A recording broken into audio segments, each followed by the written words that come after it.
Juno, New Horizons. It is very similar to KSP. Get that out there, but that's a good thing. The idea of a sandbox aerospace simulation game is excellent, and there should be 5 standout games in this genre that we could go and bicker about which one is best. Competition is good. Yeah, I know Jeff Bezos here. Should we have a funny accent for this guy? Congratulations on starting your own aerospace company. It's a tough business, but with my connections, I can help you succeed. Please allow me to introduce myself.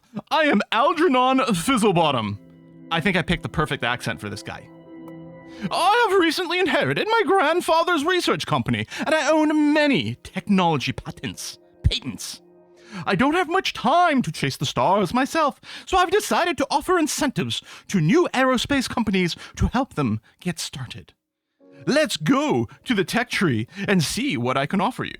All right, good. So yeah, we'll go through the tutorial steps over here, which I've done. I did it this morning to make sure I've got a good grasp, but I think it's actually going to be a good way to introduce things. I'm going to drop the accent just because it's going to be killing my voice and maybe some of your ears. Welcome to the tech tree. Click on the Drudman side to see what technologies it contains, and then click on lock. This one won't cost any tech points, so it's a great bargain. We are from the planet Drew. That's funny. She doesn't look Druish. Spaceballs. Lucas, thank you. Cheers you up, and would be treated to something nice but still disabled. I just had a breakfast lunch thing, so I didn't want the treat stream enabled yet. We might do it a little bit later. We'll see. I think I'll also be treating myself to a little something special. I'm gonna dip into my birthday chocolate fund. Ooh, and maybe at the end of the stream, maybe we'll dip into the birthday whiskey fund as well, just to complete the whole set. Huh? Wait, Quill missing Paradox event in Europe because of flight delays was just 23. Yeah, that's the thing. This isn't the first time I've missed a Paradox event because of flight issues. Now, I think the last time I missed an event there was some rough weather. This time the weather was perfect. It was a maintenance issue with one of their planes, and they could not get a replacement plane. They could not, I mean, the original delay, I don't want to keep harping on about this, I want to play a game, but the original delay was 3.5 hours. And then, there's another delay. I'm waiting in line to talk about, rebooking and what we can do. My phone is still pinging for more delays. So I think they probably found another plane. I think it was going to come from Toronto. I don't know if they could get a tech crew, or maybe there was maintenance issues on the new plane they discovered, which, don't get me wrong, I mean, I'm happy they're spotting that, but also why did it get to that point? And then I got to the counter, I'd canceled, I asked for the refund, but now I have to go through a whole telephone rigmarole. It's going to be a pain in the butt. I'm back home. I'm in my PJs. I'm relaxing. We're having dinner. I'm still getting pings that the flights are being delayed more and more. Anyway, tech tree. So, Drudman over here. I kind of have to say the little switch of perspective is not necessary, and maybe will eventually drive me crazy in this. But it does look kind of cool, and I can see this this sort of aspect happening on something else. So we're gonna go and unlock this crew limit of 2 and Druids. A mysterious being that resembles an Earthling. They can be a bit fragile, but are great at exploring and piloting. You can put them in cockpits, cabins, or seats to control your crafts, even when out of power, and get them out in flight to have a walk. Are they as cute as Kerbals? No. But let's unlock them anyway. Great, now unlock the common ground stuff, also free. Groovy. Labels for labeling stuff, and cameras. I like this. The ability to attach cameras to our stuff and get views. I mean, I think there's KSP mods for that. KSP is like RimWorld. There's a mod for everything, but done. All right, now it's up to you to choose a path. You want to start with Backyard Scientist and build rockets, or start with RC Enthusiast and build cars and planes. You only have enough tech points for one, so choose carefully. And we can zoom out and take a look at the tech tree as is. I think we should go straight to rockets. I mean, we'll probably unlock the RC Enthusiast pretty soon too. But we got to go rockets, right? Yeah. There you go. Command Disk Gyro, the amount of volume a command disk dedicated to store gyroscopes, can point a craft, but it's slow and expensive. Solid fuel types unlock the Goblin solid motor, the fins, and some new contracts are going to be unlocked over here. Kablam. Nice, clean, works. Okay, don't have any more technologies for now, but let me show you how to get tech points. Click the back button at the top to exit the tech tree. Boom. Very functional tutorial.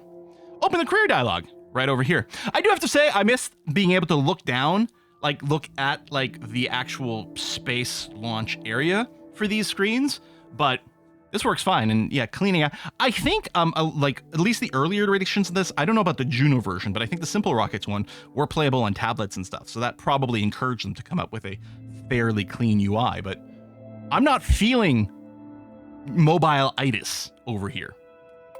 Career. All right, this is where you'll find contracts. By completing them, you can get money necessary to launch new crafts and better launch locations. You can see your currently available funds at the top of the screen. We have 5,000 bucks. Click on the milestones tab. It's whiskey and chocolate. How go?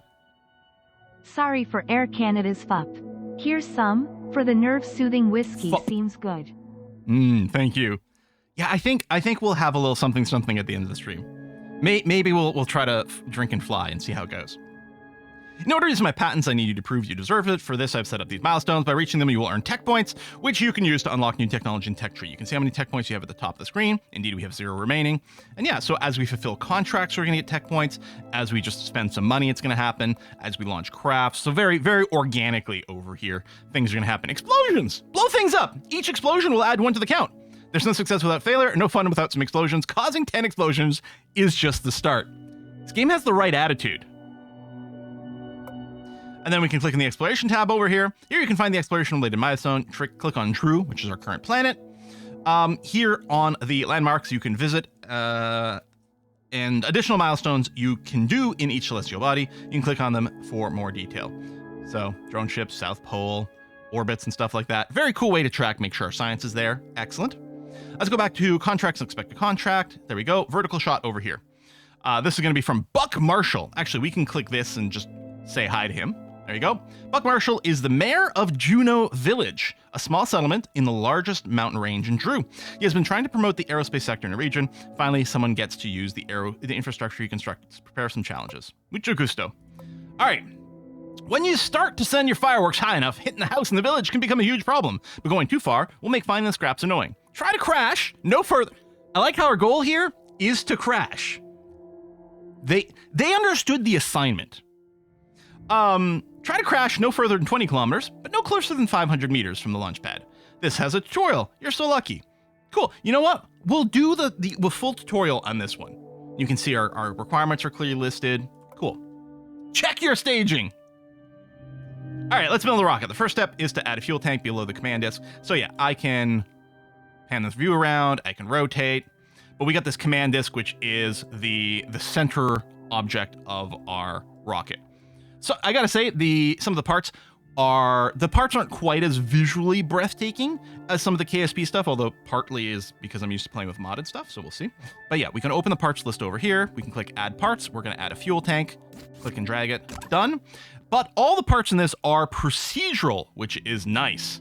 So for the tutorial, we're being told to resize this to do that, but I can widen it. I can choose to widen particular parts. But we'll just go ahead and follow the tutorial along, and done there. All right, let's add nose cone to reduce drag. That sounds like a good idea. We'll stick that on. Let's make it a little pointier. The tutorial wants us to. Great. And that's asking us to put an engine on the bottom. That seems like the right place to put an engine. So our Goblin Soul motor over here. Sugar Spice and everything nice. The favorite toy of any rocket nerd. So we'll just go and attach it to the bottom. Cool beans. Oh, of course, stabilization fins. That makes perfect sense. So we'll go ahead and just attach that over there. And then, hey, these are also all procedural. No mods required.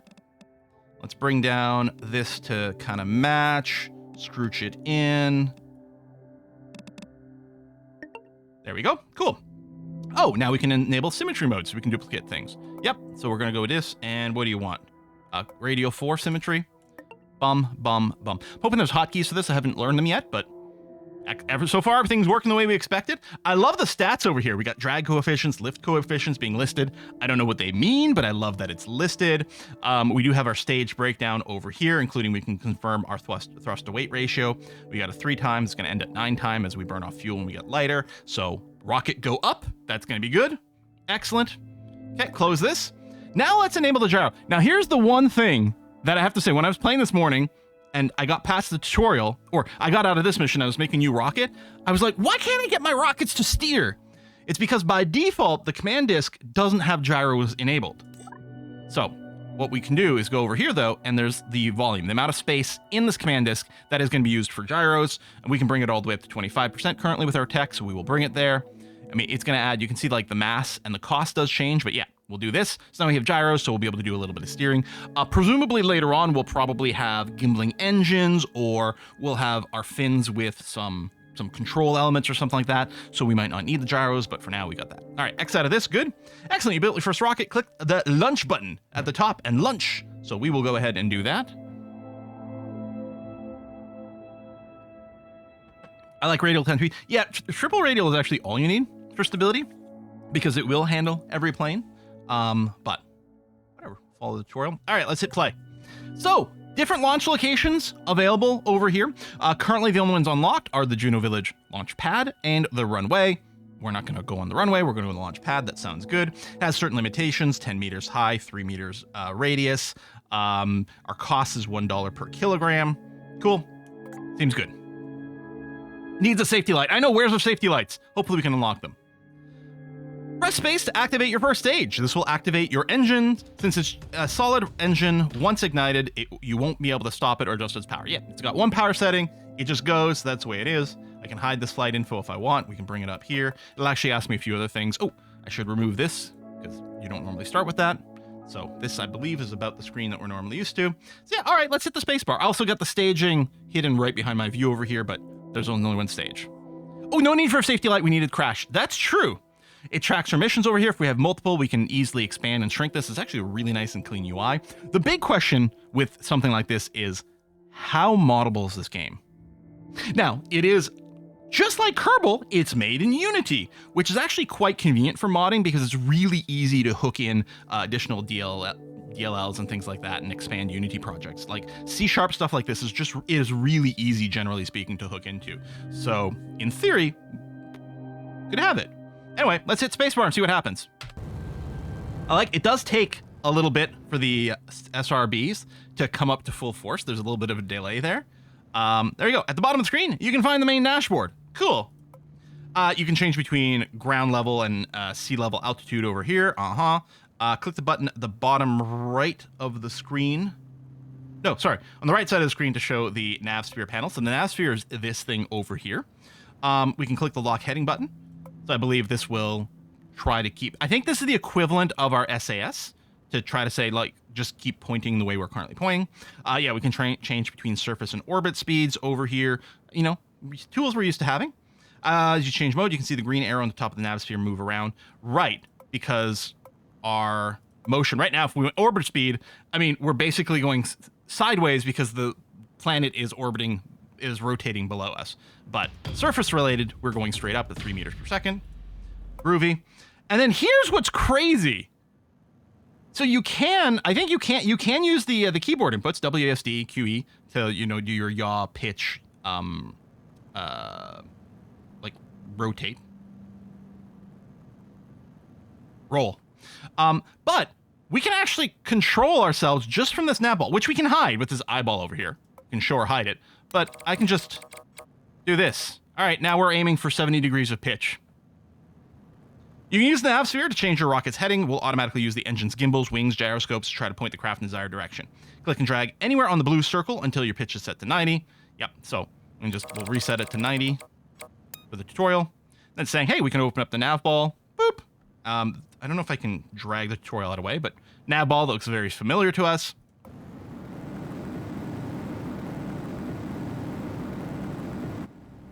Frame rate's solid 144. Which is my monitor refresh rate with VSync on. All right, switch to map mode. You also have a map to find where you are. You can zoom in and out, change how it's oriented. It can be really useful, especially at first when you haven't unlocked the more advanced map view. Cool, yeah, fine. Probably just hide this though. All right, so all we're looking to do is get to 25 kilometers and crash. This is our goal. So just let it keep playing out. It's going to be fine. We're at 40% fuel over here. And yeah, we can open this for even more information. Hey, look at this. We're getting altitude records, getting some tech points out of it. Excellent. Yeah, it's a very mountainous region, which I don't think is the ideal place necessarily for rocketry. Certainly, maybe less so the runway.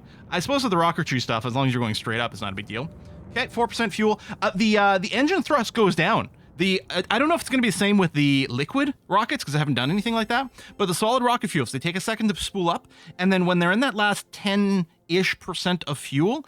As it drops, they actually start to get more like less and less thrust. So it might be entirely conceivable that you're going to want to ditch your SRBs before you before they actually hit 0 sometimes.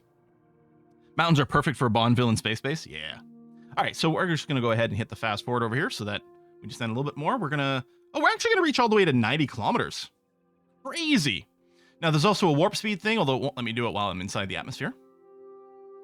Did Kerbal 2 ever get good? It got better. Goods. Yeah. There we go. So warp speed now, and now we're coming down. Okay. Now, I'm not doing any steering. Hopefully, we will end up in the sweet spot, which was more than 500 meters, less than 20 kilometers for that particular quest. If it doesn't, it doesn't. We're back in the atmosphere, so the warp went away. And at some point, because of our fins, we're going to flip over. Even our gyroscope is being told to keep straight up.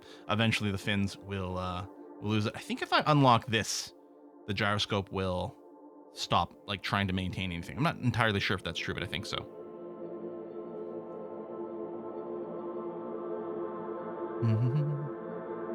There we go. Whee! I mean, it just looks like I'm nose heavy, but really I'm butt draggy is what's happening over here. One thing we do get to unlock in the tech tree is like, they're just like lead pellets. So you can like load them into a module to affect your center of mass. All right, here we go. Okay, we're currently 3.7 kilometers away from the site, which is perfect. And hopefully we don't kill anyone on the ground. Okay. Congratulations, we crashed. All right, let's end flight. Recover craft. Oh, can't be recovered because it's destroyed. Okay, that's fine.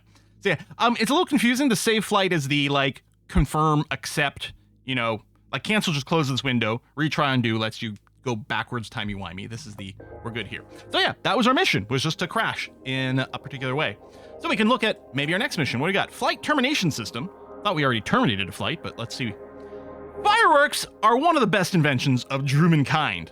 Fly high, blow up. So we need to reach 30 kilometers above ground level, and then we need to blow up our ship. Cool. We can use exactly the same vessel we've already used for this. So we're just going to launch the exact same craft that was just designed. And we're just going to, we'll lock ourselves in vertically. Spacebar go. Here. Hide the sphere. So yeah, the graphics on the thing is these are textured, just a little hard to see because it's pure white. But in the construction building, we were able to see. How can I lock? You can reset. There we go. Is camera views available too? Ooh, space aligned chase view. Nice. 2D. Very cool. When we were in the spaceship construction center, we were able to see a little bit of texture over here. All right, so we're waiting for 30 kilometers, and then we're going to blow up our vessel.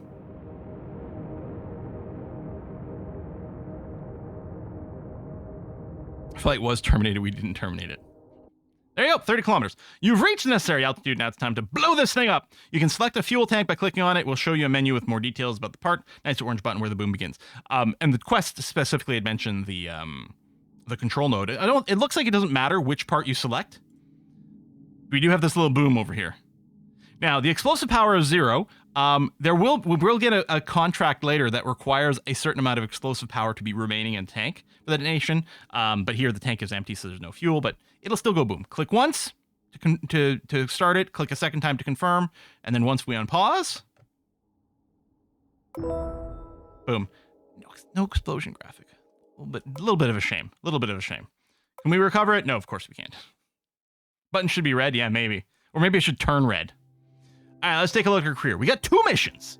So this one is, I guess, the progression from the major thing. This is, I guess, optional and maybe just for cash money. Here's the mission I was talking about, right? We've got to be 10 kilometers, and it has to have a boom that's got at least 3,100 boom power in a tank. So it's got some extra money. So we could do this and see what we can do. Maybe this one would actually have boom graphics available. And then going sideways here is just crash land 30 kilometers away from the village, which honestly I think our current craft could absolutely do. You know what, maybe we'll just do this one real quick because we have to before we go and do a little redesign for the fireworks. So, because I think we should be able to use this one here. We'll find out. I'm gonna accept this. I'm gonna launch the same craft. If it doesn't work, then we'll do a redo, but... And then, yeah, we're gonna do the, I'm assuming this craft won't be able to handle whatever comes next. So there's the village. Look at this little, like, roadside village here. How do I... Wait. I will say this, there's no gimbal lock in this. KSP 2 has a gimbal lock issue when you go fully vertical. Just with click and drag, I'm not quite managing. I wonder why it does start to rotate there. If I'm a little closer. Nope, it still likes to go sideways. Oh! It's because I'm using the middle mouse button to rotate, which is a very different mode. Left click rotate. I think Kerbal doesn't left click rotate, right? I think I'm used to going middle mouse rotate in Kerbal, and I think that's what's happening. But here the rotation is different. I guess the right click might be doing more rolls of the camera as opposed to just sort of orbit. So there we go. Okay, sorry about that. Also, you can middle mouse click to just translate, which is nice. There's a little village. It's a village of Juno. So, let's go. We are going to... We'll show the nav ball for now. That's going to be fine. We're going to launch, and then what I'm going to do shortly after launch, we're just going to go and put in like a 45-degree inclination. We don't have an altitude requirement. We just have to go far to the side. So let's go, and yeah, just punch in like 45, 46, 45 over here. Now, it's having a little bit of a hard time moving because the fins naturally want to keep us prograde. So the gyro's having to fight against the aerodynamic stabilizing of our fins here. But we're going sideways. That's the part that's going to be important. No, I don't know the village. Oh. Here, actually, I'm going to go and give it a 0 pitch. But again, it's not going to matter here just because our gyro... Can I not get to 0? Our gyro is... Well, it is turning. Because I think the green, that's our prograde marker. And this is our current... orientation or certain current facing. So everything is shifting, although we've just run out of fuel there. But I'm willing to bet we're going to be fine. Let's go ahead and fast forward. Again, mission is to crash. I can crash. I can totally crash. This is something I know I have the skill and ability to do.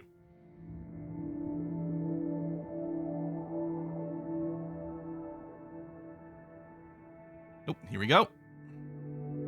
Atmosphere's thinner, so the fins aren't doing the same sort of drag stabilization. Just don't miss the ground.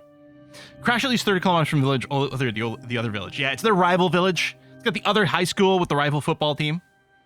That feeling when you try to crash and don't. Well, just gonna accidentally into orbit. Like, I don't know how I got here.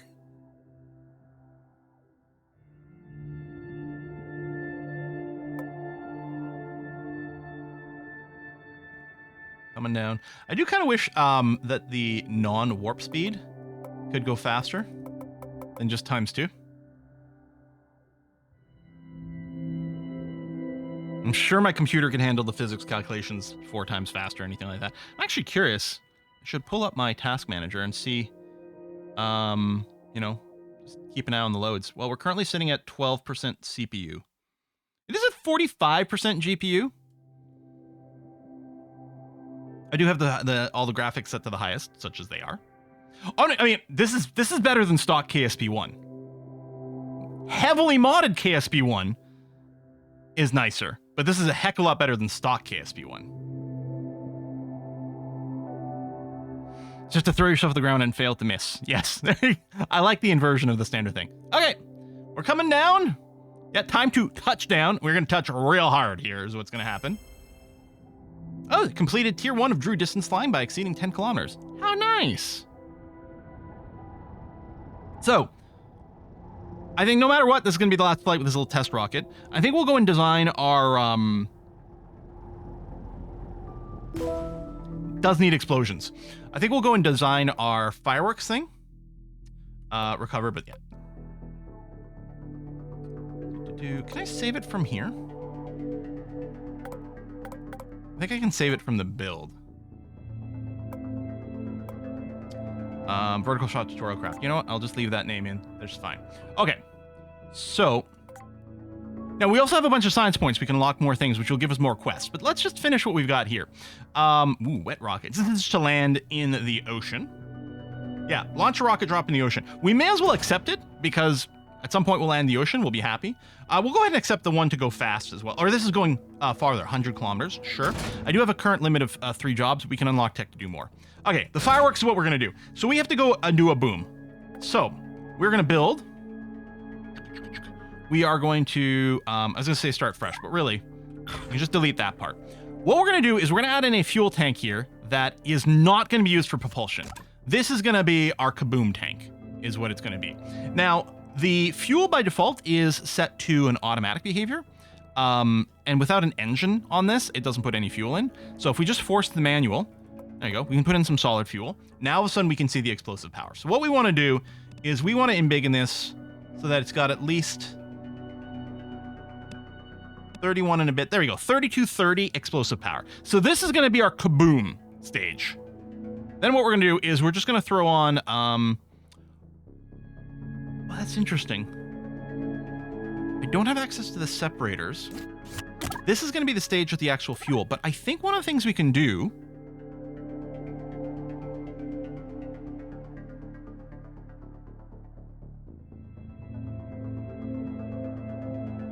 is tell it whether it's searchable. Because again, I can't turn off the SRBs. It's whiskey and chocolate. I think we're gonna have to. Hey, Anonymous! Thank you very much for all these years of I entertainment. think we're gonna have to unlock a little structure thing. Thank you very much. Okay, let's just leave the designer. Go to the tech tree. Again, we got tons of science points. All I need. Check your staging. Yeah, we'll just get an interstage in here. Okay, we got tons of tech points, but let's slow it down. Back to build. And so now I can go and add in this interstage like that. And by default, it does try to resize it to fit, which is nice to see. We'll shrink this down a little bit. And I don't think there's fuel flow by default through here. Yeah, fuel transfer mode disabled by default. You can turn it on. Ooh, reversed, equalized, but we'll leave it disabled. I don't want any fuel flow going through.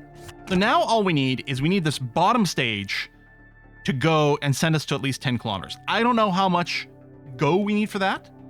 Let's make it about this big. We might need more than that. That's going to be fine. Now let's throw engines on here. I do say engines plural because let's say we throw on just one here. Boop. Our current thruster weight is 1.45. I'm really?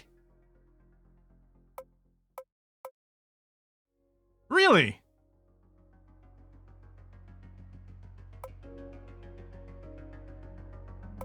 I kind of find it a little hard to believe that that's going to have enough get up and go. What I want to do...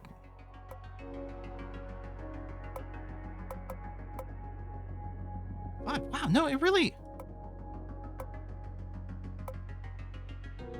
Anyway, I think I'll get rid of the middle one. We'll go with this. Okay. 2.86 thrust weight ratio. That's probably a good number. And we need some fins on this bad boy. I guess this isn't as big of a rocket as I was visualizing. Now that I'm like getting the fins in here and seeing the relative size. Oh yeah, our delta V is not much. Okay, yeah, hold on. This is insufficient. We're going to embiggen this a fair bit.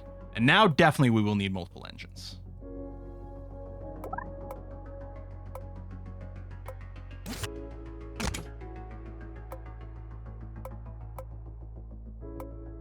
There you go. 286 again with the triple. 1.15 kilometers per second delta V. I don't know how far that sends us up. I think in this game, I was looking at a delta V chart. I think similar to Kerbal, I think you need about 4,000 delta V to get into orbit. I mean, presumably this is enough to get us into space, which is overkill, but, you know, we like overkill. It's the best possible kind of a kill.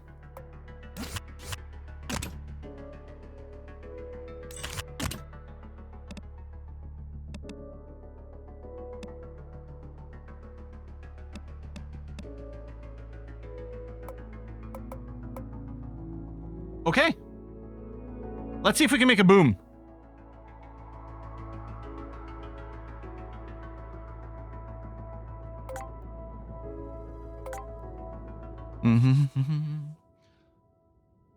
So we just need to go straight up. And you can see multiple quests here. Although, no, I mean, we're not going to be able to drop the rocket in anything because we're going to blow it up midair. Okay. So it's just going to be this one. Get the 10K, Explodify. Rocket's only slightly over 4 meters. Is it really that small? I didn't realize. I guess it is quite small. These are like little baby rockets, aren't they? Okay. Okay, number go up. Fuel going down. Now, I think we'll run out of fuel before we get to 10K, but hopefully we've got enough momentum to keep us going.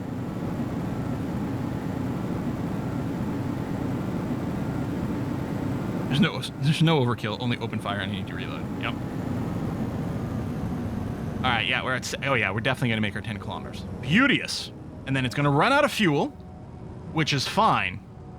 But this thing still has 3,200 boom left in it. There you go.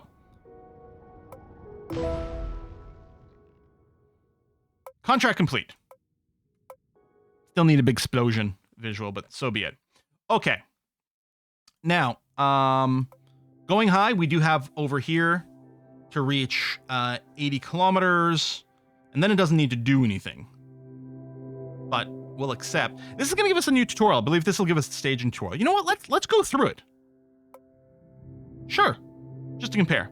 All right, this is the starter rocket, but without this. Oh, this guy, this tutorial, this mission wants a payload. Right. So we have this payload category over here. Sounding rocket payload for a mission.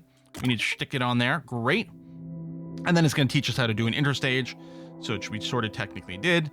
Well, we didn't have multiple engine stages. This still has the old engine that's there, and then it's just going to tell us to put a new engine on here, reach it to over here. Also to embiggen it slightly. There we go. And then it's going to tell us to put an engine right around here. And then, well, we need more thrust, so let's go ahead and do radial 3. And then the fins, quite conveniently, we can right-click and drag to do a clone over here. Right there. And give it radial 3 symmetry. Done. And then check the staging. We've got this lovely little chart. We also got a chart here to see if everything is groovy, mostly if we haven't exceeded any length things. And we're just going to move the stage over here to correct our staging. Excellent. Let's go. All right. So this mission is the get the probe into space mission we could do. But I mean, technically we could do any of these. But I guess we'll leave the atmosphere with the payload and then launch it. That seems fine. So yeah, we'll just lock space. Let's go. We need a hearing rocket to go with the sounding rocket. Oh, you. Oh, you. Is that the same level of physics simulation as KSP? Seems. You can make planes and stuff too. I think we should unlock the RC car and then do some drive around. Okay, stage is failing, and you're going to see the thrust over here, engine thrust. Even before run out, once we get below 10%, the thrust of these SRBs starts to drop rapidly. And clear it out. So let's stage. Yeah, wait until we get to 80 kilometers. Stage again to expose the probe. Greetings from Norway. Oh, hello. Launching rockets is so uplifting. God damn it, Doc Villain. God damn it.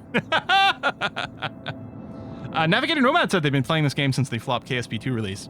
Yeah, well, yeah. So yeah, we're not going to do the crash land one. I mean, we might. You know what? If I went a little sideways here. Where's our apoapsis? Oh yeah, it's huge. Send in more sideways. We might just be able to finish the crash 100 kilometers away from the village. I should have actually gone sideways more. Because we don't actually have to return the payload. I think the tutorial is going to be like, oh, why don't you self-destruct now? And I'm like, I really could have finished these, and I'm not sure that it will. Okay, we're going to stage to expose the probe. Let me just shake off the header. There we go. Done, done, done. So we can end the flight whenever we want, but if we did go and do the warp, max speed warp, please.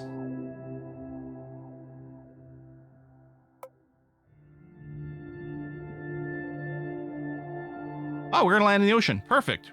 Are we going to land far enough away? No, I should have gone more sideways. I suspect we won't do the 100 kilometers away part, but we should be able to complete the land in the ocean part at the same time. We could have done all 3 missions on the same go.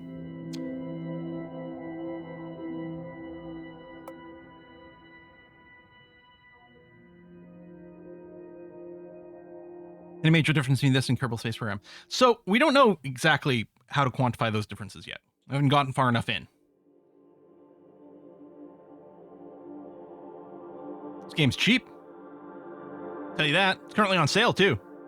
10 Canadian buckaroos. I think it's 8 US pesos.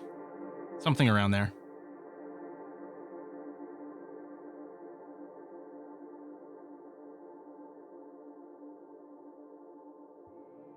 There's so many loonies. Yeah. All right. Again, Oh, I didn't realize we're back at warp speed. There you go. Didn't realize we were still in space. I do wish there was kind of a ×4 physics warp option. Whee! Oh, we're getting some re-entry heat. Payload attachment's taking some burn. We don't have a heat shield. Oh, there we go. We did get the distance. Nice. Oh, we're no longer in crash land in the ocean. We overshot. Or is this ocean or mountains? I think, no, this is green grass. So we're not going to do the ocean crash land now, but we get the 100 kilometers. That's okay. There we are. Okay, and yeah, now we can just end the flight. Recover. Nope, nothing to recover. That's fine. Cool. Let's go. Let's do some cars. So we're going to go and unlock the RC Enthusiast here. Unlock that. And this should offer us... we might need to make some more room for contracts. We're going to take novice managers here, which is going to give us up to 6 contracts. I like up to 5 active crafts. So probably for satellites and things. The jump. Yes, I want to do this one. One of the advantages of having a huge ramp on the edge of a cliff is you can fly off without much effort. Go airborne for more than 150 meters after jumping from the end of the runway. So we're going to do a tutorial here, which is going to teach us how to make a basic car. Yeah, you know what? We will save the... There you go. All right, start building a car. First step is to add an empty fuel tank behind the command disk. Sure. Sounds good. Fuel tank go. Excellent. Nose cone, reduce drag and make it look cooler. Sounds great. And let's add some wheels. Front wheel go here. Right click and drag to clone the wheel go there. I think cars usually have wheels on both sides, so let's use the symmetry tool. That makes a lot of sense. We'll go for mirror symmetry on both these. Great. Make the front wheels turnable and reduce the engine torque to save money. Okay. So we'll go into the tools mode. We'll enable 20 degrees of turn and then torque, bring it all the way down. Okay, so we're gonna have a pure rear wheel drive car over here. Rear wheels are going to get maximum torque and a gear ratio down to 1 for maximum speed. The input, so we could use throttle where we throttle up and down to control the speed here, but it's going to tell us to use pitch instead. So we're going to use that for this car. So we'll be using W and S to move forward and backwards. Excellent. We built a beautiful car. We're going to go and start show off at the runway. Easy. We can hide our nav thing because we're not going to need that. All right, controlling the heading of the vehicle is very important. For cars, it's typically to use either yaw or roll. This wasn't using roll, but let's try both. First, it's going to ask us to use Q for roll. Oh, there you go. Yaw. There you go. Left shift for throttle all the way up. Our throttle's maxed, but this car, we didn't tell the wheels to use throttle. We told it to use pitch. That seems good. So press and hold S to decrease pitch to -100. There we go. So we're going backwards. Press and hold B to engage the brakes. If you want to have finer control or leave an input fixed at a defined value, you can use the input slider. So this is really cool. We've got this little plus over in the bottom left corner to bring up sliders for various controls. So we can see them dynamically. I mean, the Kerbal UI has that as well, but we get to pick and choose which things we want to monitor. And then we can also just lock it in. So I can just lock the pitch to 100 in this case and do that. The little customizable UI like that, really slick. All right. So now our mission is to jump from the runway end. Sounds good to me. Let's do it.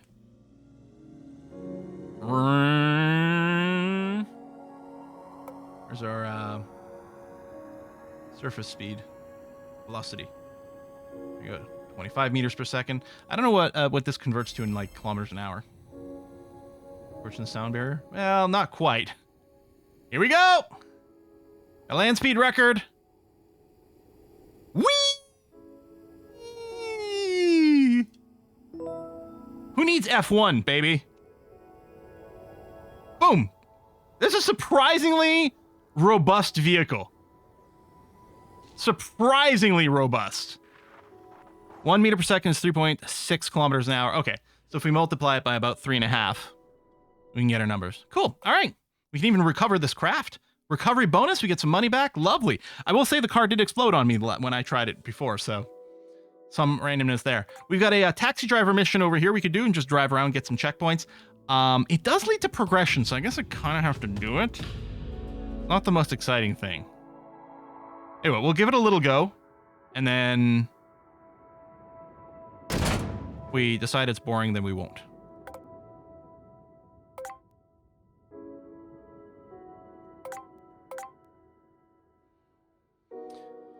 We can do set this, and it'll put the waypoint for us. There you go, maintenance hangar, first waypoint. Cool, let's do it.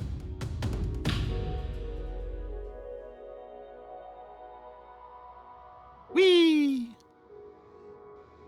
Taxi isn't even yellow, right? So we peaked out at what, about 35 meters per second? So about 100 kilometers an hour? Somewhere around there we peaked? Like Euro Truck Simulator. All right, visited there.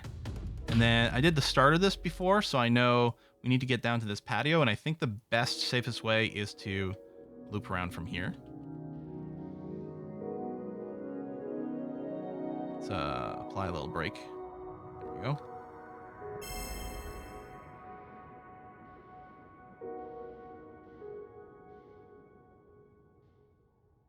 All right, nice little patio here. Ooh. Brakes are very aggressive on this thing.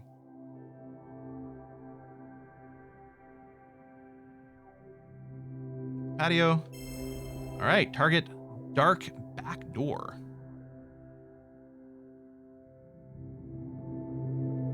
I should have a little beeping sound for when we back up.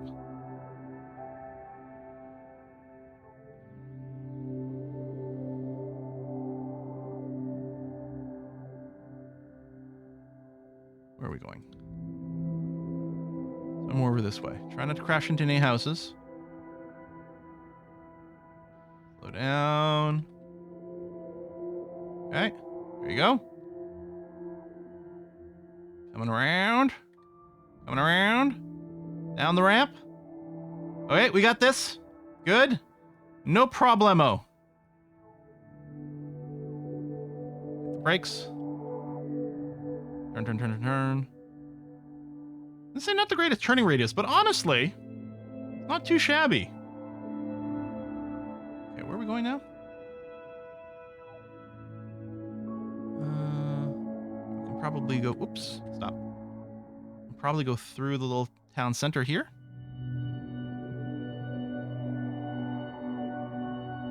Yeah, Air Canada couldn't get me the event in time, so we're going to try to building some rockets to see if it'll help. Just got to drive myself to the airport.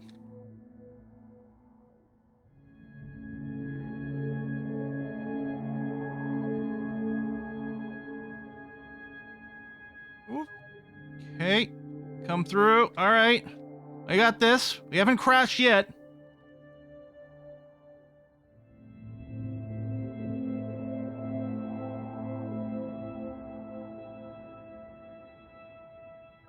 I feel like there's some sort of drug deal going on over here. I think that's what's happening here. All right. Now we go to the Juno statue.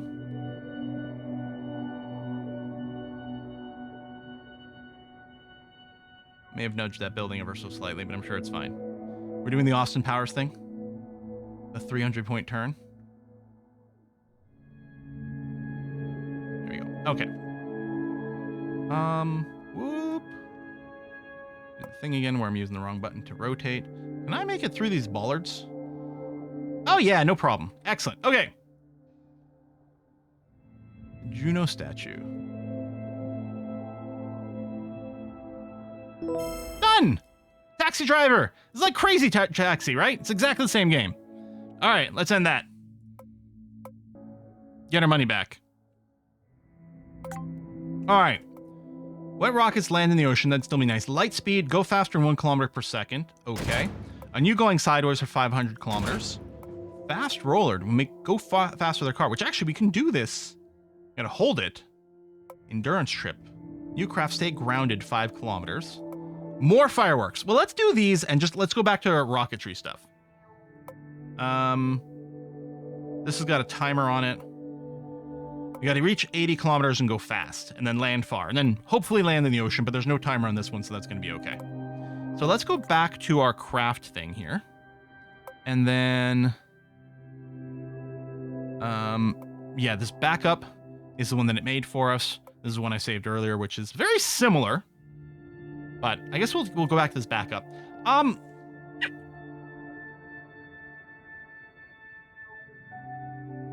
wonder, do you think this thing could get us to 1 kilometers? I mean, this got us to space because it had the probe on it.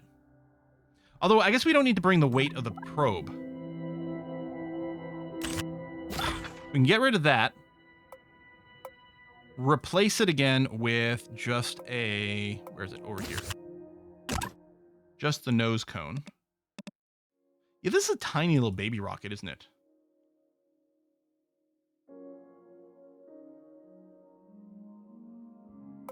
Let's start a new craft. What's the radius?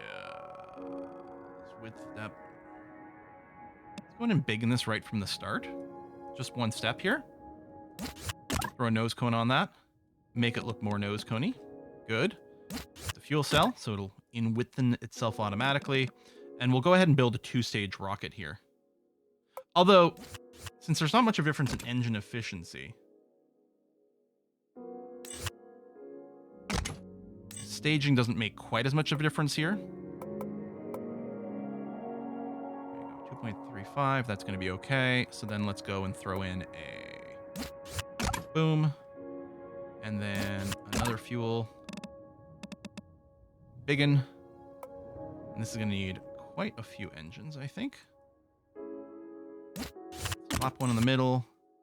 Clone it off over here.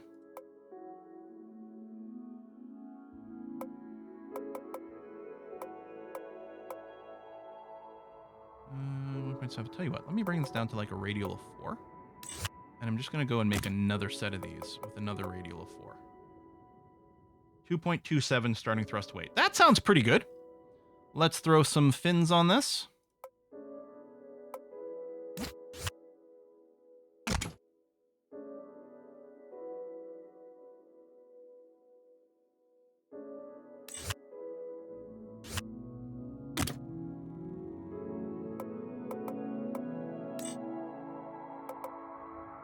Check your staging. 9 engines in the bottom. Interstage, 4 more engines.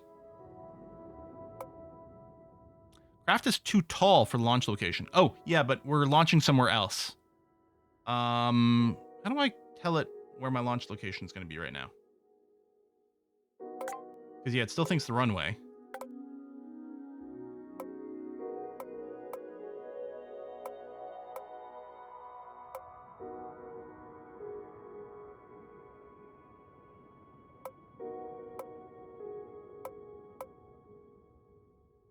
I don't know.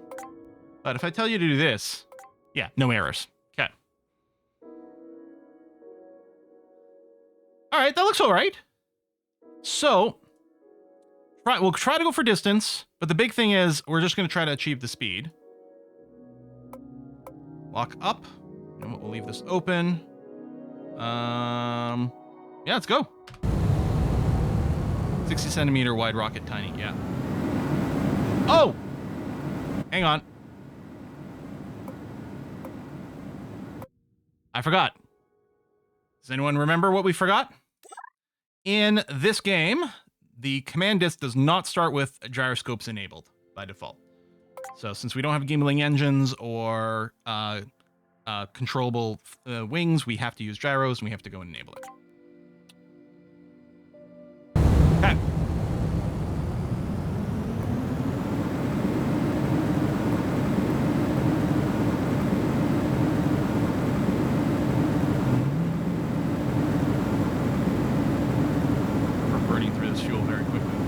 actually check what my total possible delta V was.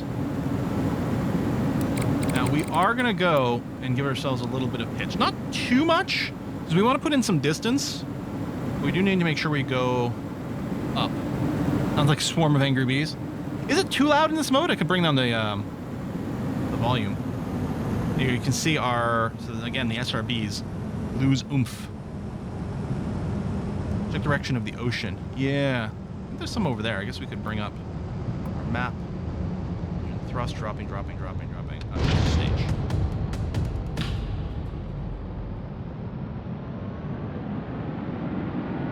I mean, we're kind of equidistant from the ocean, both east and west.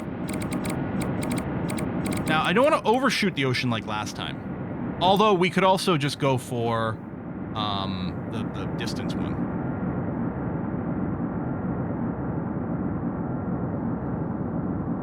What are we looking at here for trajectory? Apoapsis. We still have to get to 80K. Time to Apoapsis is growing. Feels good. Yeah, all right.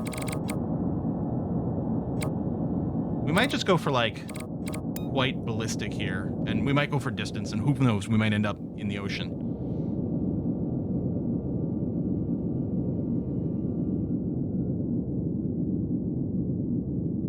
It's getting quieter. Space. In space, no one can hear your engines go vroom.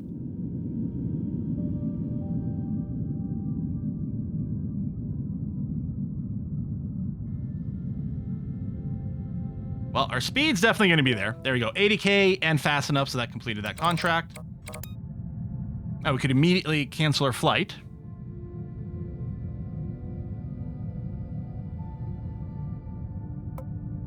I suppose we might get some re-entry heat things. We'll see. All right. Warp. I think, did we burn? I guess we didn't burn the node cone last time. We burned away the probe. No funny curval spaces, I know. It'll just have to be me.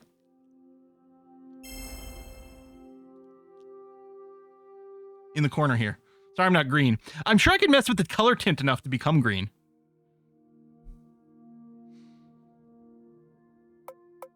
Warp speed. Oh, MJ, that's great. I like that.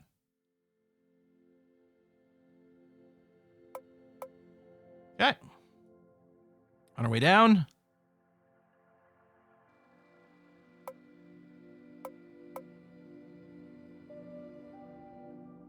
I guess when it first enters the collision course, it doesn't let you go immediately back into warp speed. But if you wait a few seconds, it does again. Which is interesting. A little bit of a tumbling.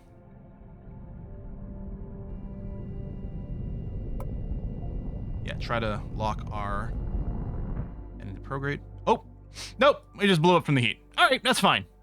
We completed life speed achievement, which is okay. We might not be able to do the rest of it until we get some heat defense. But that's okay. Finished another contract. We finished a progression one. What's this? Juno Peak. The peak right next to our village has some of the best views I've seen. You go up there and enjoy the views and take a couple of photos. If your craft is sliding too much, make sure to increase the torque by maxing out the gear ratio. Oh, this is if we want to do the car thing.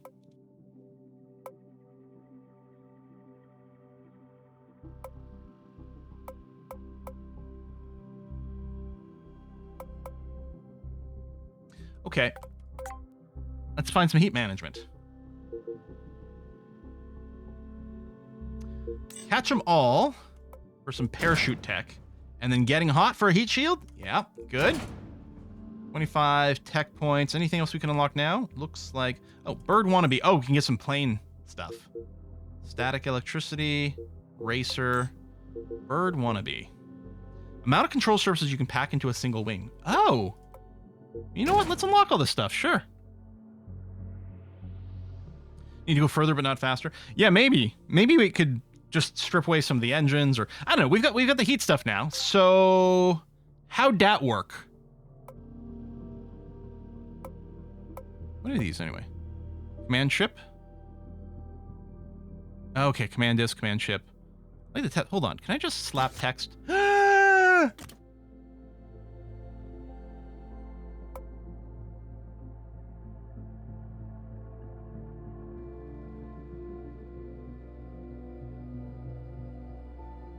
Oh, that's the name of the part. This is the text here. Yes. Okay. Oh, I was hoping it would. Oh, curvature. Oh, there we go. Yes. Good.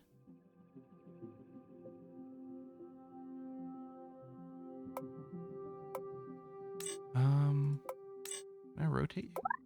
Okay, hold on. I could do this and then remove the curvature and then make it bigger.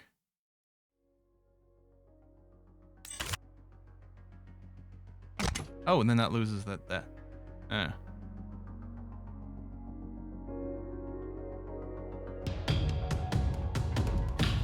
want to just rotate it here, right?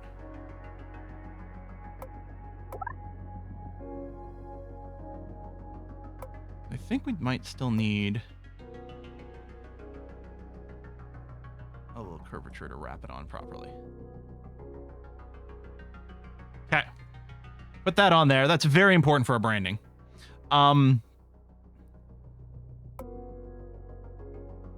Structural panel. Engine. Fin wing. Camera. Heat shield. So, I guess what we probably want to do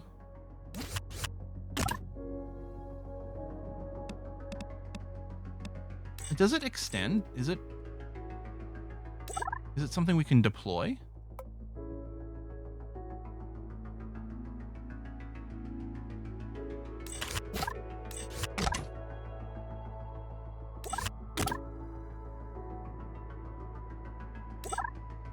Oh yeah, there was an option for heat shield coating.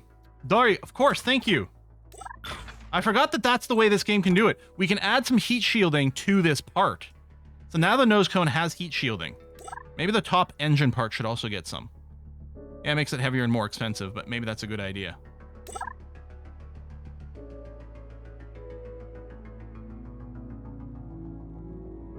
Oh yeah, maybe the heat shield could have been flipped the other way. That's possible too. Okay. If we do this,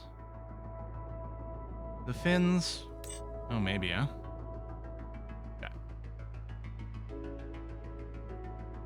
I can also just go for a more limited Apoapsis. I was worried about hitting our speed, which turns out was an unnecessary worry.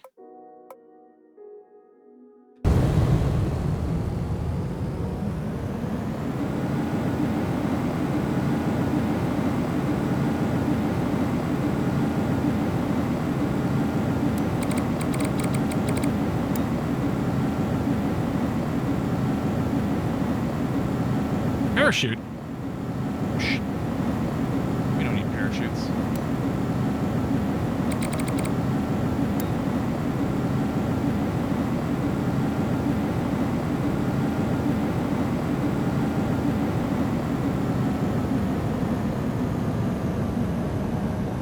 Hear it power down.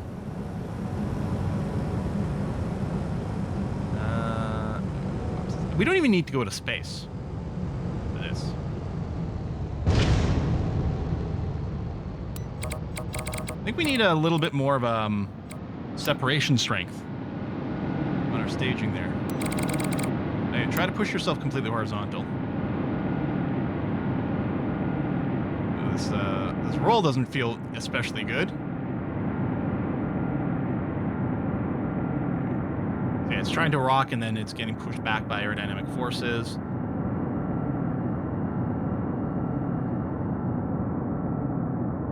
As the atmosphere thins out, it should be able to push down a little bit more, but yeah, it's not the world's most stable. Oh yeah, we didn't need 30, you're right, but that was easy. Apoapsis is still going up.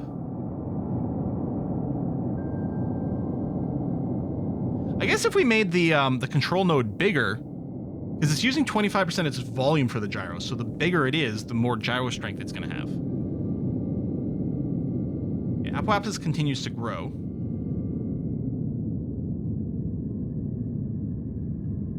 But not as much as last time. I could even go and be like, all right, let's aim down. It's fine. I don't think we're gonna make the 500. I think we might have to do like maybe go into orbit and then deorbit. those distances. I mean, again, this wasn't a very efficient ascent. Wasn't going for that. Okay, yeah, just lock yourself on the heading. Which is... Isn't the heading here? Oh, that's prograde. Oh, okay, yeah, that is the SAS. It's whatever our current heading is, it's going to try to maintain that. Yeah. But here, just lock prograde, that's fine. And specifically, yeah, surface prograde. That's okay. Warp speed. It wants to de-warp a little.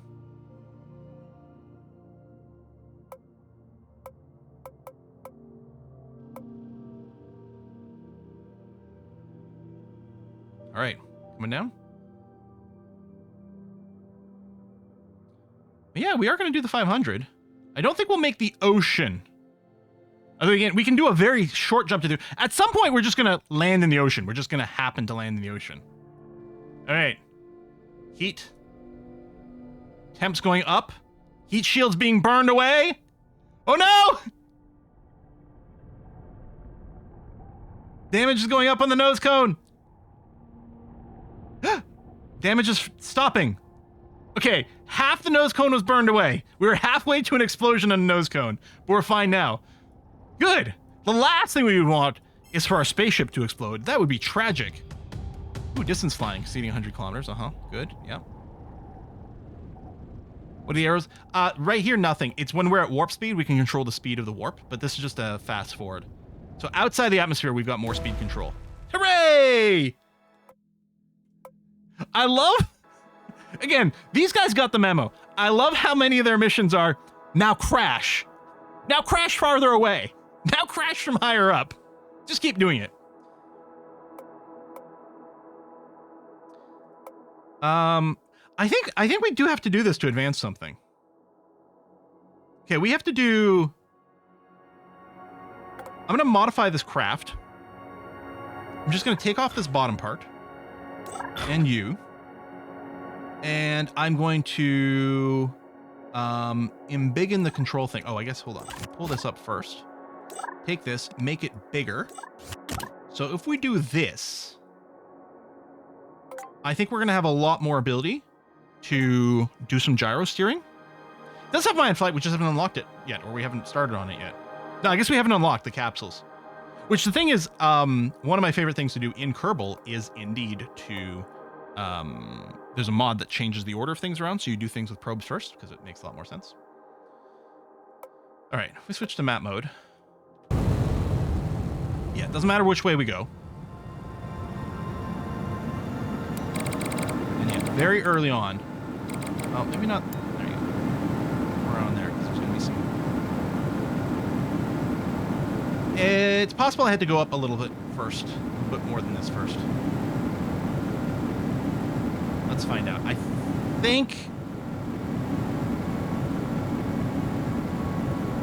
don't think this is going to make the ocean. I think I had to go up a little bit higher first.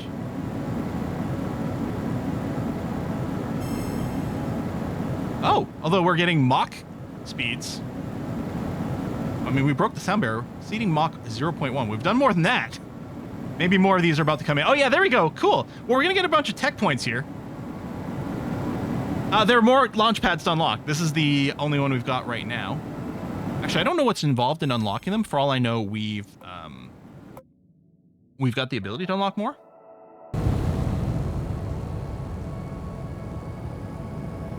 So we'll go a little bit more vertical first.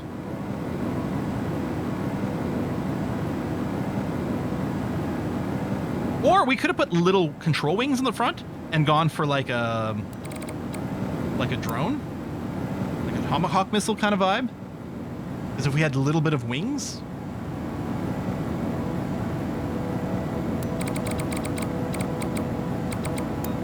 Now we'll move towards 60 degrees of pitch.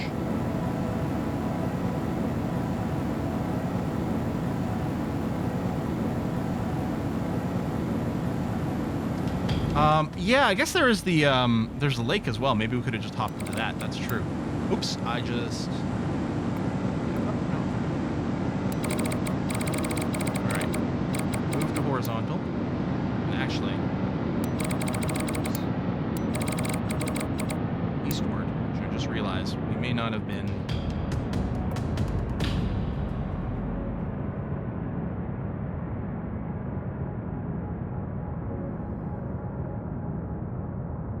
This might not work either. We'll just move on to another mission, but we'll see.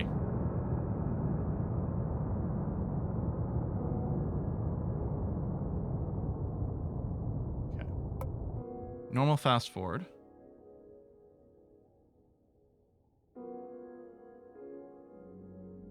Yeah, we can't warp.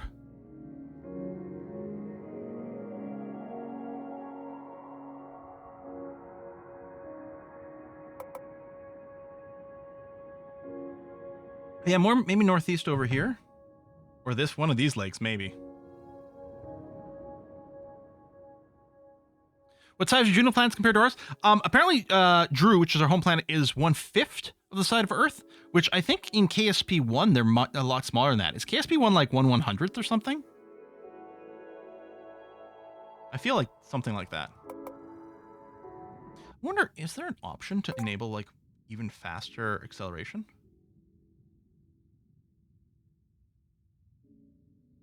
Ah.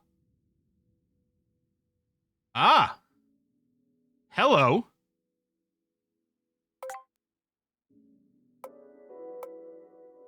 Ten times physics warp. This is like the one thing I was like, I wish this were. Now, it would be nice if you could still change. Yeah, so that didn't make the ocean. Not by a long shot. Okay, we'll do something else.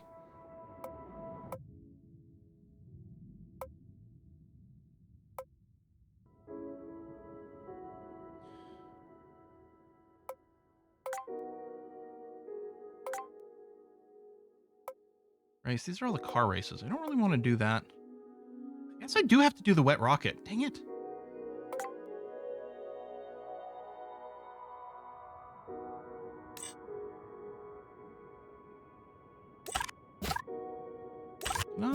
There you go. Nice. Thrust weight still okay. Could use maybe a little bit more.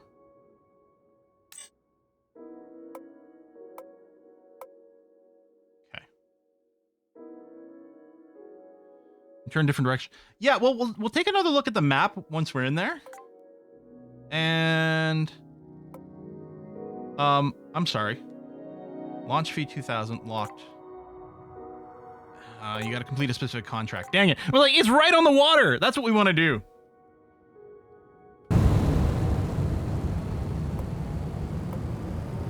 Yeah, we're kind of smack dab in the middle here.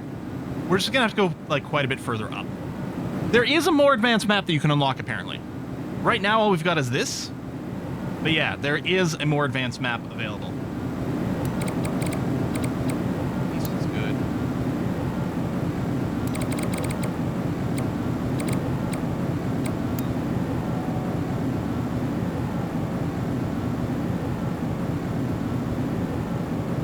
Like a tracking station, that I don't know.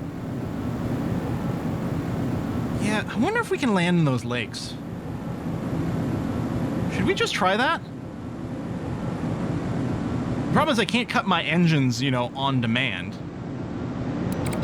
What's funny is I, like, had no problem just accidentally doing this previously. Should have just landed in the water at some point.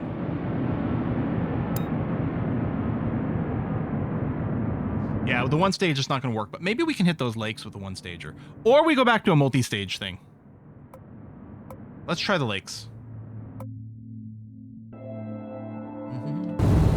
Flying in the right direction? Yes, of course, we're flying east, which is where I was going because it's a normal launch. That's where I was heading before. But we'll try to go for a northwesterly.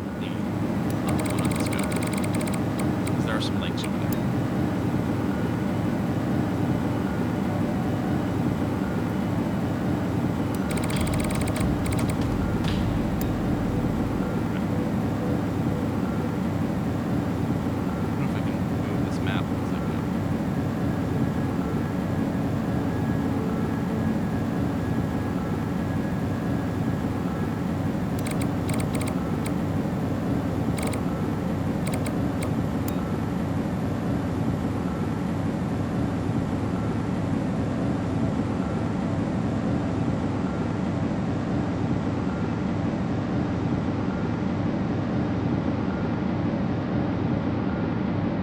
Maybe I should throw parachutes on this just so that we can have some sort of like ability to hit brakes in theory.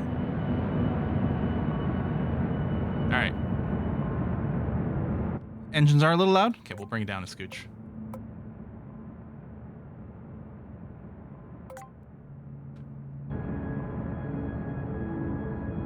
Where does the water start, I wonder? Not very loud in general? That's weird. My settings should be okay. Or I can bring up the gain a little bit and do that. Okay, there's the edge of the water. Do we make it? We might need a little bit more delta V. Times 10 speed. Oh yeah, looking good. Looking real good. Oh my God. Are we gonna fall just barely short? I think we're gonna fall just barely short. Now we can do this with just a slightly different profile, but what we'll do is we'll just give ourselves a tiny bit more delta V, but we'll be doing exactly the same thing.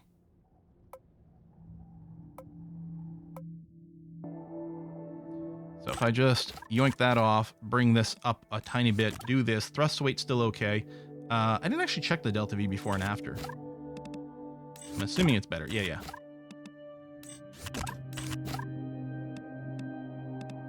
A little bit more. Okay.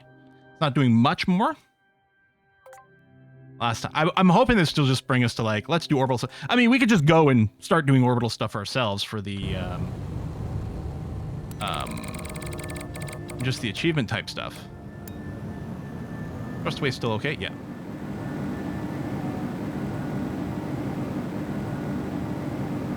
Audio level is great from my perspective. Okay. Different people have slightly different audio levels, which will emphasize highs, lows, mids a little bit more, and depending on where the voice range falls in, that can have some impacts.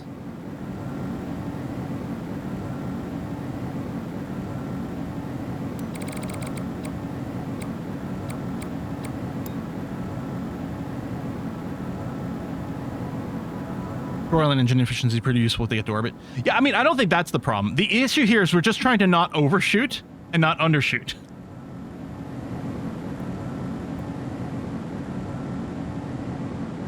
I think this is about the flight profile I used last time, and we just fell like a few feet short of our goal.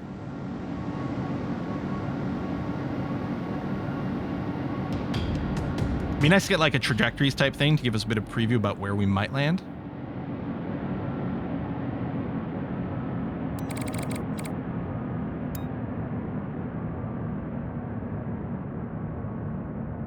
There is some auto ducking, but OBS is very hard to manage that stuff.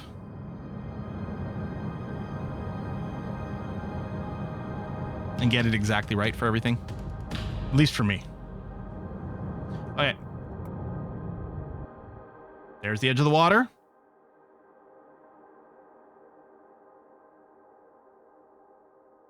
Okay, we're good now. Oh my God, are we? We're not. Are we? Are we? Okay, good. Woo! I thought we were going to fall just short again. Okay, we got ourselves a wet rock, and it didn't explode. That's crazy. This would cost us money to recover, but barely. You know what? I guess we're going to blow it up anyway for money. Okay, now, there we go, progression. Like a bird. I'm like a bird. You have already tried to jump as far as possible. Oh, this is another car one. Where's my spaceship goals?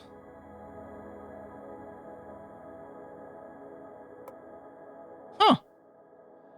Already tried to jump as far as possible from the runway. Now you have to take off from it. You can be wise and get some wings, or YOLO it and find an alternative if you do. Launch craft, launch from the runway. Go through all checkpoints in under 20 seconds. Track distance is 387. I'm assuming it's going to be in the air. Let's do the tutorial and see what they want. No, you don't need to back this up. All right, yeah, we got the car from the jump tutorial, except this is not the car from the jump tutorial. You have different wheels on it, but sure. Oh, I've made some tweaks to make room for the wings. There we go. First, we need to add main wings. Cool. Teach me how your wing mechanics work in here. So we're going to go and drop that in there and do better than Air Canada. Good. Resize the wing to match the desired size. Groovy. Let's bring you there. Bring that back to around there. Bring that back to around there. Good. Add control surfaces to this wing so the craft will be able to roll and turn while flying through the air. Add control surface. Boop. Okay. Now add a control surface to this wing. Yeah. Change the input to roll instead of auto. Yep. Use symmetry tool. Sounds good. Mirror symmetry. Now add an elevator.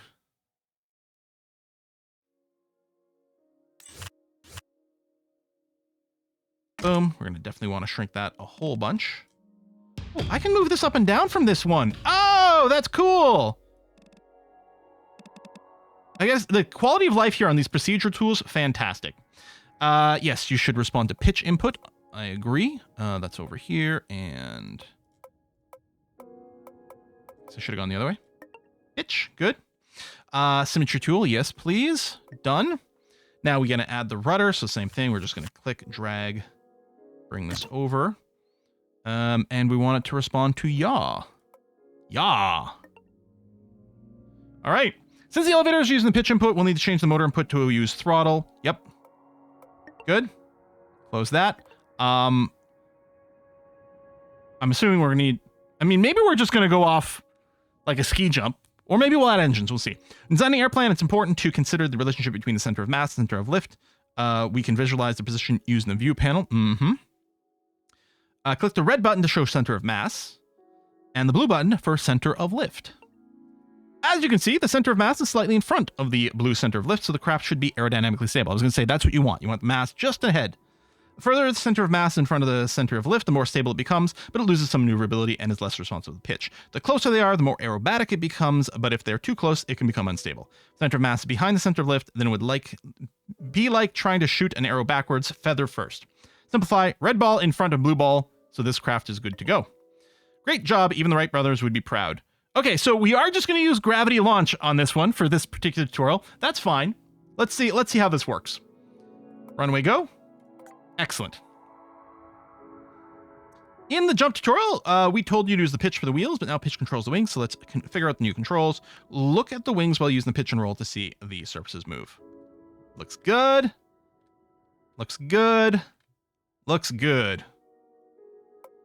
Pitch inputs are inverted. Pushing down will push up. Pushing up will pitch down. Well,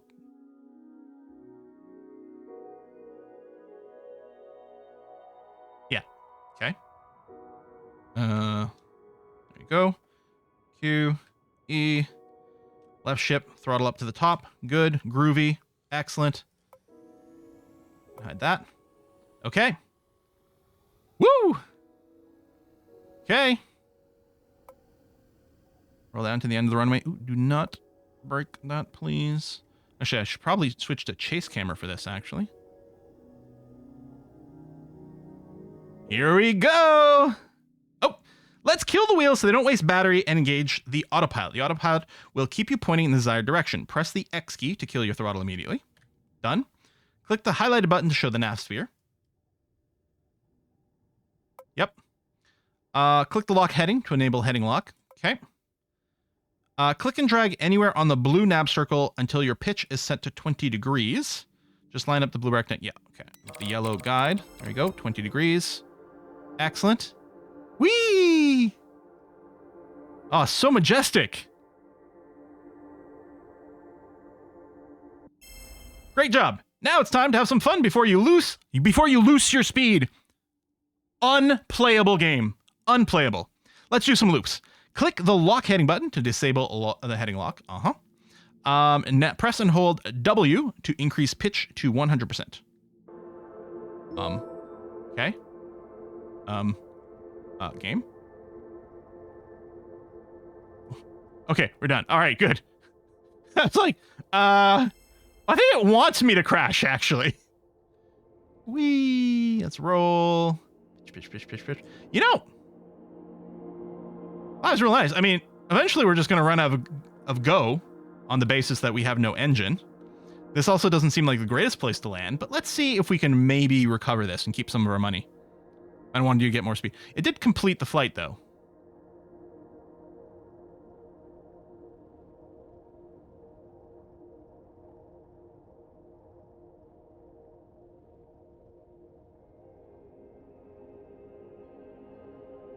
I mean, I guess it's a really light plane. There's no fuel in the tank.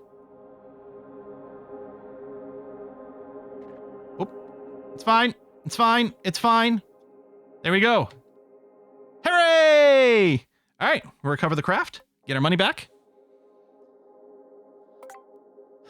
You know, we could take this maybe to Juno Peak and complete another one of these progression missions. Also, I'm sure we can do this fast roller.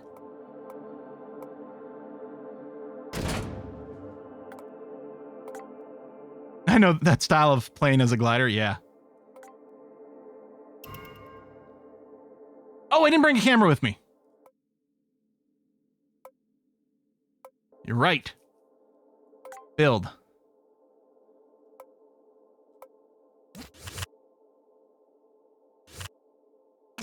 There we go.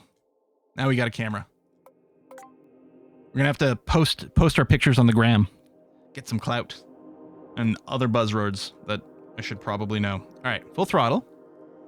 Grounded for more than 7 seconds. Or 10 seconds. There you go. Get the speed, which we've got. Ooh, except we gotta stay on the ground.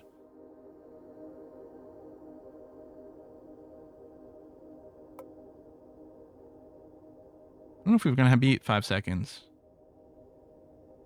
There you go, complete. Excellent. All right, get to the top of the peak. Yeah, hold on. We might need engines for this, huh? Now, can I look on the built-in camera? Flyby cinematic, flyby stationary, camera parts, camera. Yay, first-person mode! From the camera on the top. It's a chase view. Yeah. Okay, so yes, we're gonna need engines for this. So, let's end the flight. Yeah, just destroy the craft. It's fine. Boom. Build. Now, we don't have any air-breathing engines currently. Which isn't great. I mean, just based on just regular knowledge, it's not great in that it's not going to be very fuel efficient. So I'm just going to take off with the gravity assist, and then we'll start the engine. Wait, 0. Oh, did it not fill the fuel tank? Oh, yeah, it did. Oh, it wasn't counting it because we hadn't staged yet. Okay. Now, I can't throttle because this is a solid rocket booster. Oh, boy! It's fine. It's fine. Now, get to the top of the peak. Now, I wonder if a crash would count. Oh my god. This is the... There's too much thrust. Can I just detonate the engine? We have too much fuel. Yes! Okay.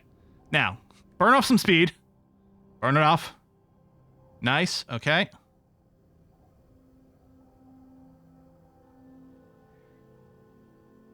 Okay, we're stalling.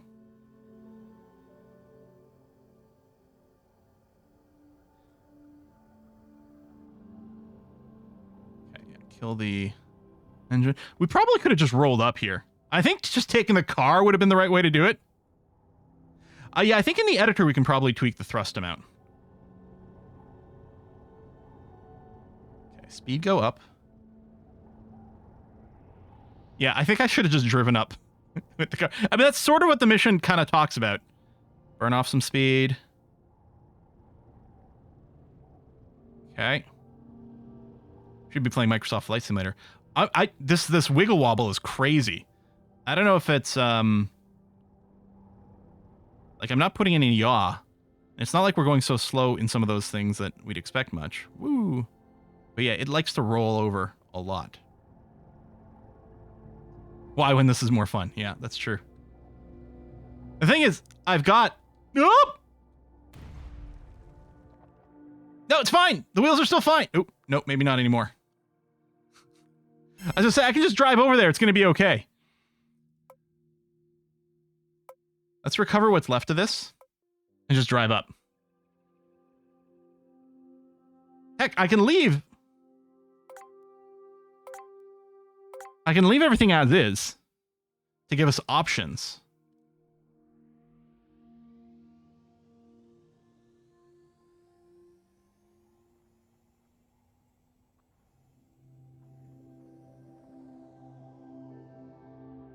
Oh, I think we it did talk about the torque and stuff though. And the gear ratios.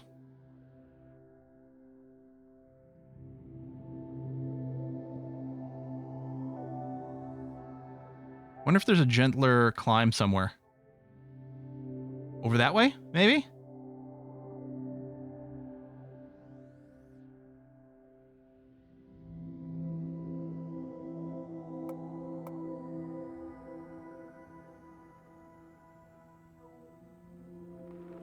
Whoop!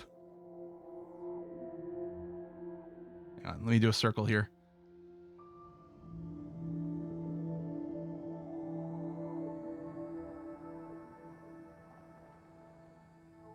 Speed!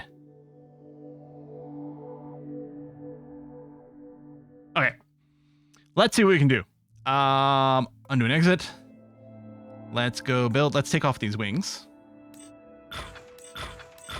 Okay. We won't need that. We won't need that. Can we give you 4-wheel drive? Give the front some torque. We're going to increase the gear ratio. How come the torque? How come the torque here is so low?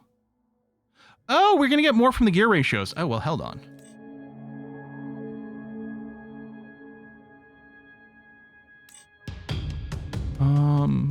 Big chunky tires. Yep. You know what? Let's go to this 50% number. Big chunky tires. Oh, how come it's not? You don't actually have symmetry mode enabled for these.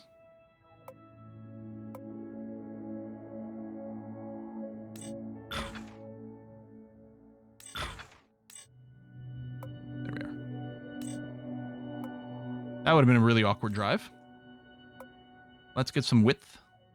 Yeah. Anything else you can imagine?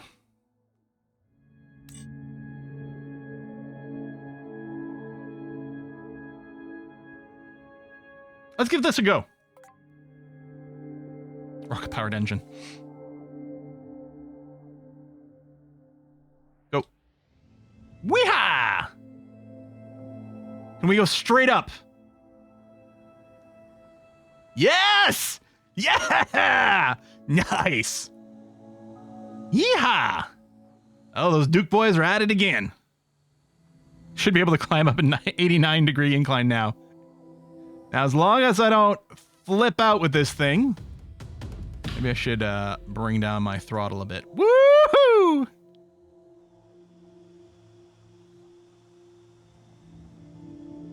All right, it's a little easier than trying to land here with a solid rocket booster propelled plane. The Mako is back! Dun, dun, dun, dun, dun. Oh man, now I have to replay Mass Effect and make exactly the same choices every time because anything else makes me feel bad.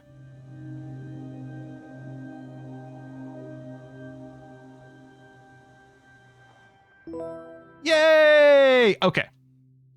Recover the flight. Get a bunch of money back. Okay. Progression, short route. This is driving one. Should I clear some of these? Maybe that's what I need to do to make room for our regular ones. Land speed records, Mach 0.125. There's nowhere that's flat enough for it, though.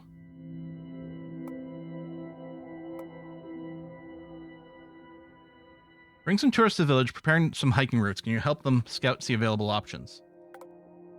Yeah, maybe we'll just do another firework. You'll clear it, and then we get to do booms. So we need to be 12 kilometers and a 3,400, let's call it 3,500 kaboom. I don't think I've got a save copy of that, so we're going to have to start fresh. That's fine. We can just go straight up on this one, so it's going to be very easy.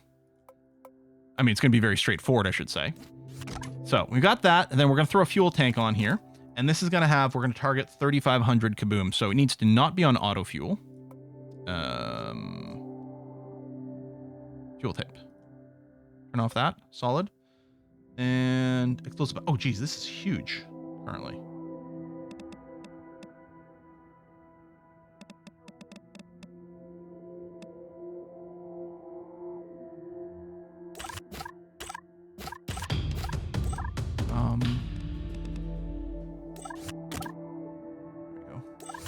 resize. Okay.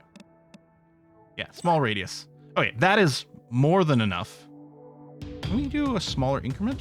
All right, we'll call it good enough. All right. Then we need an interstage. Bloop. Followed by the actual go up stage. Which I suspect might end up being a little bit bigger here. Well, we only need 12K. Don't know what's involved in getting there.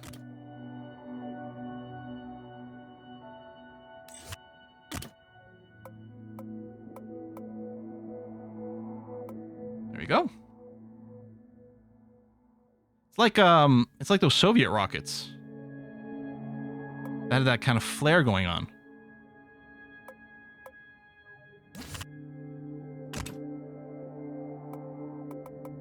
I'm going to 4 just because I think it might have an easier time. And then we're going to turn on the gyros over here, although we basically just have to go straight up. It's a pretty cool looking rocket. This interstage could have been a little shorter though, actually. There you go. Again, it won't dump fuel. This has got enough. So hopefully this one will send us up high enough. 1 point. Yeah, that's going to be enough for 12 kilometers. Easy peasy. So back to the pad.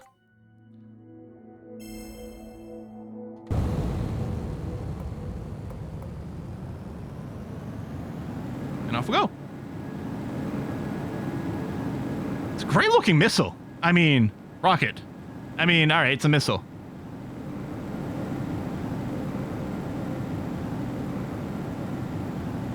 So he's looking rocket without the hydrogen.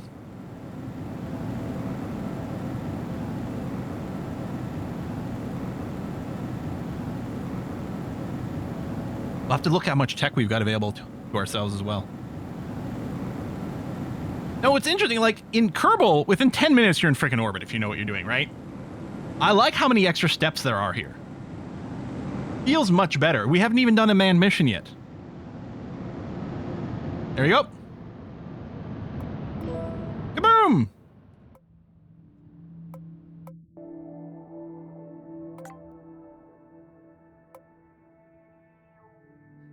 I mean, you know what I'm wondering about? Is if maybe there's no more space progression missions until we unlock some more things. Routes dead ring blank. Here we go. We got some liquid fuel here, I think. Let's unlock that. Oh, hobbyist. Unlock 10 things. Cool. Let's do electricity. Ooh, racers. Wheel torques, wheel brakes, rims. Okay, there's some really cool car stuff. Fidget spinners? Oh, it's propellers. And yeah, new contract unlocks as well. Okay, crew limit. I mean, we don't have the tech points for these. These are all bitty. Yeah. Well, let's unlock mechanical engineers. Just a simple ball. I mean, it leads to things. Done and done. Okay. 2 kilometers. Actually, I think we did that before. I think our 1 kilometer one got that far. And these are all car. Oh, fly horizontally under 15 kilometers. Oh, so it's a go fast plane. Okay. Well, we've got a go fast to space mission. I've got my ballistic 2 stage that I made earlier. Let's do this to complete the go fast. I think we can reject a mission. And then maybe we'll try to go for a fast plane. So yeah, reach that. That's fine. Let's go. Just got to go up.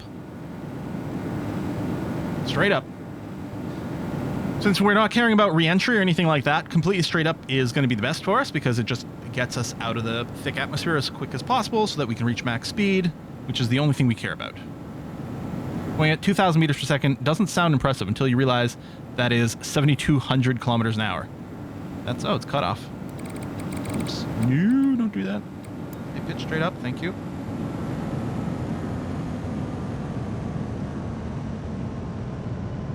Sadness, Air Canada wasn't able to get you down. Well, they could get me there. Just too late. And engine thrust. Go.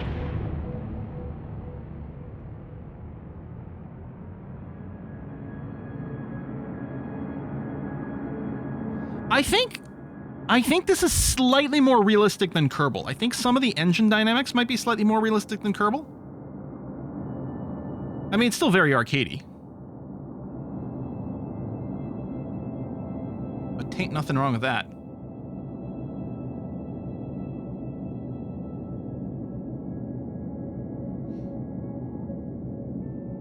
How much time do you have to start padding for a Canada? Yeah, I don't know. Mine was like... I had about a day and a half padding? Well, no, not exactly. It was the previous day. I guess I had about 18 hours padding, which I think is a pretty good number. Insufficient.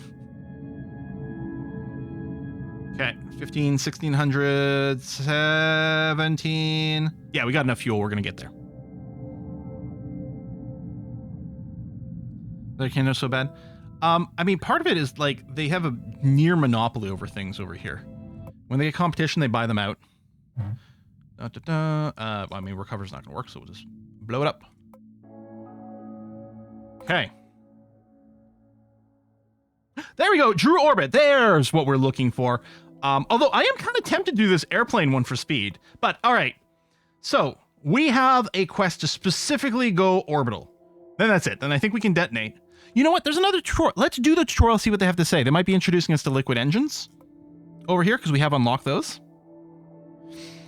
We have a craft ready for you to use, but it needs a few tweaks so its engines improve performance so it's going to achieve orbit. This is the craft's total delta V, which is huge because I think all we need is 4,000 meters or 4 kilometers to reach orbit based on the chart I saw, but it's got 6. Theoretically, this is how fast the craft could go in a perfect environment without gravity and without drag. Realistically, we need at least 4,500 meters a second, get into low orbit around Drew. It appears we have more than enough, but we also need to consider that engine performance is affected by atmospheric pressure, which changes with altitude. Also, I guess you could consider sort of like gravity drag as well. Oh, change the altitude. Oh, this is in a vacuum. We got our previews. Nice. Oh. No good. No good anymore. Have some work to do. We will need to look at each stage and see what we can do to improve performance. Don't worry, it's just rocket science. Love it. Let's look at the first stage. Consists of 5 solid rocket motors. You gotta say, this user interface for the Delta V and stuff, excellent. There you go, stage 1. Delta V looks okay for this stage, since we just want to use it to gain some altitude before starting the more efficient engines that require a thinner atmosphere to work. Okay, all right. Thrust to weight looks good too. Important metric to consider, thrust to weight. If it's less than 1, the craft will not be able to overcome gravity during liftoff. Stage has plenty for the launch. Again, if this is just like barely over 1, like let's say this was 1.01, then you're using more or less 99% of your thrust just to counter gravity, and you're only getting 1% value, so gravity drag is the thing. When I'm playing Kerbal, usually I target, I mean, as a bare minimum about 1.3 for like the largest rockets that like the first stage is like not going to get us much, but something. In practice, I like to target a little over 1.5. I find anything over 2 is often like much faster than necessary, and you could be packing in more fuel or something like that for more efficient Delta V, but okay, yeah, no, I like this. Notice the engine thrust to weight is higher. This is because the engines are burning fuel mass through the stage. Craft is losing mass. It means rock. And this I love. I love the starting and ending. That's really cool. Last thing to mention is the ISP, which stands for specific impulse. It's kind of like gas mileage for rocket engines. Higher is better. These solid rocket motors are not very efficient, but they're cheap and they get the job done. Also, we'll get some engines presumably in here that have an ISP, an ISP rating that's bad in air, but better in a vacuum, or vice versa even potentially. All right, let's look at the second stage. From our previous launches, we have found that this stage will ignite around 8 kilometers. So again, you do this through testing. So if we switch to this, I love this sort of fine tuning. So at about 8. Stage 2. All right. The Delta V and starting thrust to weight ratio is terrible for this stage. It is. It's because the Gnome engine is optimized to work in a vacuum. But don't worry, we can do some rocket surgery here and improve its performance inside an atmosphere. Feels like a Star Trek reference. Some point they say something about rocket surgery. I think when they get McCoy to like help out with something, but I might be wrong about that. One of the movies, I mean. This engine is suffering from severe overexpansion. Ooh, exit pressure. Oh, Oh! Air pressure, exit pressure. Which happens when the engine's exhaust pressure is less than air pressure. Overexpansion is what causes shock diamonds to show up in the exhaust. The closer exit pressure is to air pressure, the more efficient the engine becomes. Okay, I mean, this is way more advanced than Kerbal. This sort of stuff is kind of implied by some of the mechanics, but not really. Are we going to get to change the, like, nozzle geometry here to change the exhaust pressure?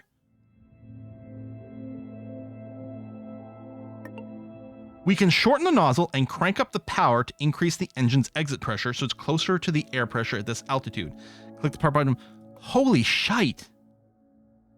Change the nozzle throat size to 100. Change the nozzle length to 50%.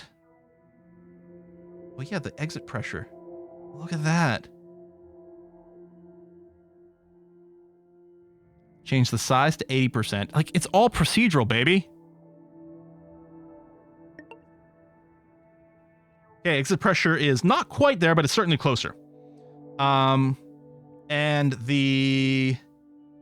I wasn't watching, but the I think we tripled the delta V over here. I don't know what it is, the ISP or the raw thrust, but the delta V is about tripled. Huge improvement in delta V, thrust weight ratio. Oh yeah, the thrust weight ratio is 0.25. Now it's 1.36, which is great. Now let's take a look at the third stage. The third stage will mostly be working in the atmosphere and in space. So let's change it to a vacuum. That sounds great. Look at the third stage.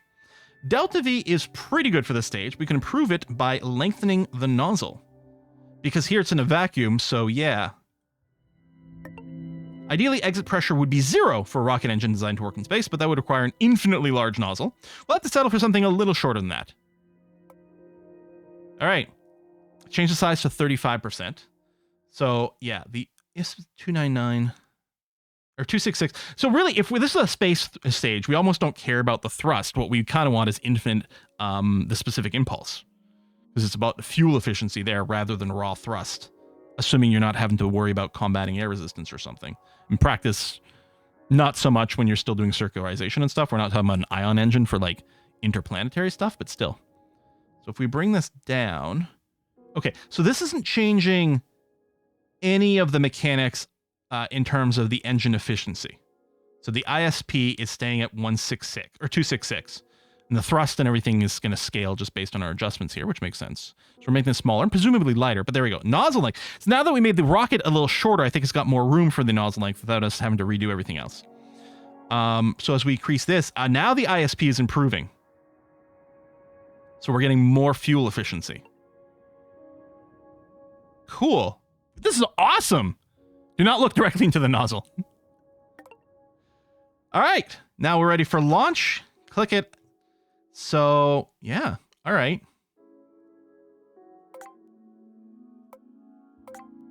Now, I'm wondering what it's going to have to say about our launch flight characteristics. I'm sort of ruling a thumbing based on some Kerbal stuff until now. All right, yep, lock that. Space to activate the first stage, good. Clearly you can repaint these things as well. Tiny little fins here. All right, wait until the booster fuel depleted. Your next step will happen around 6 kilometers above ground level, so relax, but not too much. Watching that, engine thrust is nice and stable, decreasing a little. Let's flush. Now it's going back up, probably as the atmosphere is thinning out, and it's gaining some efficiency.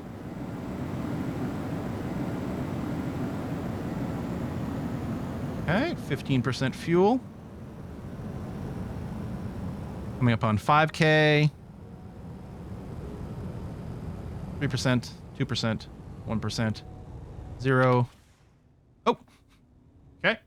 Press and hold left shift to throttle up. Oh, because this is a liquid engine, they need the thrust. All right, done. There you go. Click and drag anywhere in the blue nav circle until your pitch is set to 70%. Yeah, so we're doing our initial sort of turn here. And gravity turning will happen. Rocket will now start tilting. It's very important because to be in orbit, you need to go sideways very fast. This is what I always say. Getting to space is easy. Getting to orbit is hard. And getting to orbit mostly means going sideways very fast. The up part doesn't matter too much. You only need enough up to get out of the air. It's the going sideways parts that's important for orbit. so that when you fall, you keep missing the Earth, right? Click the lock velocity prograde button on the right to lock your heading to prograde. Sure, will do. You can build your rocket to follow a natural gravity turn. This forces the rocket to pitch down as it goes up, following an efficient path to orbit without the need of complex guiding system. And that's always the goal. When you stop missing the Earth, something has gone very wrong or very right. Oh, the rocket surgery was the photon torpedoes. That's right. I had to perform surgery on a torpedo. That's what I'm thinking of. Was that what was the one called? New Frontier, Next Frontier. Was it related to the one where we're trying to find the Klingons' new homeworld? Like 5 or 6. Undiscovered Country? I don't remember. All right. Into Darkness. Undiscovered Country. Excellent. We're getting conflict in Twitch chat. Undiscovered Country. Number 6. Okay. Fuel depletion is nearly there. So this, unlike the solid rocket boosters, these are not really decreasing in efficiency with the last drop of fuel. Almost there. Burn your engines until your apoapsis passes 150 kilometers. Apoapsis highest point in your trajectory. Yep. So our apo is over here. It's coming up. It's probably going to pause again and tell us to do something else. Or we'll just hit X and stop. There's our 150. There we go. Press the S key, kill your throttle. Okay. You can speed up the time in game to reduce waiting time. Wait until you're out of... Okay. All right. Couldn't finish reading that. Click and drag anywhere in the blue nav circle until your pitch is set to 10 degrees. Just line up the blue... Okay. We're getting ready for some circularization. We're 2.3 minutes away from apoapsis. So in here, what I'd be thinking normally is cruise to apoapsis, turn to prograde, and then we're going to burn prograde shortly before apoapsis to circularize. Okay, well, I've set it. Oh, click and drag anywhere in the orange nav setting until your heading is set to 100 degrees. Okay.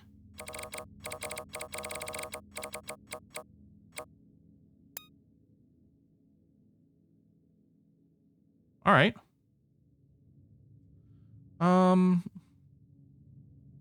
What's our current inclination?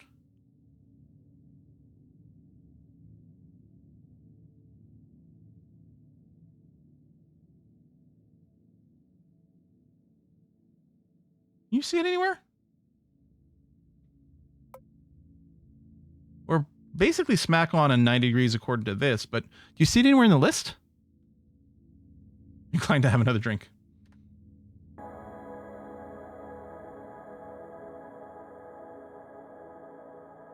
Location, apoapsis. Yeah, I don't know. All right. Final maneuver can be performed more efficiently closer to apoapsis. Wait until you're just 10 seconds away from it. And then throttle up. Yep. And at last, you need to raise your periapsis, the lowest point in your orbit, until it's higher than the atmosphere. That way, you won't touch it at any moment, keeping you in orbit. Sounds good. And based on what we're seeing, it looks like 80 kilometers is the atmospheric limit here. Time to apoapsis, so we're crossing that. I guess we don't have a periapsis number, probably until it goes positive here. Which I don't love, because I'd like to see the progress of it. This is why they had it tilt at 10 degrees up, is because they started the burn much too close to the apoapsis. Ideally, we would have started it a little sooner and not have this tilt, because right now we're having to do a bit of a radial or anti-radial, one of the two, burns to sort of, rather than just embiggening our orbit, which is what happens with the prograde, we are currently tilting it a little this way because we're past it. Because what we're doing is we're sort of expanding it almost a little bit behind us. So we're having to constantly rotate the orbit this way to keep the expansion the right way around. Yeah, I'd love to see a number here so we kind of know how we're doing in terms of the progress, but sure. Yeah, it might be other tech to unlock. And presumably, I'm betting the advanced map view will have more information for us there. At least the time apoapsis is currently growing. I mean, we can confirm that indeed our orbit is growing. We're adding more energy to orbit, which is exactly what happens when we're going prograde or nearly prograde. Need to go faster than 3,300 meters per second to get to orbital speed. At this height, you're almost there. Yeah, all right, it's growing. Okay. Oh, there we go. We got a number here, at least, for the quest. And yeah, actually, knowing our target orbital velocity would have given us a little bit of a hint as to how we're doing. 2,700, 2,800.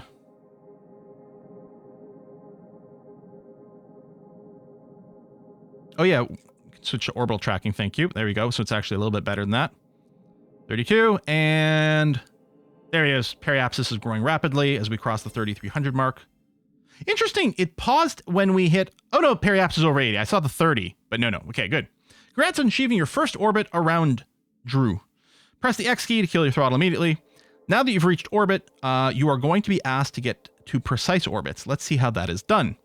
In order to adjust an orbit, the easiest way is to wait for the craft to be at the highest lowest point, adjust one thing at a time. To adjust the apoapsis, you want to be in periapsis, and vice versa. Excellent tutorial on the orbital mechanics. Very good. Since your apoapsis went a tad too high, and the orbit is very elliptical. I know, but you told me to do it this way, so I'm just saying. Clearly, they set it up so we could do this. Let's try to make it more circular by waiting to be in the periapsis to lower it. Okay. Click the lock velocity retrograde button. Perfect. Yep. Love that. So we'll be facing backwards. Although technically this backwards isn't the backwards we're going to want when we get to the periapsis, but that's fine. We know. I'm assuming we're getting maneuver nodes. One of the things I didn't show off, actually, there's a full programming mechanic in this game. The next time we're in the builder mode, remind me. Take a look. All right, time warp, really speed things up. Wait for it to be closer to the periapsis. 7 minutes. 6 minutes. 5. 4 minutes remaining. 3 minutes away. 2 minutes away. And I'm assuming the game's going to auto pause for me. There we go. All right. Press and hold left shift, throttle up to 30%. There you go. And unpause. So what this is going to be, because we're at the periapsis, this is going to be taking energy out of things. And it always modifies basically the other side of the orbit is the way to think of this. The opposite side of orbit is our apoapsis. So we'll be reducing this down as we burn. Slow burn, 30%. And we're about to hit circular. I was going to say it's probably going to pause again. Yep. Kill the throttle. Done and done. There you go. Nice, relatively circular orbit. Slightly elliptical still, but basically right. So we get in flight. I could just leave this thing parked here. Still got fuel. I could deorbit it, but we can't do this. We'll just blow it up. Kabloom. Oh, the autopilot modes work during a time warp. Oh, so we were staying retrograde during the time warp. That is kind of cool. Okay. Light speed. 3. Well, see, we would have completed this one on that mission. I mean, we may as well accept it. I think I'm kind of wondering about doing, seeing what we can do for this plane. Planes are notoriously like the #1 way to kill our astronauts in these games, right? More Kerbals have died to space planes than anything else in the game. Well, that or like just trying to drive a basic car and make a turn without flipping over. That also kills a lot of Kerbals.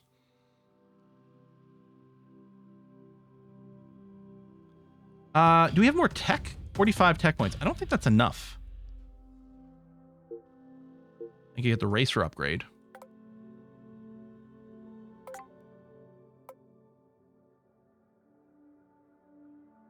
All right, let's do a bunch of these driving ones. So this is checkpoint.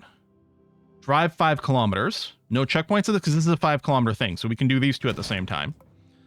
I don't know if we're going to try to go fast, but we might end up randomly going fast with this. I guess we didn't keep our car saved.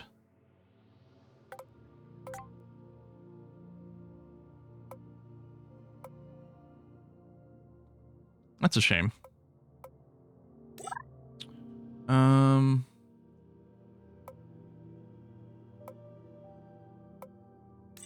if there's a quick way to like have done this rotation. I don't know which way is supposed to be. I guess it doesn't matter. So if we do this.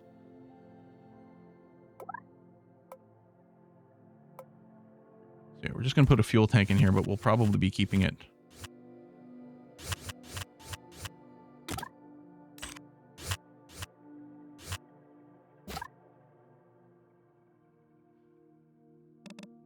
Huh. I wonder.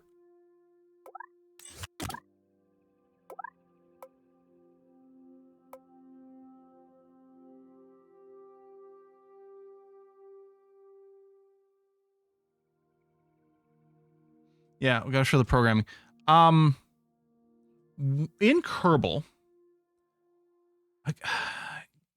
the VAB, like there's the plane hangar version and the spaceship hangar version. They're the same mechanically, but they have a different default orientation. And this also ties into like this check over here. There's got to be a way to tell it which one we want to be.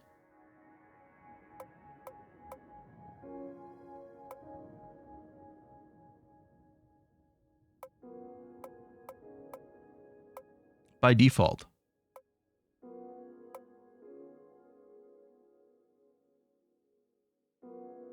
I don't know. Maybe there's not.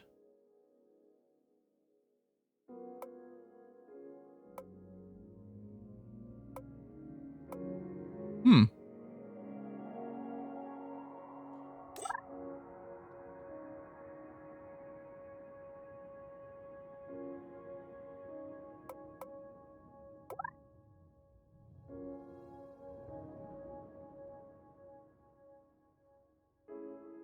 It's a little annoying. I'm betting there is, though. Then I have to keep going. There's probably hotkeys for these modes, but...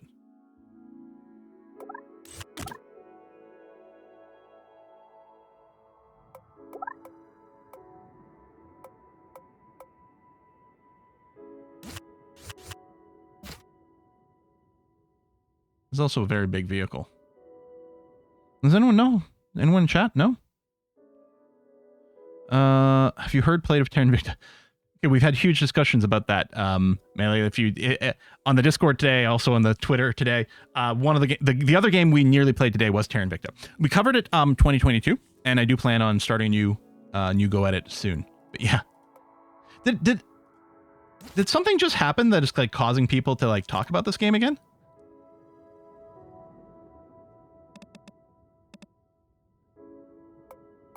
Just kind of funny, like.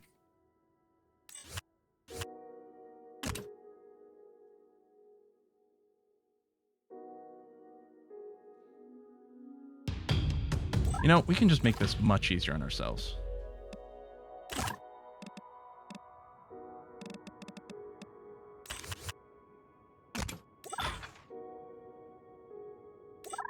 Much easier on ourselves.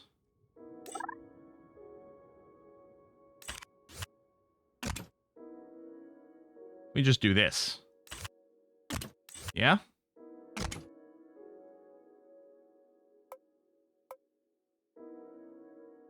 I see, now the mirror symmetry is not...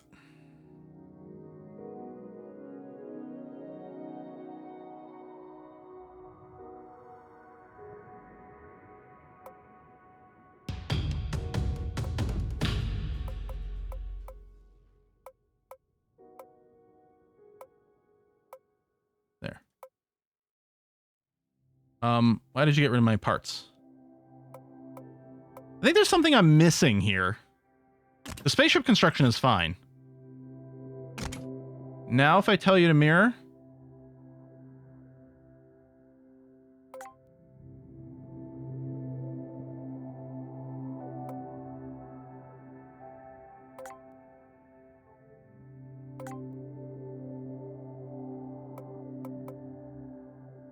There's a mode. There's... Because when it got us to make the planes and the cars, it definitely put us in a different mode. How does it...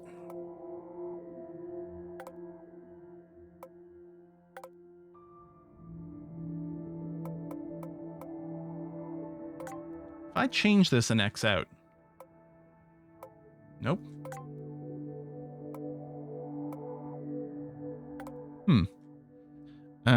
Juno, New Horizons, build airplane, orientation?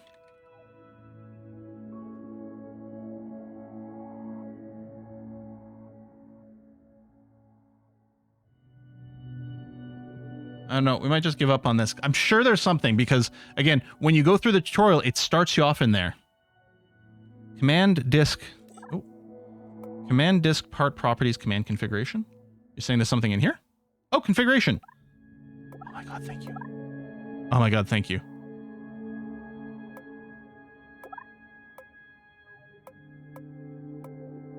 Yes! Okay, thank you. Oh my god. A little bit buried that it's there. But that's okay.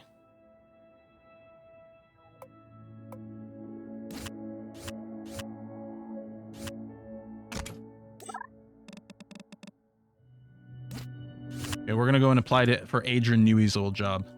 There we go. There we go. It's a little bit narrow.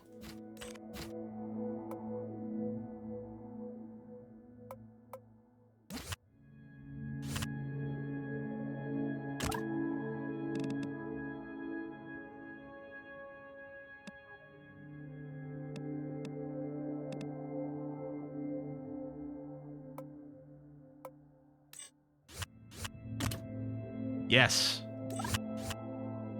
Oh! Doesn't clone the whole thing. Okay. All right. I believe these are the front tires. So we want these to have a turning angle. I think I'll still go with the four-wheel drive, because why not?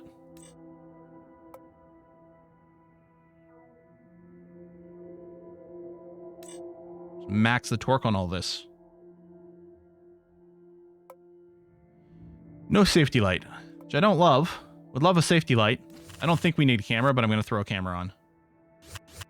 I believe this camera is facing the opposite direction than I want. Or we've built a car that goes backwards.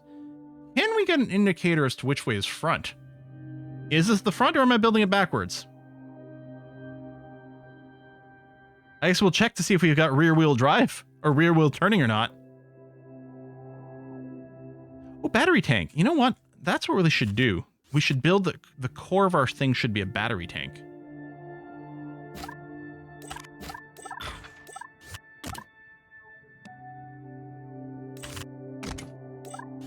Still think we might be going backwards, but that's okay. I wonder if I can translate. Like in Kerbal. Yeah, okay. I know it looks a little jank, but that's okay.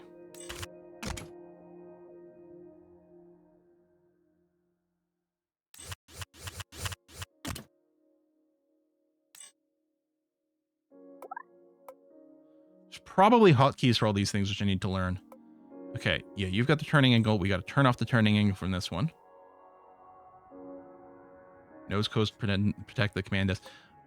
Plus, it'll look cooler, right? That's what the tutorial said. Yeah, it is backwards. Based on the nose cone. I should have put the nose cone right away. That would have confirmed the direction for us.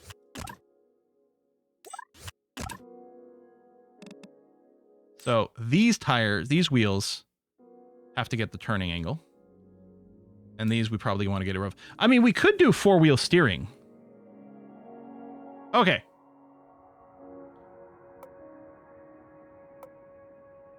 Awesome car 01.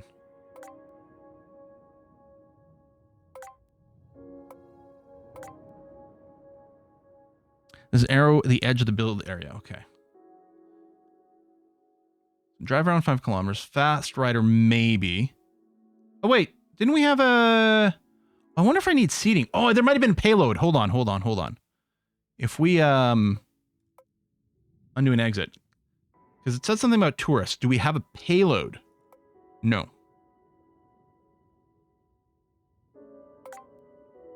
Did I not accept that one?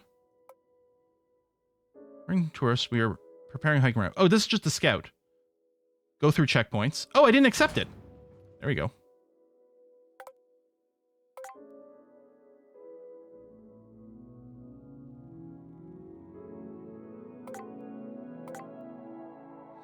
Camera's reverse camera now. Actually, no. It is going forward. It'll see the length here, which is, you know, maybe cool. Oh, no, it is a reverse camera. Wait. So, I was right about our original direction. Now I'm really confused.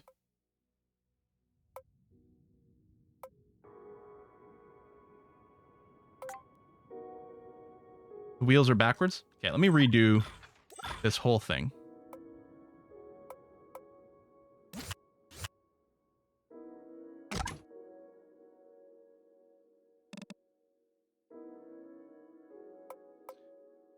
Why would the wheels be backwards, though?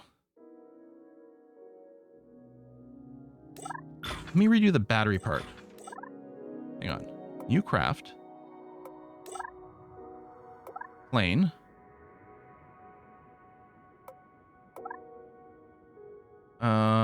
Battery.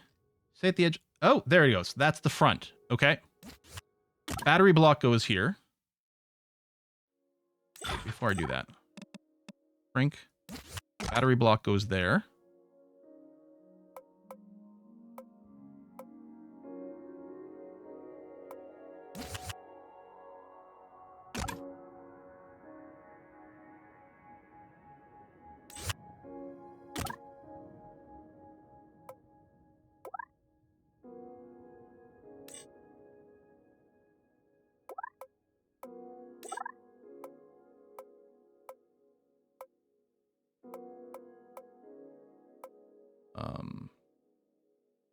Sorry, where are the wheels? There.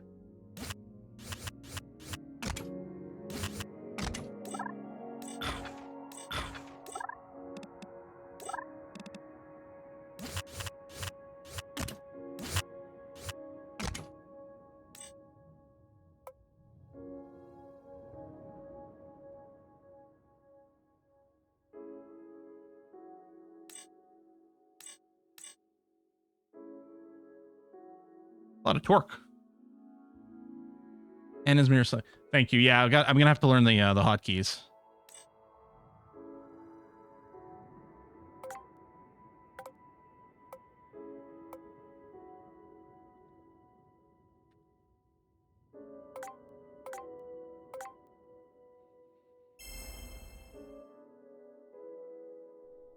There we go. Okay. Follow the route. Go through the checkpoints. Hide this. We don't want that.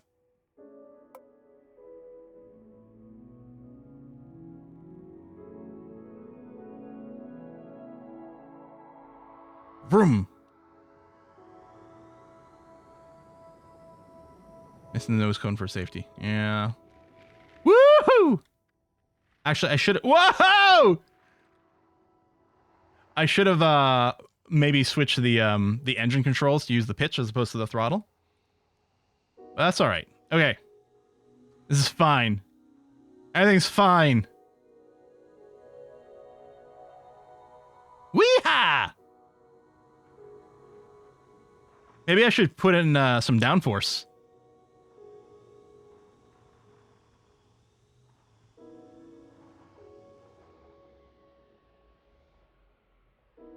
Oh. Oh. Oh. Oh. Do we need some extra thick tires with the double C's? Yee! I think we might.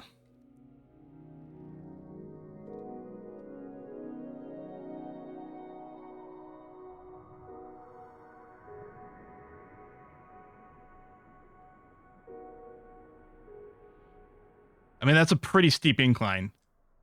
But we know we can do it because undoing it. Because our last car was actually pretty good for that. So if we go and give this guy some thickness, and then we'll tweak the gearing ratio over here as well. Get some more torque.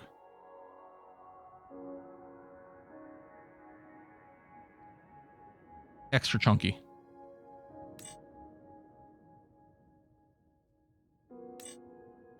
Lots of torque. What else we have for like, oh, yeah, and you know what? We're going to switch this to use the pitch. Oh, wait, this is turn. RPM. There you go, pitch. So both of them are going to use pitch. That's good. I like how we get different styles here. Oh, we only have retro and street right now. Okay.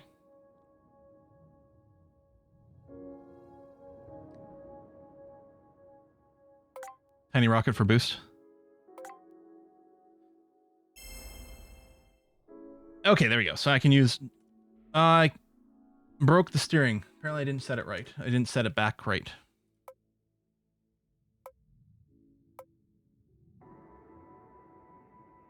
This is the front drive. It's got the steering angle.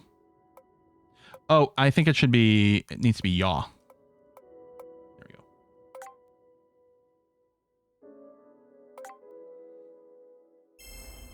There it is. Okay. Yeah. Is it a terrible idea? Yeah. Hey. Excellent. All right.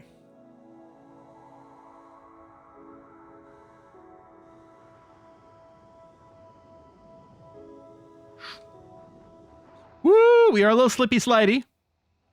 There are some like traction options and things too. Maybe, you know, like some of those friction and traction. Oh no! It's fine. It's fine. You know what? We're just going backwards now. It's fine. Now we got rear wheel drive. It's fine. Or rear wheel steering. What we need to do is unlock the, we need to have like wibbly wobbly suspension for these sorts of areas there, because not all four wheels are touching the ground. Okay, here we go.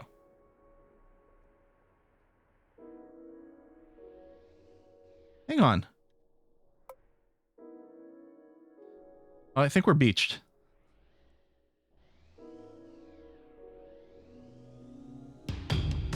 Oh, I can do it. I can do it. Hang on.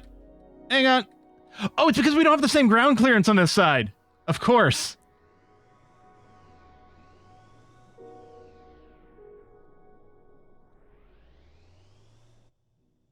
Dang. Make the wheels bigger.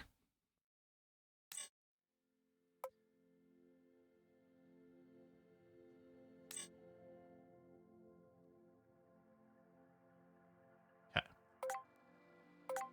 Wiggle, wiggle.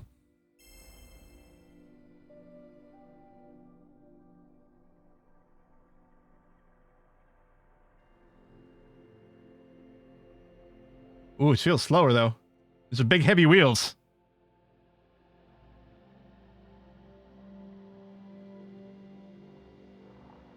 Now, the speed goal is interesting. The problem with it is I'm not sure we're going to be able to achieve the speed goal around here just because I don't know that we've got enough of a big, open, flat area for it.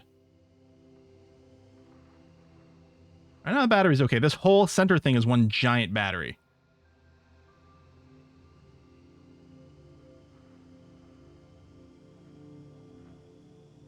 Woo! Oh no. I think it's just going to be a raw muscle here. Dang it. When we made the wheels bigger, we definitely lost a lot of room. Because I think we're a lot heavier.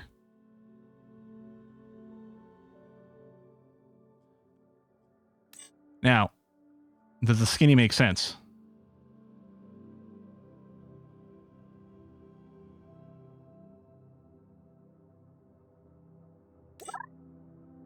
Thing's almost a ton. What are you talking about? Oh, I was looking at the weight of the individual thing. Yeah, what is the total weight? Oh, you're right. This is very heavy. Yeah. Well, we did just trim off a lot there. It's probably way more battery than we need, isn't it? Okay, that looks really funny.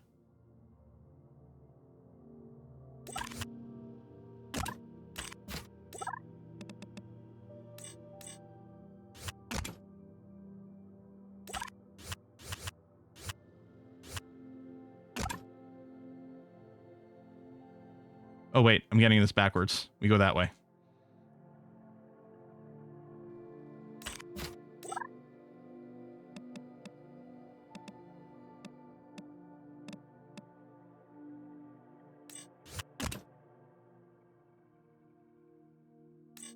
Hey. Okay, no, they both turn. All right. All right, we took a lot of weight off this thing. We took a lot of weight off.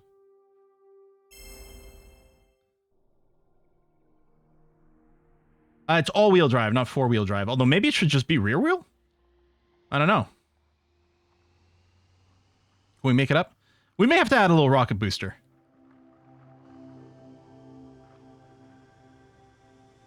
That is the solution, right?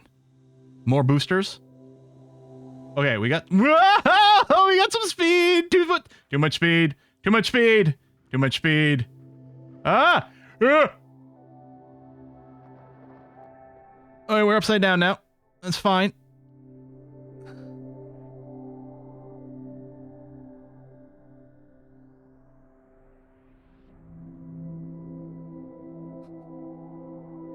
I think the front wheels aren't bigger than the rear, are they?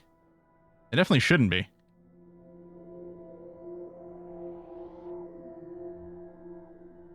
All right.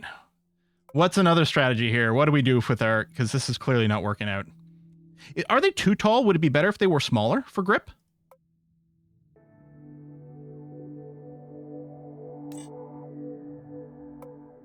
Yeah, we could add more wheels. That's true. They're whoops. Undo. They're both the same. Size 100, width 50. They're both exactly the same size.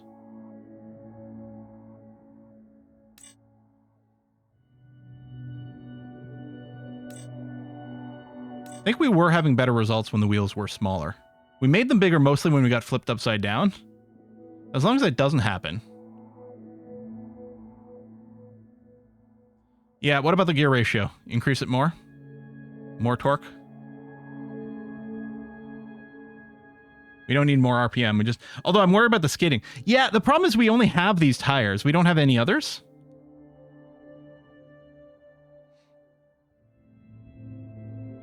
I mean, we just shaved a ton more weight off this vehicle. I mean, that looks funny, but it might be fine.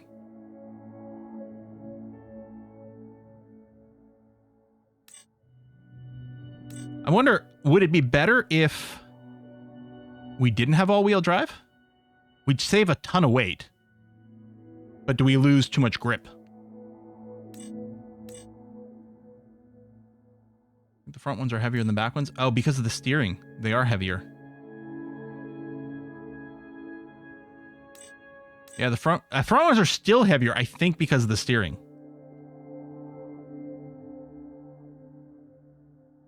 That's interesting. I mean, the forward traction is already maxed out. Let's go pure rear wheel drive and see if just cutting a bunch of weight off this is the way to go.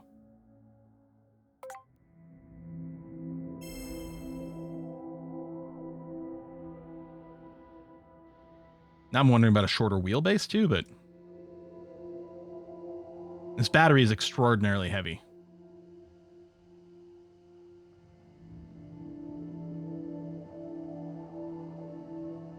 And yeah, putting a little more weight in the back now for the pure rear wheel drive might also help.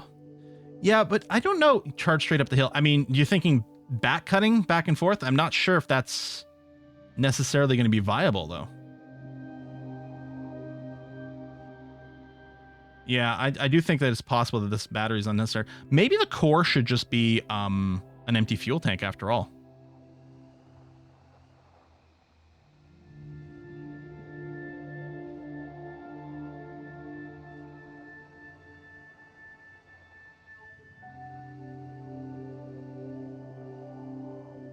Yeah, we could go six-wheeler. Okay. What I'm going to do here is I'm going to try, if we remove the battery core, because we have some battery, I think, in the control thing by itself. And instead, we just use a so-called fuel tank, but it's going to be empty. That is very light.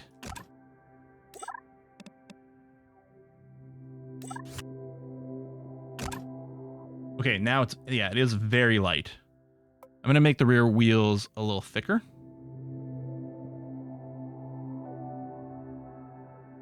Oh yeah, what if we used just a strut as a center or a structural panel? Yeah, but yeah, we shaved off like 150 kilos. Should be lower gear. I think it's as low geared as it can. I think that's what this gear ratio is. So yeah, this is low RPM. High torque, low RPM. Now, we put in the battery core because we're like, well, how much battery power do we need? So let's deep this battery number and see if, oh yeah, see, it drops fairly quickly. So I think we do have to bring a battery, maybe not the entire body of the car, though.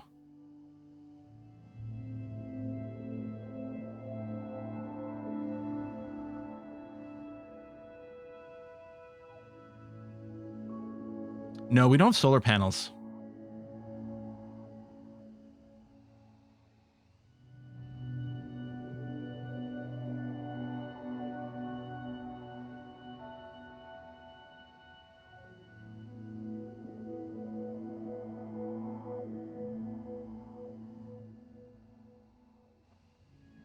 Oh, that's interesting. Even if I hold down to W, it doesn't drain the battery not as much now that it's reached full speed, but...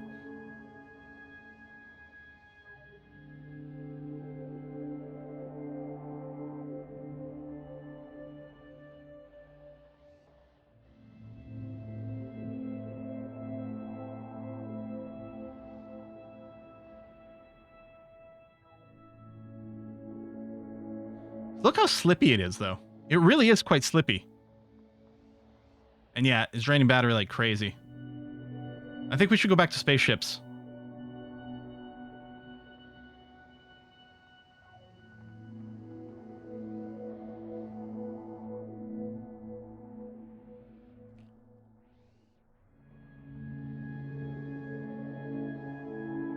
We can also go back to the wider now that we killed a bunch of the weight, we can do that. But obviously we need to go in with a battery.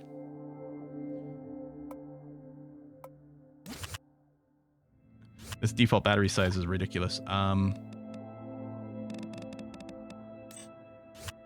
Little battery over the back.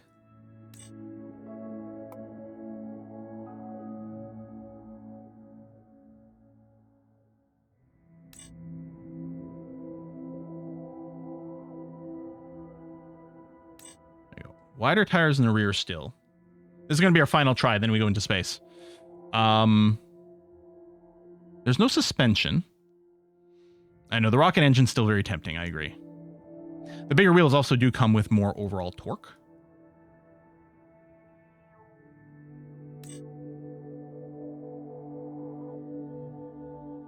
You know what? I know it adds weight, but this is theoretically functional weight.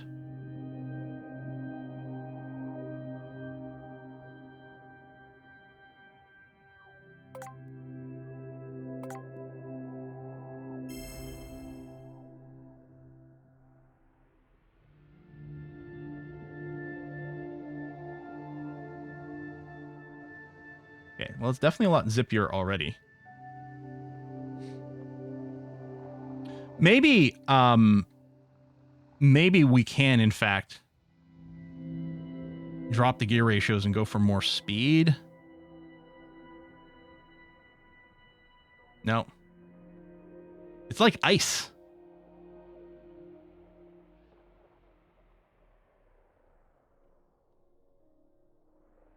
What was our little starter car? Like, we need to, like, get our little tutorial car back.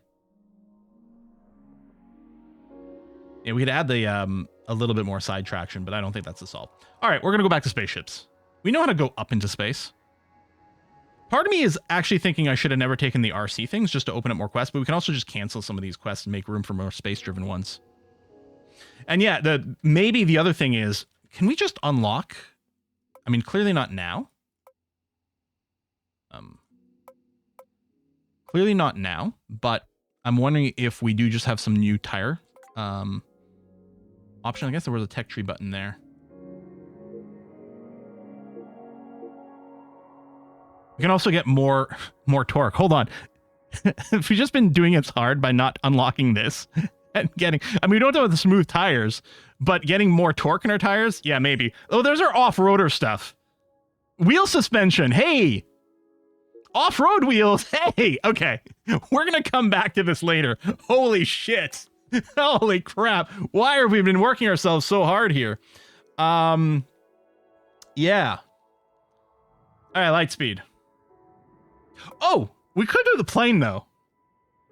It's a little nutty. Now, let's go into space. So...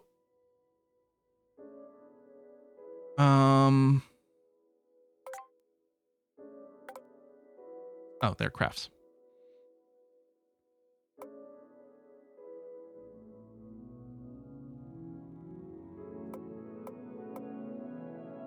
We just reload this tutorial again. Oh, I never did show you the programming. Let's do that. We got too distracted by the car stuff. So this button over here. Well, what I got distracted was trying to find the thing to like make things point places. So we got this block style programming that we can do. On start, activate stage. Set our throttle to 100%. Oh, to 1. Okay, it's floating point number. Cool, good. Lock on heading to, I guess, to current, which is going to be the straight up. Or we can set in a vector. There. On start, lock heading, set the throttle, activate the stage. Then when we reach an altitude,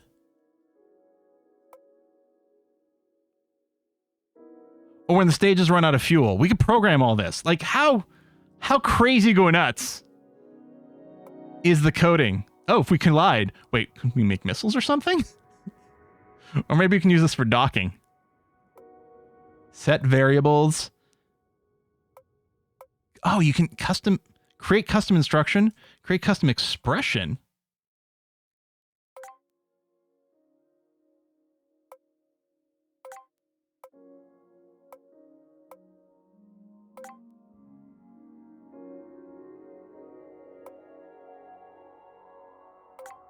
Holy crap.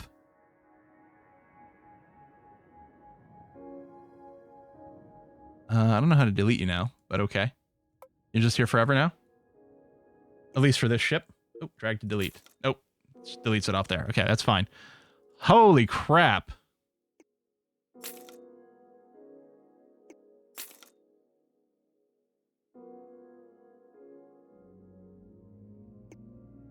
But I could at least do this. In case I forget these things before we launch. Actually, I am curious. If I just say, okay, this is our whole code. On start, lock heading to current, set throttle to 1, activate stage. That's our entire script.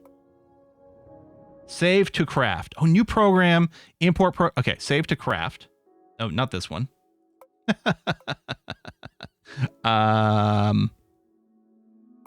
This one. Load program?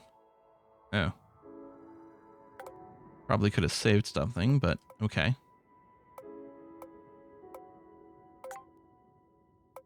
Let me set this again. Done. 1. Current. Doesn't have a prograde yet because we're not moving. And then activate stage. Okay.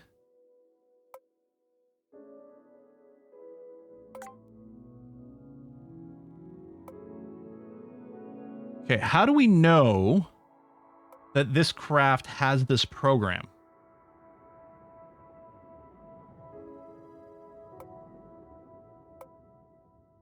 I guess it's just that. Okay. I don't know if it's visible somewhere else.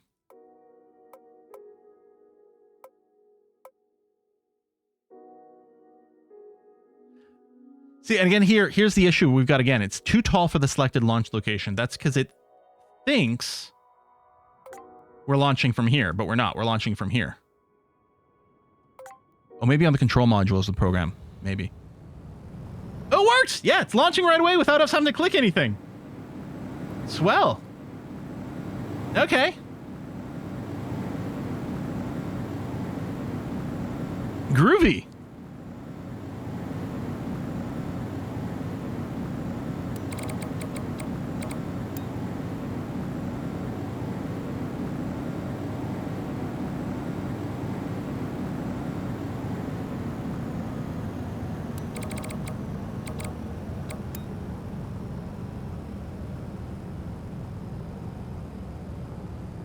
So, speed is fine because that's we know we can reach that with this because that was our orbital speed.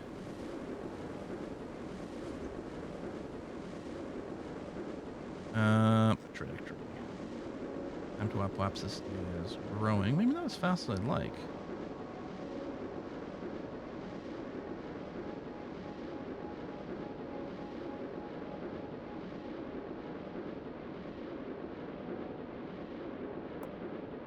Prograde.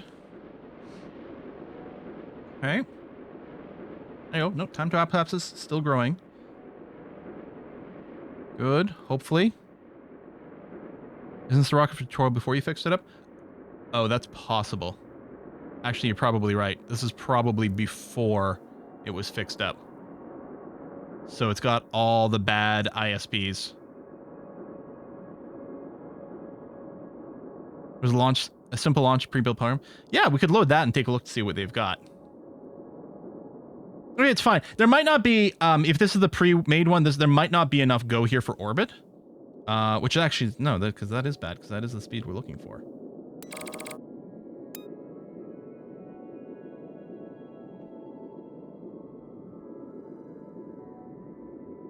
Oh, I don't need to be orbital. I could just be shooting straight up the entire time. Yeah, okay, let's... I think we might have been fine. But let's go and check to see if this is the one that's non-optimized. We're losing the convenience of like the auto selection on the engines, which are slightly different.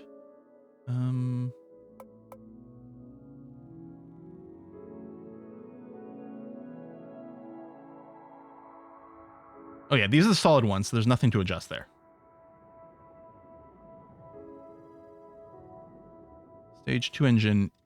There's a place to quickly select those. Yeah. Second stage engine. Oh, did it select it though? No. Oh. That's a little bit annoying. I don't want to click the interstage. I want to click the engine that's hidden inside this interstage. Hey, Quill, pay attention. Which I can do that. There's got to be a better option for this.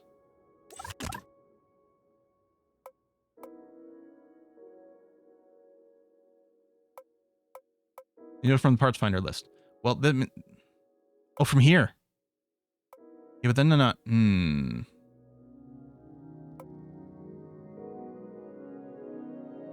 Okay, there you go. They've been named. Okay.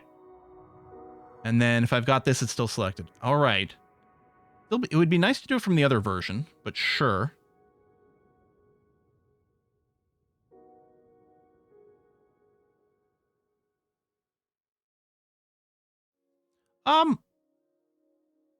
I think this might have been the version that had been fixed. I'm not sure.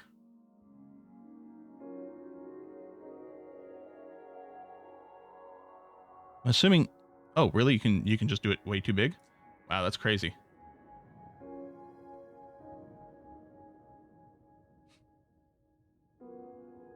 Oh yeah, maybe turn off visibility. It could be. I think it's poking out. Yeah. There you go. Now it's not poking out. We look at everything, all stages. Oh no, it's definitely no good.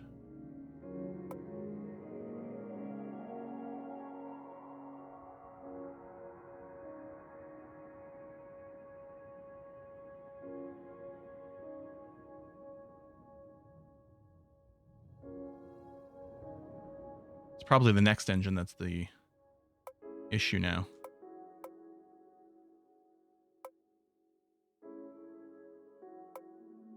Yeah, no, its ISP is terrible. Although, oh, that's because it doesn't know that it's supposed to be basically in a vacuum.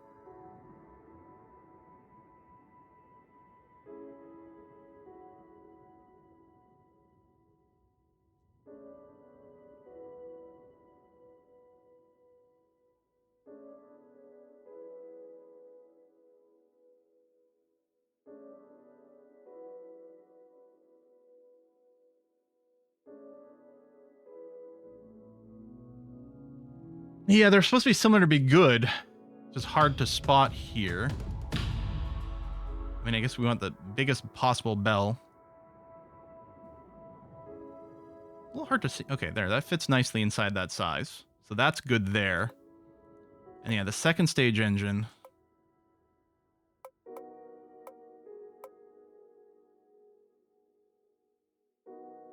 Starts presumably somewhere around here. No, that's pretty much bang on. Okay. Theoretically optimized?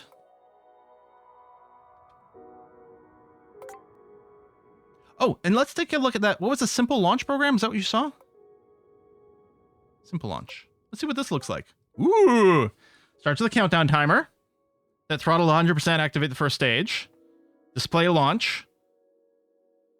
Loop through all stage. When the fuel runs out, activate the next stage. Cool! All right.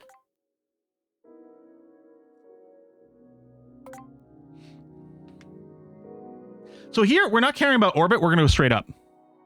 All we're caring about is speed. And also test the automation here. I don't think it did a lock here. In this case, we'll just keep it locked to prograde. I think all it's doing is the staging. So theoretically, it's going to run the stages for us. We got a flight log. Let's see what happens.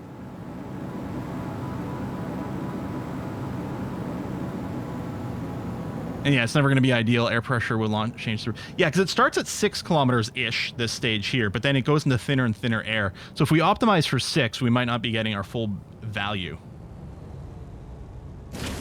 I'm wondering if we should optimize for like midway through its range. I don't know. I think we want to optimize for a little closer towards the start of it, because that's when it could be losing the most performance.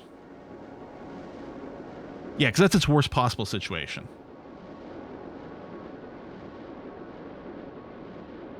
I guess I didn't check the thrust to weight ratio numbers. It's possible that this stage didn't have... I was only looking at the ISP. I'm just realizing I should have looked at the thrust to weight. But it's actually sitting at 3 right now, so that's fine. Yeah. I think if we just shoot straight up, we'll hit our 300,000. Or 3,000 kilometers, or meters per second. 3 kilometers per second. Oh yeah, easy. And it did auto stage. I didn't interact with it at all. I mean, I don't think we'll normally want to run this, because I think normally we want to, you know, babysit it a little bit. Can I set this to straight up? Oh yeah, lock up. But I mean, locked prograde is fine here. Yeah, next stage happened automatically. Orbit speed. Oh, thrust weight is really low here. No. So, okay. So this one here is the one where all I did is I looked at the ISP and I didn't look at the thrust to weight. Actually losing some speed.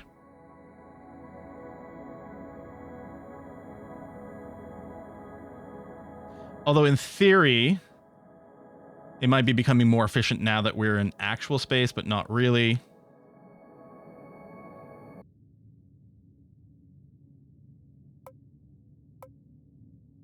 Yeah, I didn't look at it.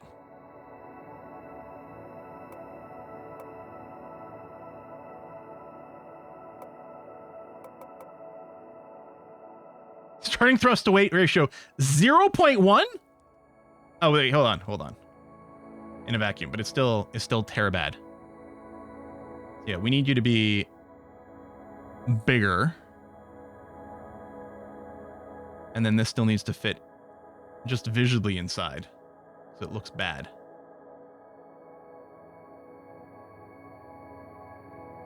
There.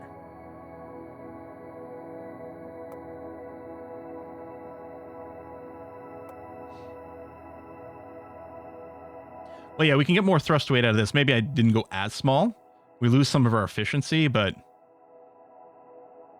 it does give us a fair amount more thrust to weight. So we're losing a little delta V, but it's going to make sure that it's actually more functional. Let's call this 60%, and let's bring this down to, or bring this up to 80%. Okay, 1.5. Now, when I save, does it remember the name? Okay, it does. Good, yeah, overwrite.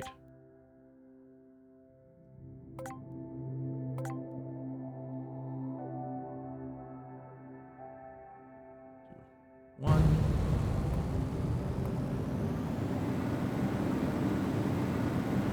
Would we go faster if we went into an orbital thing? Maybe, because we might not be fighting gravity the same way, which is trying to pull us down instead of us trying to miss. So maybe we'd still hit a higher effective velocity?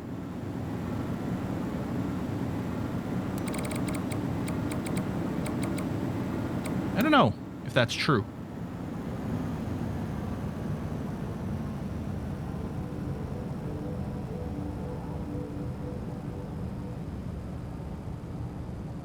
Oh yeah, it's going to auto stage. I was going to say, I might want to stage once the thrust weight drops below 1, even if it's not quite done. And we will be fighting air drag more, and that's true. At this point, I'm already going to just lock to prograde. I mean, we're still mostly going vertical to exit the atmosphere quite quickly, but that is a good point. I'm going to ask them, what are your thoughts on KSP News fight? Honestly, the developer company behind it was clearly, and I mean, I think there's been a lot of publisher bullshit and some things got swapped back and forth, but it doesn't surprise me if 2K, Take Two, which I think one owns the other. I'm not sure. Names are confusing. If they were looking to cut back and things, I think it's a natural pick. The game release has been a huge freaking disaster and is not really getting better at an appreciable rate. So I think from it, like, it makes sense. It sucks. Yeah, Take-Two owns 2K, yeah. But I think the Kerbal Space Program 2 team is owned by Take-Two, not by 2K. It's like, you know, it's a family tree, but...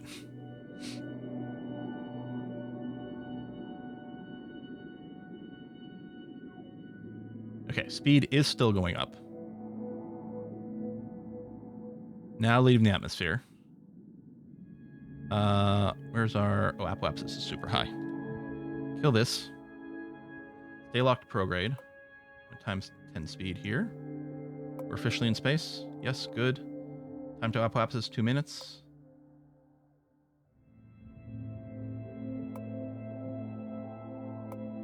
And I'm not caring about actual circularization here. Ooh, there you go. Z is in the full throttle. Good. Orbital speed. Go up.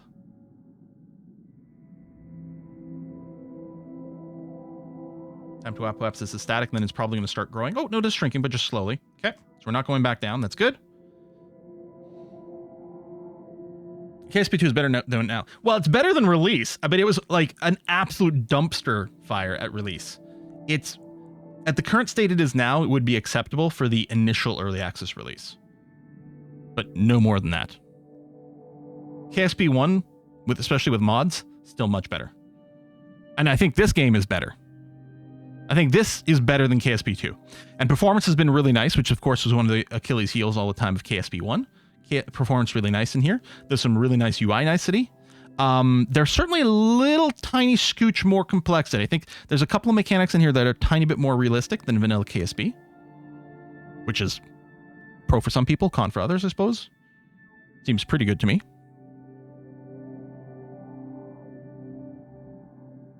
Yeah, we're going to hit our speed here just fine. Wasn't very clean, but I'm also getting very tired. Brain not working as well as it was at the start of the stream. These 4-hour streams, I've really noticed, like, by the time the 4-hour streams end, woo, man, oh man, my brain and my patience is not there anymore. Hey, there's Lightspeed contract. All right, good. End this flight. Can't recover it, so we'll just blow it up. Did we get more spaceship mission? A satellite mission for $1 million bucks. $1 million. $1 million bucks. We do have 2 million in the bank, but compare these guys, right? Oh, new customer, Prof. von Pricklesbach. As much of a wacky scientist Pricklesbach may be, he is one of the most renowned researchers in Drew. He is looking for some help to gather data to prove the presence of other forms of life in the Juno system. Ooh. I need you to help bring some satellites into orbit. Let's start with something easy so you can put this CubeSat into any orbit. I've already had added a deployer in it to ease the integration, but you have to figure out where to put it in the rocket. It can fit next to an engine inside a fairing if you have already unlocked them, or you can even eject the nose cone with an interstage that has a payload inside. Okay, new craft with a CubeSat. Periapsis over 80k. Done. Okay. Let's build a brand new ship for this. New craft. So, immediately... So we don't actually have to release it. So it's like next to an engine or whatever. Like, we can just leave all this. There you go. CubeSat is tiny. Well, probably what this means is we can design a fairly small ship around it.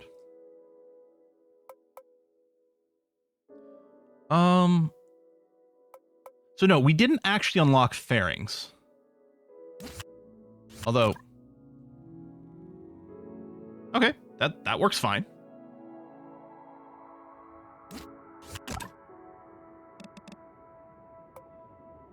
So, Goblin, or the Gnome Engine. Slap. So this thing is going to be our space stage. So yeah, this is going to be the one that we're going to try to optimize for our vacuum. Now, it presumably got auto-sized to fit this thing. I don't know. Thrust-to-weight ratio is crazy good right now. High chamber pressures can increase thrust and efficiency, additional cost. Okay, that seems like we still want. Oh, this does gimbling as well. There'll be different nozzles later? That's crazy.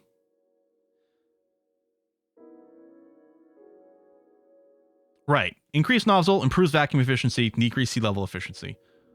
That's fine. Increase thrust, decrease nozzle ratio, increase efficiency in a vacuum.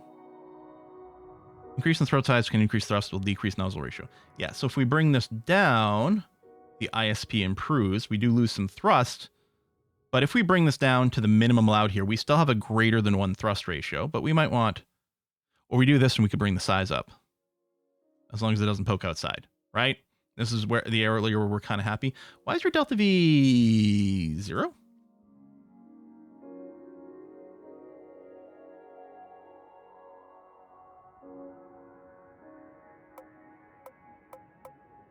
Was it just because the stages are confused? Oh. Shut up. Because I put an interstage on there instead of a fuel tank. There's the fuel tank. Hey, we got fuel. 4 kilometers delta V. Okay, but now the thrust to weight ratio is worse because it's got the weight of all the fuel now. Okay. That makes some sense. Uh-huh. Uh-huh. Actually, I don't think we need this big of a fuel tank for this. We do this. 3K delta V is huge. Thrust to weight, bigly.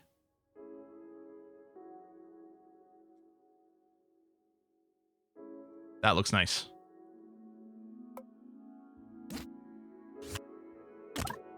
Interstage on top of this. New fuel tank.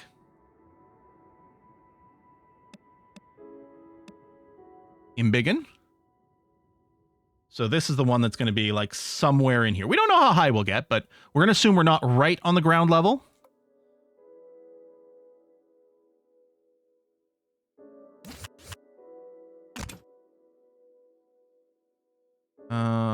So this presumably is stage 2.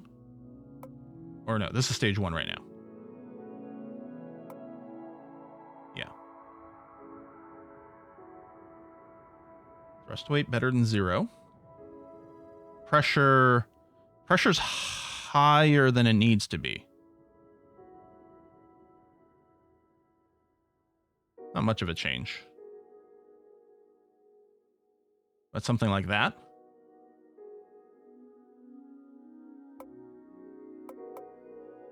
This is not something you normally have to think about in Kerbal.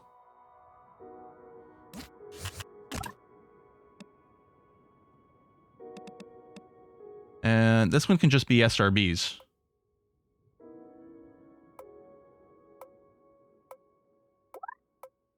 I like that the fuel, the fuel tanks are, like, they automatically change their fuel types. That's really good.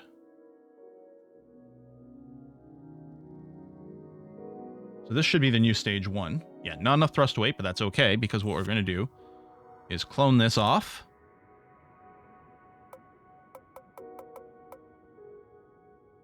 There you go, 1.34. In fact, what I'll do is I'll bring it down to a 4, clone you again, and get another 4 in here. Okay, 171 thrust to weight ratio. Oh, hold on. What happened to the stage 3? Was this not like 3K delta V?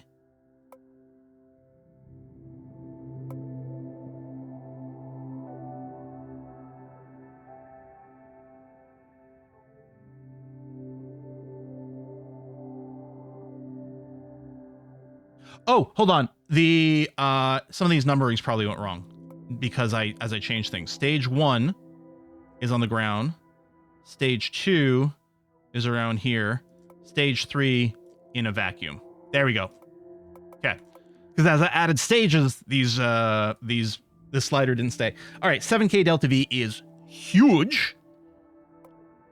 This should be 50% extra, which is good because I'm probably gonna have a shitty like takeoff angle and stuff. Throw some little winglings on this. We're not too tall, are we?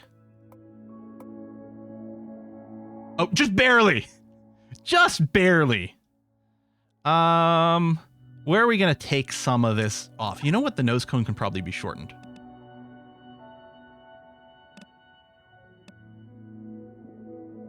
Too many stages. Can I only have 3 stages?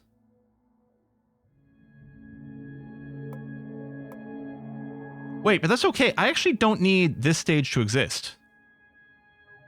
Oh, no, that's not true. I do.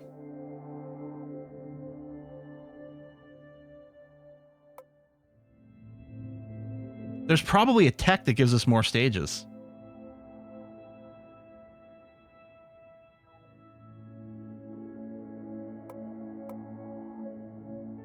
Can I destage this and just have it go automatically?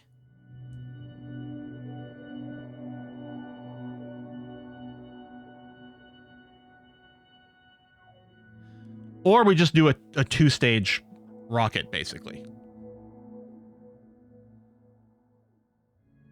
I think I have to do a 2-stage rocket.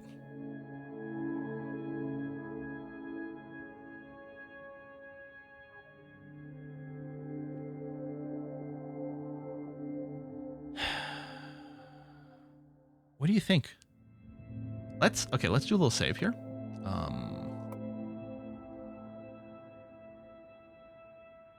Just to make sure we don't lose it.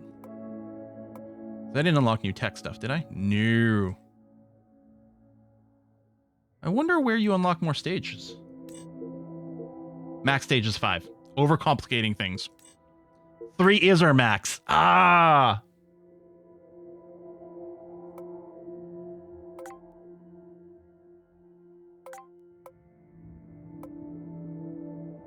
Okay, next.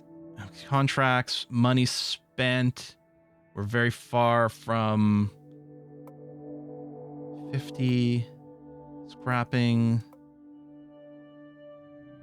50. Oh my god.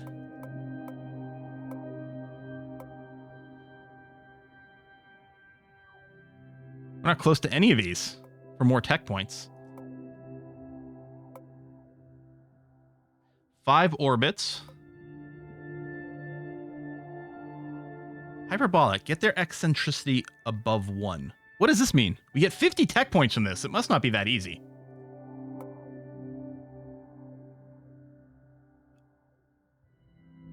Highest climb. Oh, this is an actual on the surface, I think. Deepest dive. Wait, can we make submarines? Can we make submarines? I can just drive 10 kilometers. Maybe I just do that.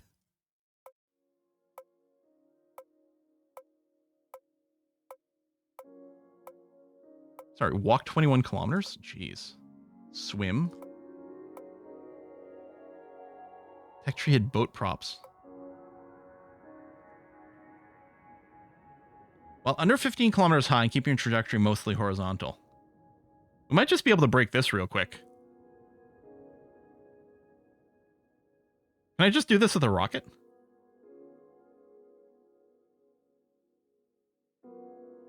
Or just a rocket plane. See if we can break Mach 0.5.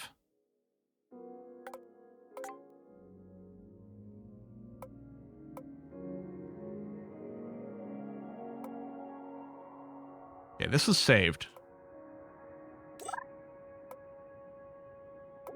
If we can build a little rocket plane.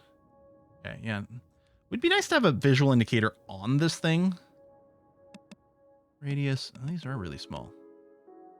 All right, 0.5 meter. And we don't have an air-breathing engine, but that's going to be fine. Fuel tank. Make it a little longer.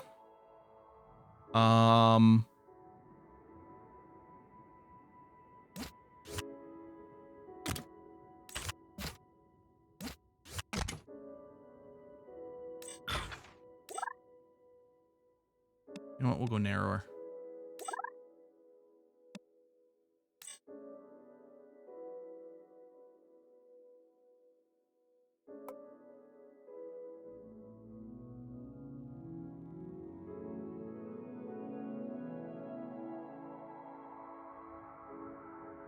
Say we're optimizing for around 10 kilometers.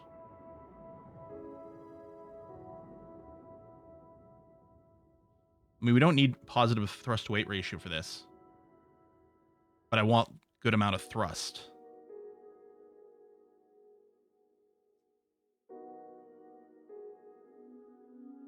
Oh, right around here actually is our most fuel efficient setting. Right around there.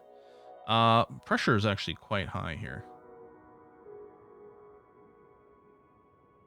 There. Bring it around there. We need throttle control when you have ludicrous speed. Well, we will have throttle control. For whatever that might be worth.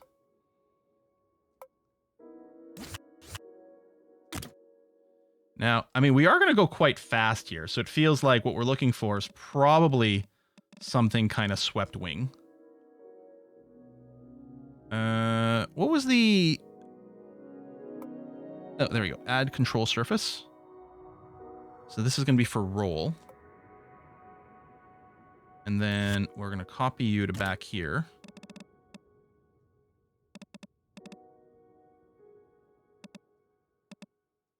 Then you're going to be for pitch. And then we're going to copy you here for yaw.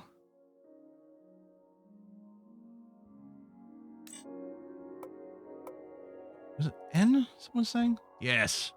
Does that cycle through all of them? No. Okay. Just enables mirror symmetry, which is fine. We're clearly going to want a nose cone for aerodynamics here. And I suspect the wings will have to go a fair bit forward, but I'm not going to work with the center of mass until we got some wheels on here.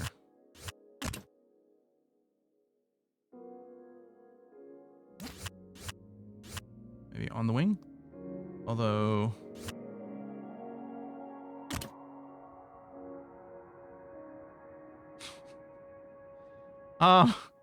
it's an interesting default behavior for these guys.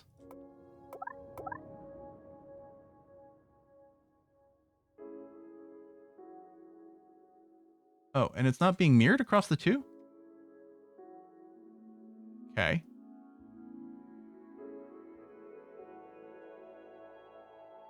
So this would have a natural pitch up because this is low, but it feels like it's a little too low.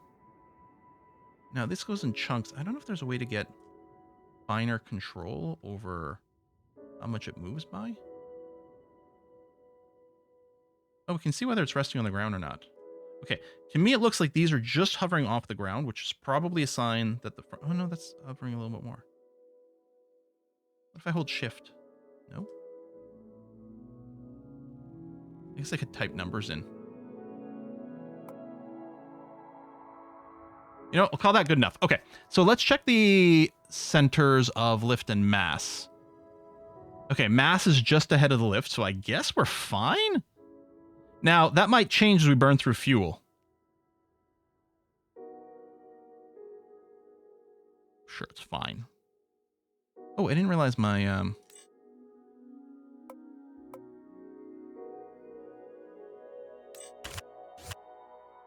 We're at level, which... The little V-tail could be a thing. That's not what I was looking for. In theory, this works.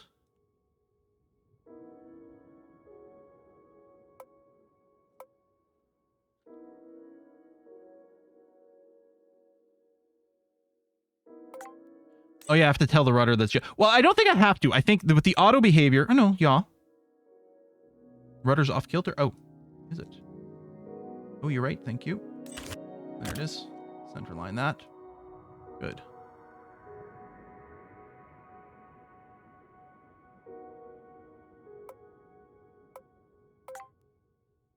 Let's see what happens. So we're trying to break Mach 0.5. Ooh. I didn't think about the center of mass relative to my my wheels. I guess the wheels need to be a little further back. On the other hand, let's see what happens. There you go. There you go. Whoa!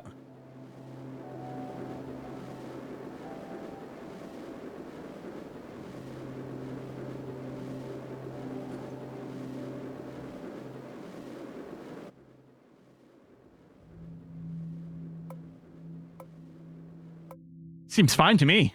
Seems great. Can we scale these? I mean, yes, we can actually. Leg shape. Oh, I could use these to mess with the length and everything.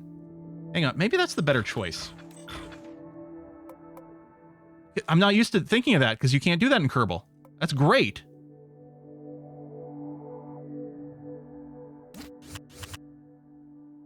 Right smack in the center. This is still a little weird.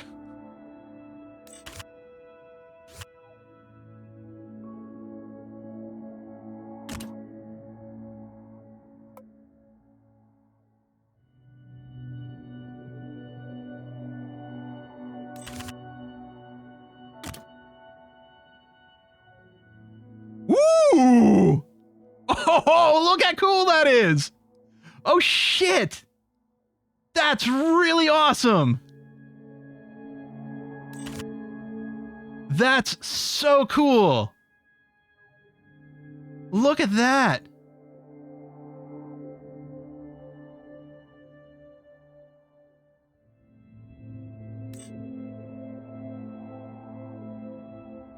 Oh, that's as short as I can make it, huh? Is there something else I can do here? Ah! Yes! Oh my god! This is stupid good! Everything's procedural! Although, it's not mirroring it to the other side. Oh, I guess it broke symmetry maybe when I started making the changes? Okay, where's... Okay, so now this is behind the center of mass. Arguably too much. We might have a bit of a problem with the tip up.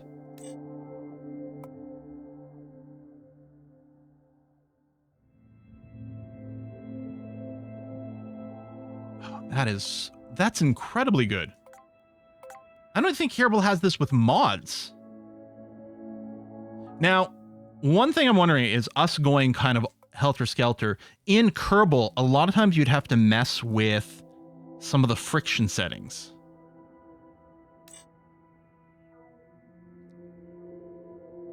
Okay, what we can do is enable turning angle on those. None of them have torque, which is fine. Oh, check top down as well. You're missing.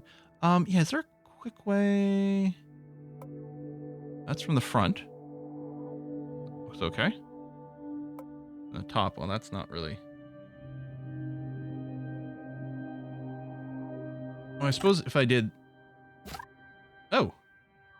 Wait, what?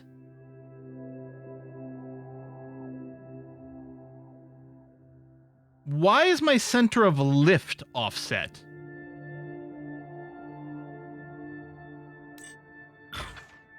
I had 2 wings on that side for some reason.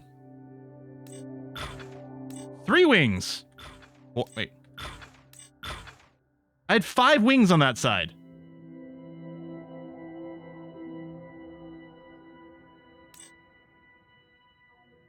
Okay. So that's glitchy. It's pretty clear that when you change the properties on something that is mirrored, and we just saw that with the wheel, it doesn't copy it over, but can sometimes create duplicates? Okay.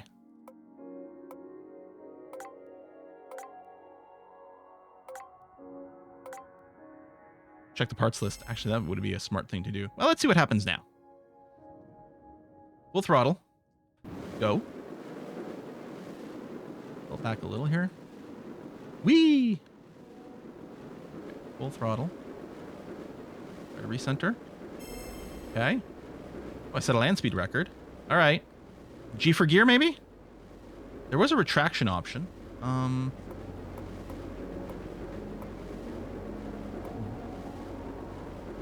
Click the landing gear. I'm actually not sure these are retractable.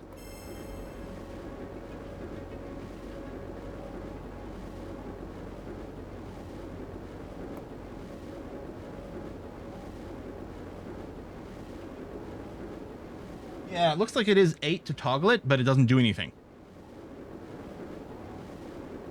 There may be something else that you have to set for it. I don't know.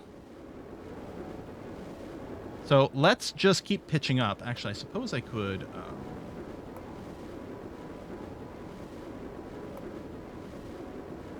there you go. Maintain this with sort of an autopilot. So we're burning through a lot of fuel. Again, this is not an air breather, so the fuel efficiency is going to be questionable.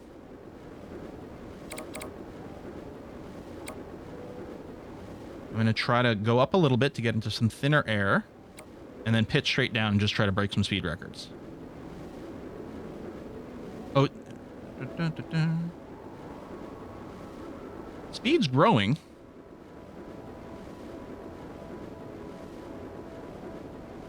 Oh, they want you level. You're right. Plane? Why did you... Okay. I don't think the autopilot knows what it is. Oh, no, we're not going to be able to break it here. So I don't think we're going to be able to break it with these engines. Well.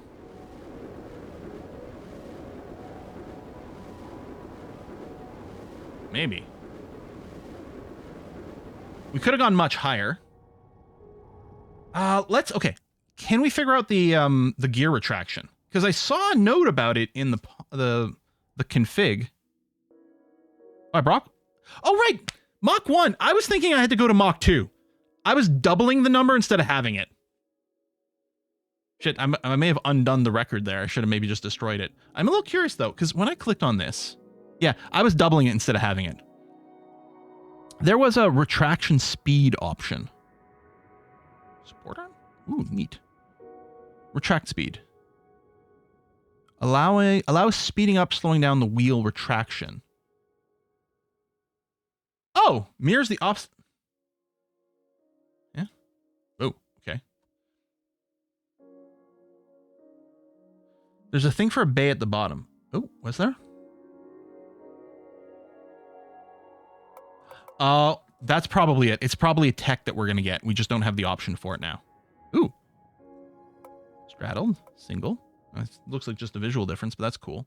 Did it give us credit for it? I'm worried that it didn't because I did the undo. Yeah, we don't have the tech points.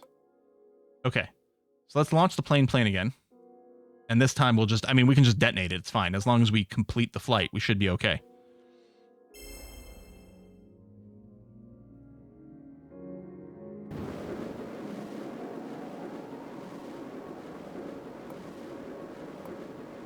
I think the autopilot... Okay, hold on. It's fine. It's fine. It's fine. It's fine. It's fine.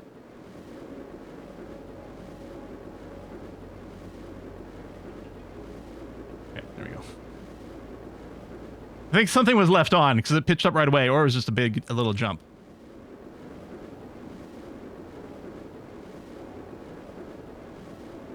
Overexpansion damage. Is it because we, like, oversped it at a too low of an altitude? I wonder. It does have some damage. Wow. That's neat. Yeah, then I think there's a... Wait, can I...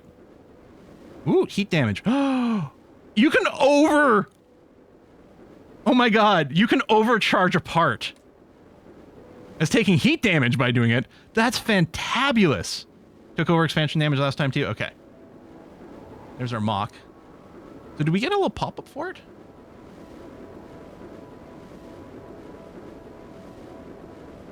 Do it for the record. Oh, actually, we probably will. Okay, 33% fuel. Okay, let's level out. There it is. Mach 0.5. Or 400 meters. So, I mean, we've definitely gone supersonic at this point, right? Are we going to get another pop-up for it? They didn't sell this last time. There we go. Mach 3. Speed's climbing, although we're about to run out of fuel. All right, let's see what happens. 120%, baby. Yeah! Look at the damage go up. Look at the speed go up. Now, how level is level? I give us a slight downward tip. Mach 1.5. Nope, now we're out of fuel. You know, if we want to do the, like, land in the ocean stuff or something, we could do it now.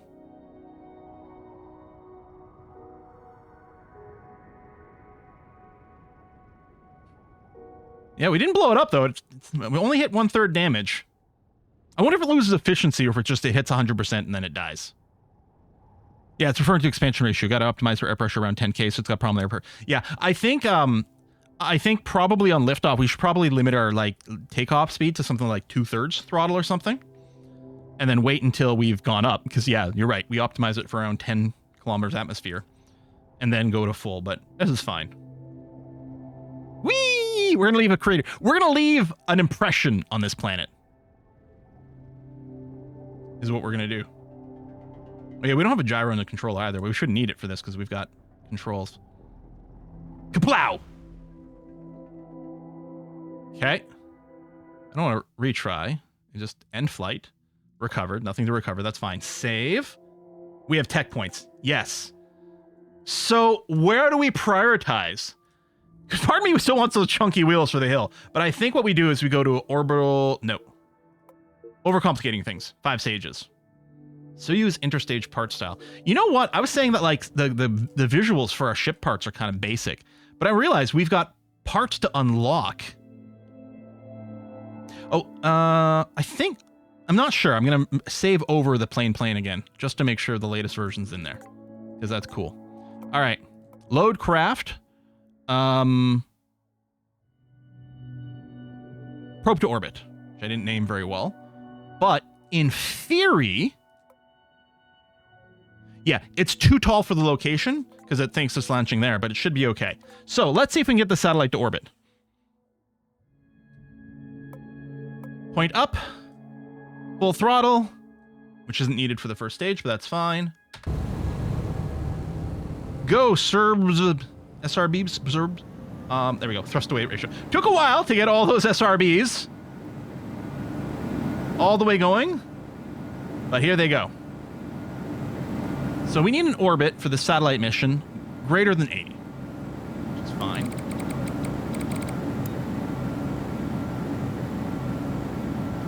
I don't think we've got a gyro in here, which isn't going to matter for the next stage because we've got gimbaling, but sure as heck isn't helpful on this one. Hold on a sec.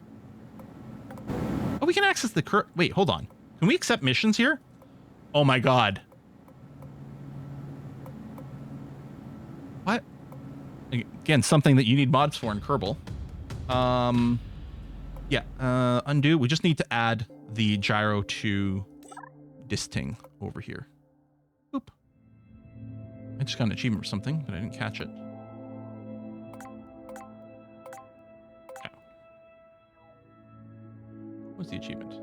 Oh, complete any 3 of the tier 3 milestones. Well, that's nice.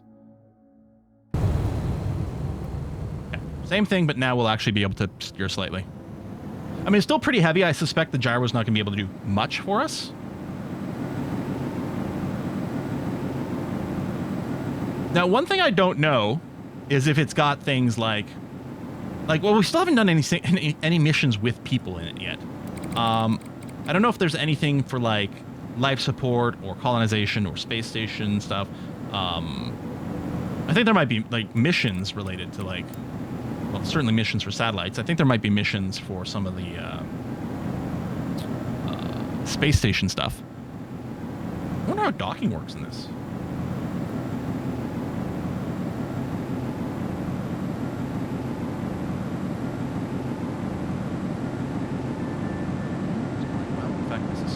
Probably grab you to turn a little bit more.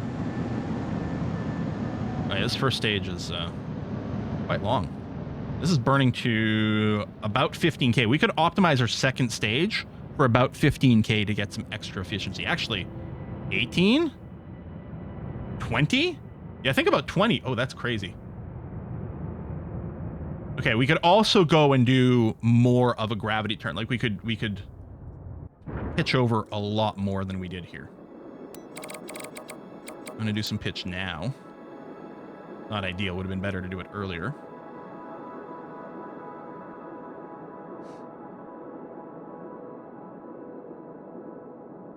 I love this nav ball. It's going to be like, I still like Kerbal Space Program 1. In fact, I'm probably after the stream, I'm going to install a bunch of mods for like colonization stuff and play a bunch of Kerbal on my own here. It's going to be hard not to play without this. This is really convenient. Okay, apoapsis is certainly more than we need. Well, you know what? We'll just kill this now. That's fine. 91k apple. That's fine. I wonder, can you quick save? Is there such a mechanic? Oh, there's a quick save. I wonder what happens. I'm going to try F5 as soon as this goes away. Yep. F5. Okay. So Apple has got to be above 80, which we are.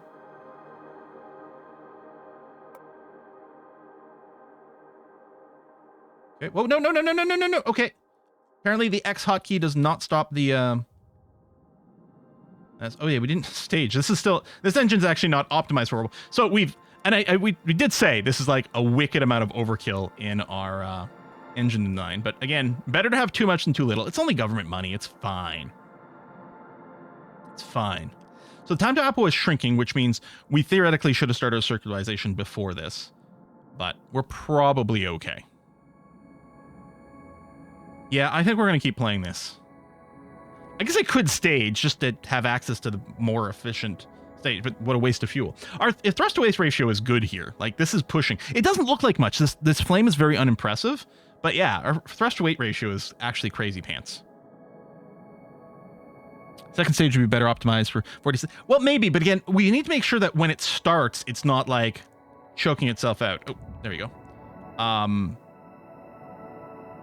Right, because the problem is if you optimize for sort of the midpoint or something like that, what could happen is when you start, if the thrust to weight ratio is bad, as long as the thrust to weight ratio is okay, we could accept slightly reduced fuel efficiency. That's true. Okay, well, since we're past the apoapsis, I guess we'll do the thing where, no, not heading. God damn it. Reset you to this. Right, I forgot I can pull this, which is actually really handy. Yeah, we'll just pitch up a little.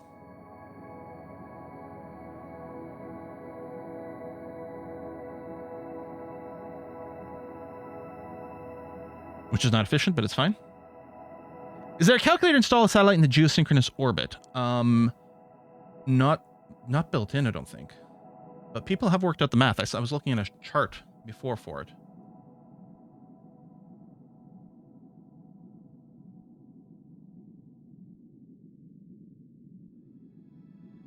So what we get for going into such a vertical climb. We're getting a really inefficient circularization. Our path was very like up and down instead of coming in flat. But we are very much almost there. Oh, we're almost at the periapsis. I didn't realize we were just increasing our apoapsis over here. Wow. I didn't realize it was so close. Okay, that's not very efficient, but it's fine. I think we're going to skip into the atmosphere just a little bit. That's okay. Yeah, this apoapsis is crazy. I'm like, why isn't the periapsis moving very much? I didn't realize we were at it. And yeah, I think there is another map mode, but I think we have to unlock it later. I think we've got this little map we can do here, but an actual map screen, I think unlocks after the fact. Okay. We're past the peri. We're now climbing. We'll probably be able to do maneuver nodes and all that stuff too.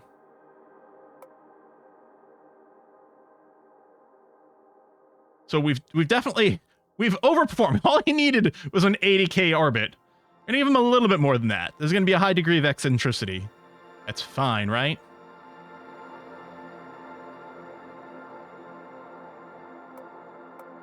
Oh, no, that one's okay. I can manage that. Just getting back to the apoapsis. 4, 3, 2, 1 minute. Oop. Okay. Lock to prograde. And there we go. I just hit one tap of shift to barely do it. Okay, detach the CubeSat. So I think it was just the stage at this point. There it is. Oh, I think it's detached inside of... Oh, no, it's coming out of the nose cone. All right, that's fine. It'd be cool if it deployed solar panels, but I guess the whole thing is made out of solar panels. And flight. So if I do this, you're probably just still here. Yeah, keep it as an active craft in case you want to resume control of it later. Let's do that. That's interesting. Resume flight. Yeah. Another Lightspeed mission. Oh shit, I forgot I could have completed this with our frickin' plane. Hang on. Herpaderp. We still haven't figured out the car stuff, although, let's load our plane. Launch this. Complete the mission for the flight. And what we can check... I'm going to go to like 40% here. What we can check mid-mission is in here and see if we get another flight mission. Okay. The bump in the runway is rude.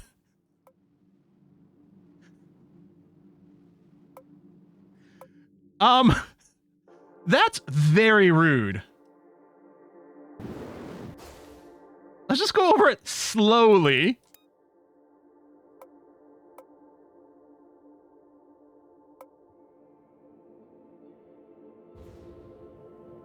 Very slowly.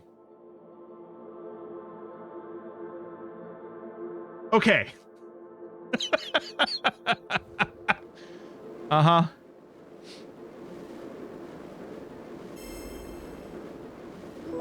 Hey, we just did a land speed record, so that's good. All right, let's pitch up. Yeah, 25 degrees. Engine damage. Okay, you actually are taking some damage right now. Here, let me throttle back a little. We're gonna continue to climb. That's gonna be fine. Okay. Hang on. So if I just level out right now, good. We'll hold your speed for 1 kilometer. Done. Now that that's done, do you have a new speed for me? Mach 0.3. Yep, we can do that. Oh! Rude.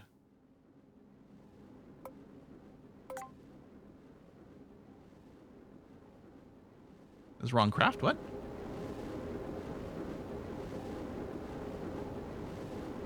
This is fine. Some of these others are probably wrong craft.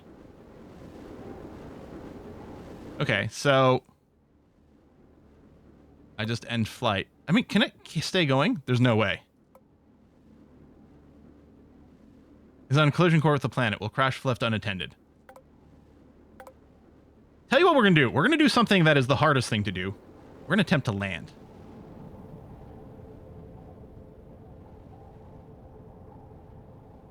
Well, am I fighting the autopilot? Whoa! That is some roll speed. Holy shit. We might have to... these control surfaces might be a little big. We might want to go and bring that down just to have a little bit more finesse. Oh my god. Uh-huh.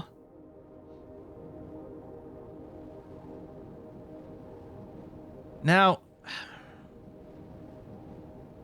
I think we have to try to land on that in the uphill direction. Because otherwise we'll roll right off the end. But it is going to be hard not to face plant into this. I fully expect just a crash. There's a landing challenge in the Alps that you can do in Flight Simulator. There's this, like, one famous airport there. There's also a famous one somewhere in the Rockies in the United States for, like... Oh my god. This roll speed is ridiculous. The pitch up feels great. It's fine.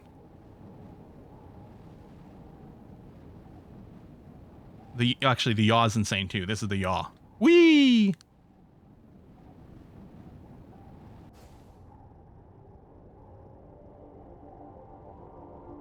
Oh, I'm not going to be able to land this. Holy crap. Oh, also the yaw's inverted. The yaw behavior's inverted.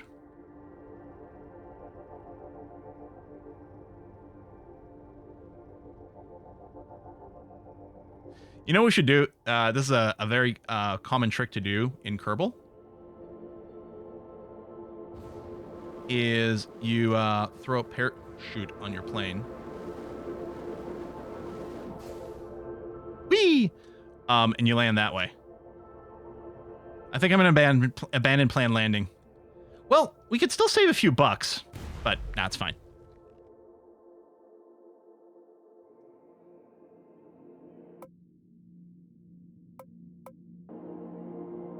Okay, so now I can accept Mach point 3. Oh, wait, hold on. We get tech points if this is crewed. You know what? I remember reading that. That's one of the things in 1.3 patch note that came out a few days ago. How do we get our crew? Of course, then we'd really want to land it. Slow descent. Parachutes. Okay, so we already have parachutes, but they give us more parachute options. Piston legs. Fairing. Explosives with a hole. Double anchor grain, solid fuel grain. Wait, what? Cone nozzle. Solid propellant with a hole in the center, resulting in a ramping up thrust curve. Ramping down thrust curve. Whoa. Bigger engines. Gas generator. Bravo nozzle. Spectral mage engine. Mage engine? Powerful engine can be used for takeoff and orbiting. Not a great choice for landing on moons. Booba or Kiki? I don't understand the reference. Striped fuselage. 10 crafts. Okay. Orbit lines. Oh.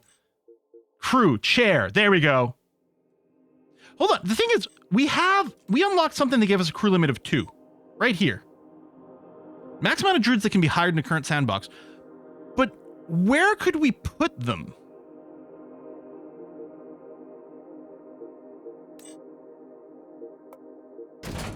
All hail chair.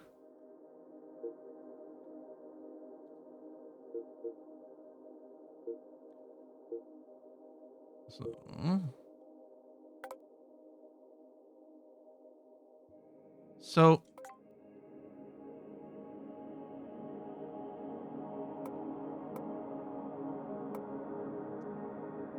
how do we put people on this plane? I mean, there was this crew view. Loading. Oh, would they just be inside? Oh. Oh, right. I forgot it's a little baby plane.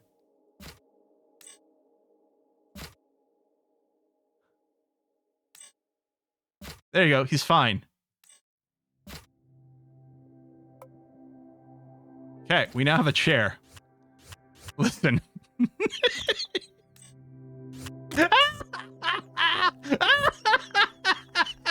Oh, this is gonna be great. Hold on. Hey.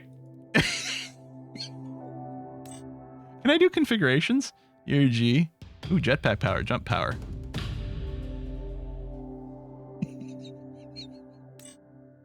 Snap range, forward look, exit.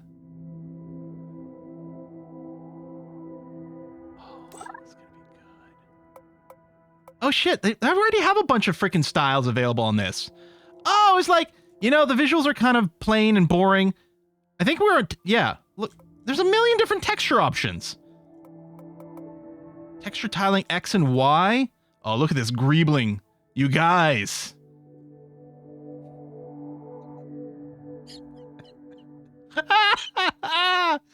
Oh, Lord. Okay, this is great. Hold on. Bastard. Desync the wings. Okay, so that the symmetry thing is definitely a thing. No, undo. Oh, I don't think that took the undo that I wanted. Let me take this wing. Mirror you. Oh, also your control surfaces. Maybe the N. You know what? It's doing this, isn't it? It's not doing this mirror mode. Now if I do this, they're linked. Okay, that's the problem. If you use the N, it's a one-time copy, but they're not actually linked to each other. Okay, I'll still have to look for the hotkeys for these mode options, but that's probably it. Control surface. Let's limit you to like 10% deflection. And maybe lower the speed so it's not happening 100% instantly. That seems like a good idea. Okay.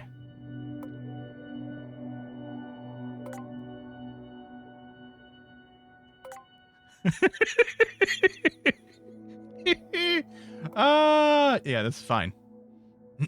This is totally okay. All right. Slope. Oh yeah, we're gonna do the parachute because we need to return this guy. It's fine. It's fine. He might have a parachute. And okay.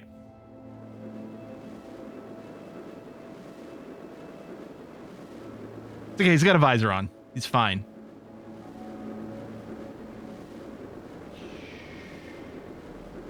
Actually, I will bring this up. 100 degrees pitch.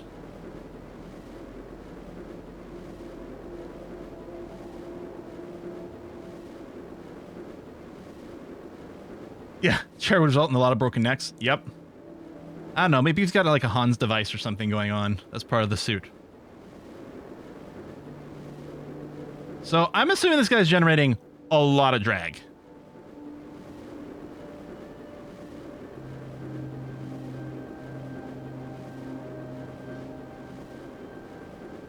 Keep on climbing on. Actually still accelerating here, which is nice. Yeah, wow, the drag is increasing as our speed goes up. Okay, let's level out.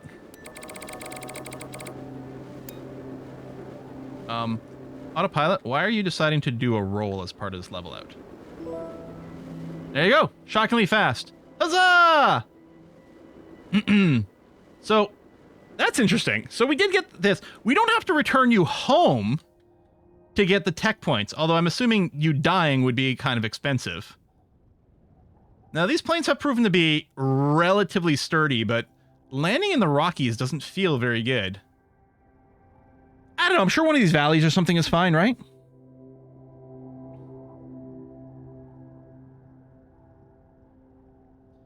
How's the roll? See, the roll is much more manageable now. I mean, it's still pretty fast, but it doesn't feel insane. Stop fighting me there, autopilot. Thank you.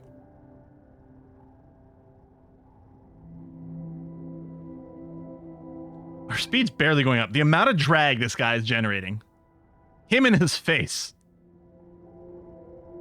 Yeah, we need personal parachutes, because this would be fine. He could just eject, parachute down, and then we could crash the plane. It'd be fine. Can you first person the dude? No, apparently not. I thought maybe they count as their own camera. Yeah, this guy's his own parachute. Like, he's doing a great job at burning off all of our speed. He's just a giant air brake. He's just a giant spoiler alert. He's got a jetpack. If we run out of gas, maybe we can just use his jetpack for power. Pull up! Pull up! Pull up! Pull up! Terrain! Retard! Retard! Retard! Terrain! Terrain! Terrain! Any landing you can walk away from! It's the Air Canada experience. Get out and push.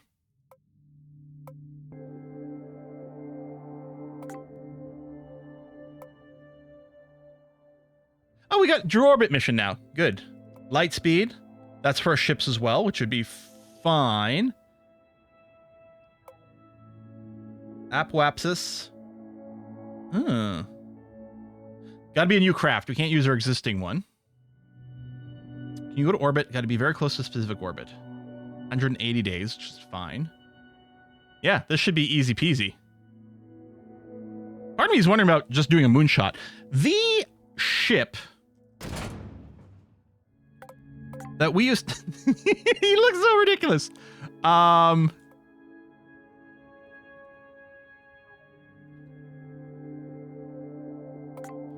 The ship that we used to get into orbit, which I guess is our... It was the probe to orbit. We don't even need the probe part of it anymore. But this thing had enough delta V, I think, to get us to space, or to get us to the moon.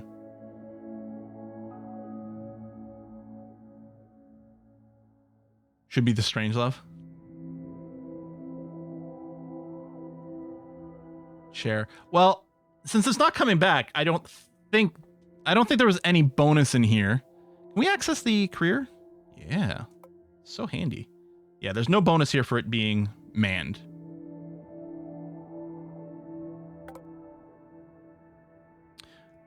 Yeah, second stage we can change optimism. The thing is, like, we know this is ridiculous overkill. Yeah, so okay. Can I this is the interstage, right? Was there an option for turning off the visibility of this part? So I can see the thing inside it?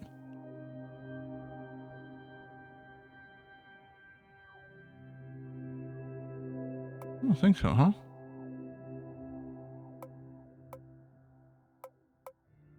There's this one here. You can rename this.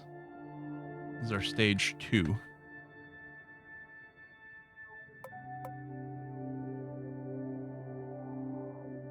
And instead be like, okay. If it's more like 20K. But yeah, the air pressure is much lower.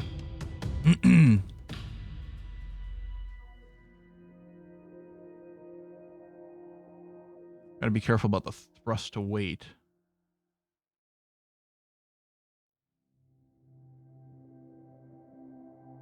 Well, right over here is kind of the ISP sweet spot.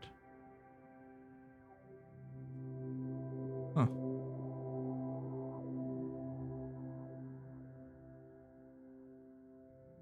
Pressure's a little closer. Yeah, it's fine. And I guess that we don't need this payload anymore, so we can just do that.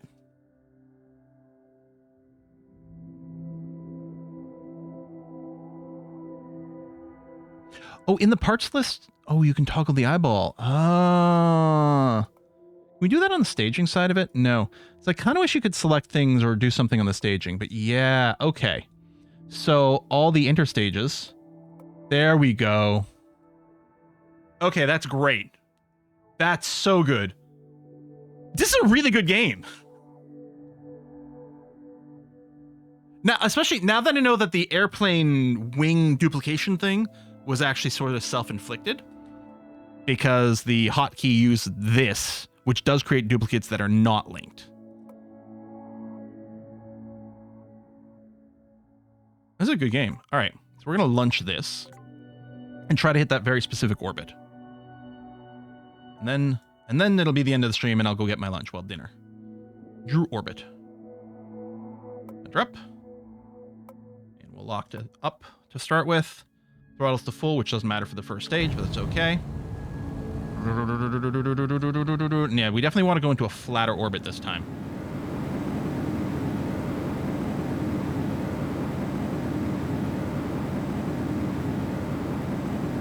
When we get to about 100 meters per second, we'll start to turn.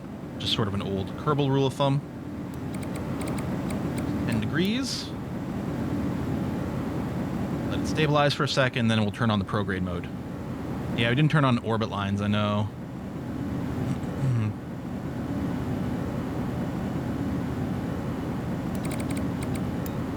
Some more here, actually. We could probably make do with shorter fins. You know what? Let's aim for 45. You're not going to get there.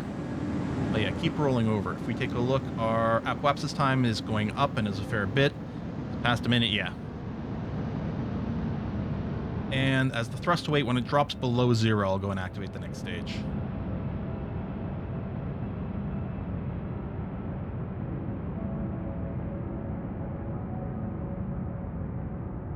Which is basically going to happen when it runs out of fuel in this case, actually. Here we go. Stage. Ooh. They are sort of squishing a little. Okay, maybe that was a bit of a mistake. Okay.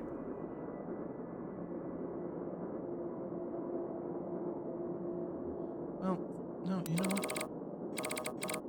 Keep pitching down. Yeah, we're good here. Time to Apple continuing to climb. So... plus or minus. Okay.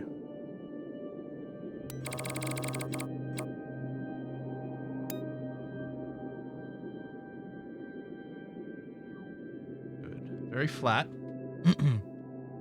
Now, what I kind of want to do with this one, actually, It's I know it whiskey says the and target as chocolate. Apo is this, but I kind of want to target this is at Valamar's 83. space joke of the day. Hey, Balmar. Why did the Beetlejuice star decide to take a vacation?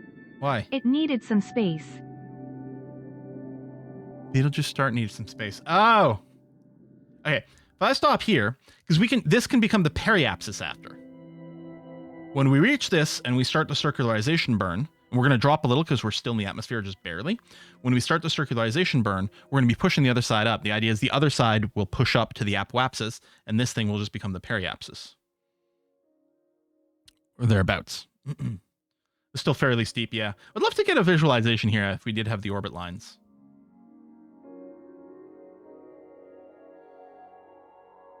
At least here we get the negative number, which is handy. Actually, maybe, you know what? I'm going to start doing here. So we're going to burn early. This is going to push up the apoapsis, but that's going to be okay.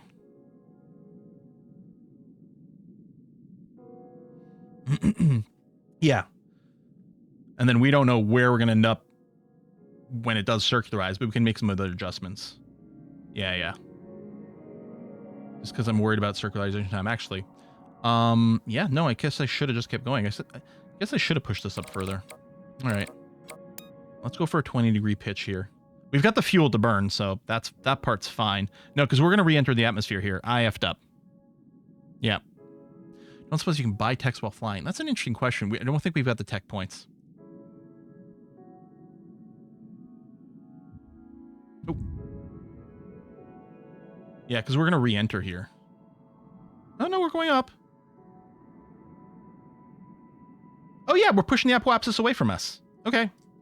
So that's good. That's actually very good. Is it still going up here? Yes, just barely, but it is.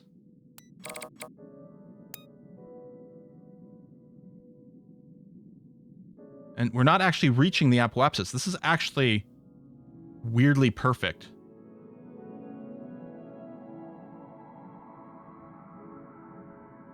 Time to apoapsis shrinking. Nope, growing again. So we're going to go completely horizontal. Okay. Completely planned. What are you talking about? Accident. I don't know what you're talking about. I mean, this sort of was what I was going for. Just I thought I'd botched it. Time to apoapsis going up. That's okay. Now, we don't want to overshoot.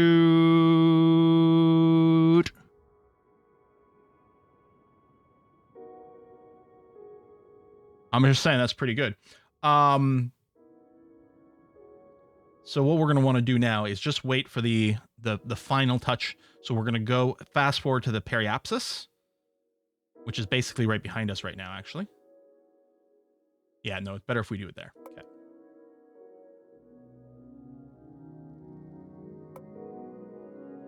Strictly prograde. Which actually might have been one of the things as well.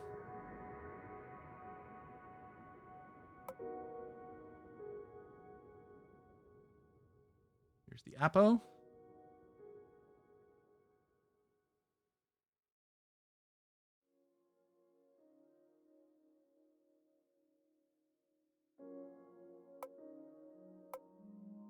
Two minutes. Not going to be a very long burn to push up the apoapsis from here. I do this. I don't want to raise the peri too much. Okay, good. Oh.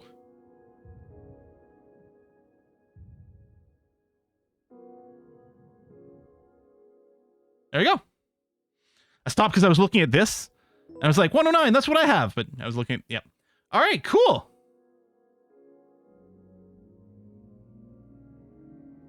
That's excellent.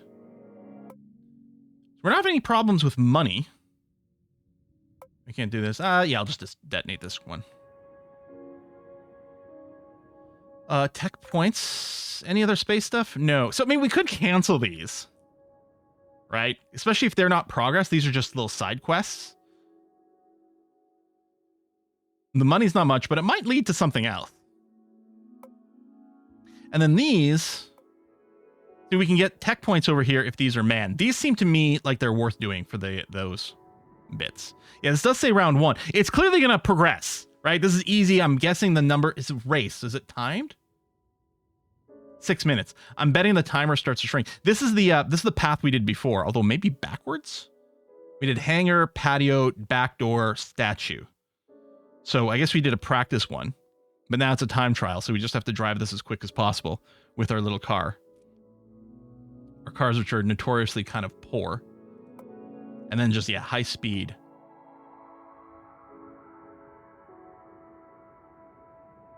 We could probably make this one a rocket-powered car. It needs to be crewed. That seems insanely dangerous. That seems insanely dangerous. The light speed one, actually, if I hadn't detonated my ship, we probably could have pushed our orbital speed to 4 kilometers a second. Audio gone. That's weird. I'm getting the meters over here. Your audio's fine.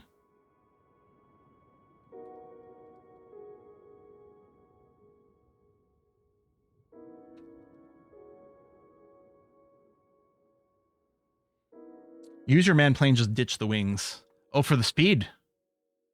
The speed trial. Okay, I like it. Let's see what we can do. Oh, I think I have to accept the quest. Fast roller. All right, that has been accepted. Load craft. Plane. Remove wings. Oh, it's not going to be stable enough.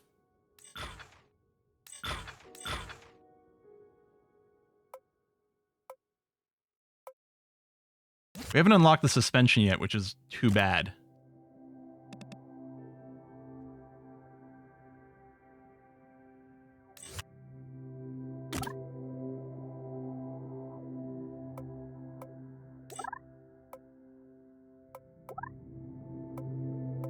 Yeah, I'm gonna have to do some reading. I'm betting there's probably like a Reddit post of someone asking, hey, how do I get these wheels to work the way I want, or something like that, you know?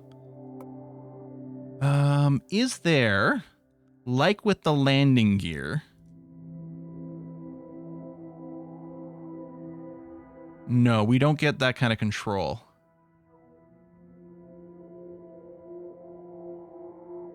Well, actually, I don't even necessarily need torque on these.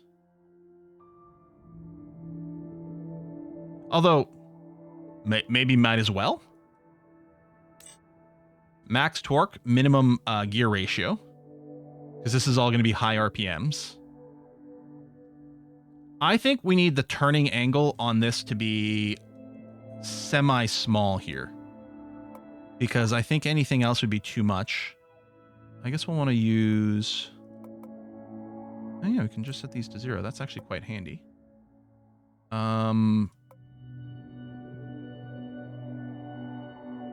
Let's make them bigger. We're hoping for stability. Oh yeah, we are adding weight by giving these guys torque, which probably, yeah, that's not gonna matter with the rocket engine. You're right. No torque. No torque.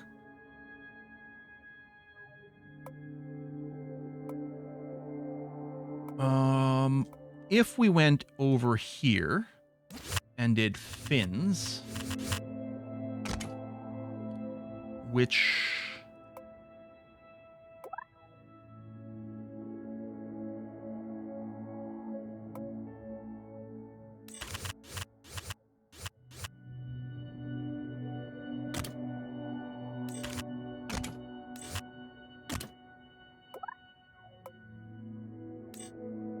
we're down like this to hopefully keep us stuck to the ground. Right? I mean, we could do the rear spoiler front wing kind of thing, but that's basically what I'm trying to do here.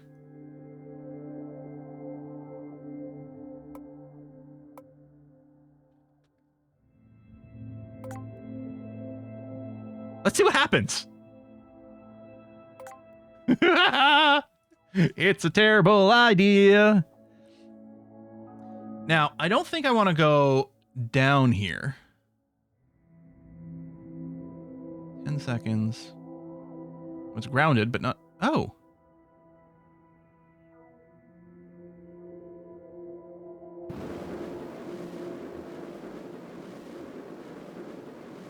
Oh no, the bump. Oh, no, okay, it's fine. Except we weren't grounded anymore. Oh shit.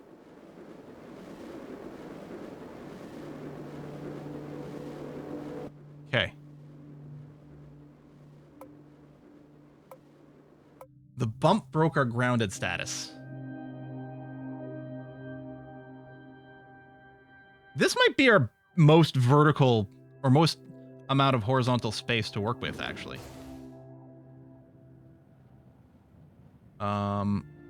We might need more turning radius. I'm not sure. Well, I would have made the 10 seconds, but then we have to maintain the speed for 5 seconds. So we would hit a 10 seconds of grounded right before we hit the ramp, but not actually finish the goal. Oh shit, there's a bump there. Apparently another bump there. There's bumps all over the place in here.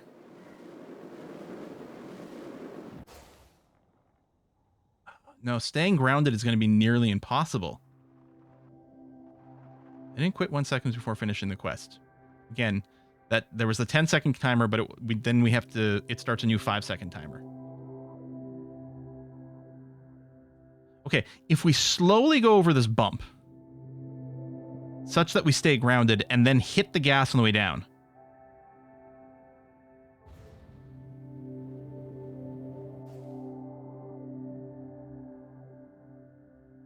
Okay, gentle, gentle, gentle. Don't become airborne. Okay, good.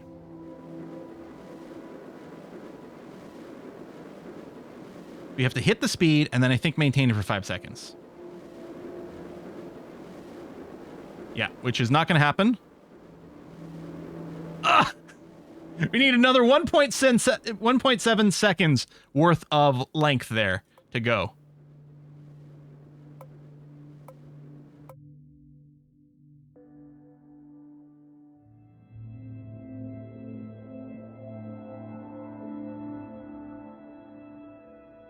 Stop accelerating. Oh, that's an interesting idea, so that after that we have a little more time. If I can go over this a little faster too, that would be great. Although, oh, no, we weren't grounded. Shit.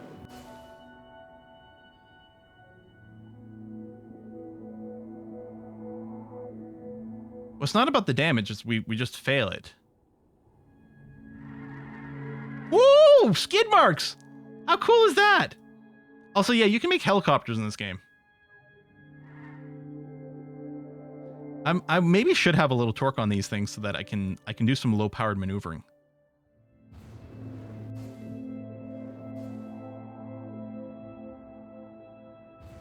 Yeah, I'm not sure that uphill would work.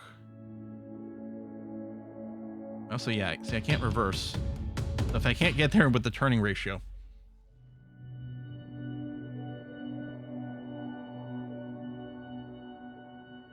You don't need to be worried about being grounded before hitting the speed. You just need to hit the speed soon enough to have 5 seconds. No, that's not true. You need to be grounded for 10 seconds, and then hit the speed, and then maintain for 5 seconds.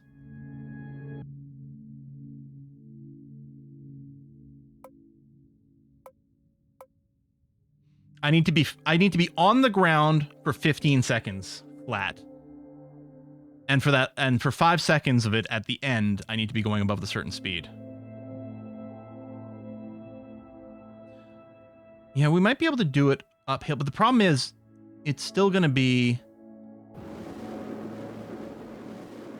if I only hit the required speed. If I go uphill, if I only hit the required speed halfway up, and then I'm going to go airborne at the end of it, you know?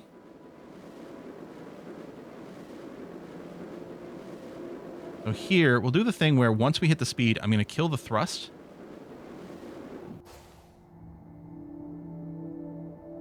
Oh, then we lose enough speed, and yeah, nope.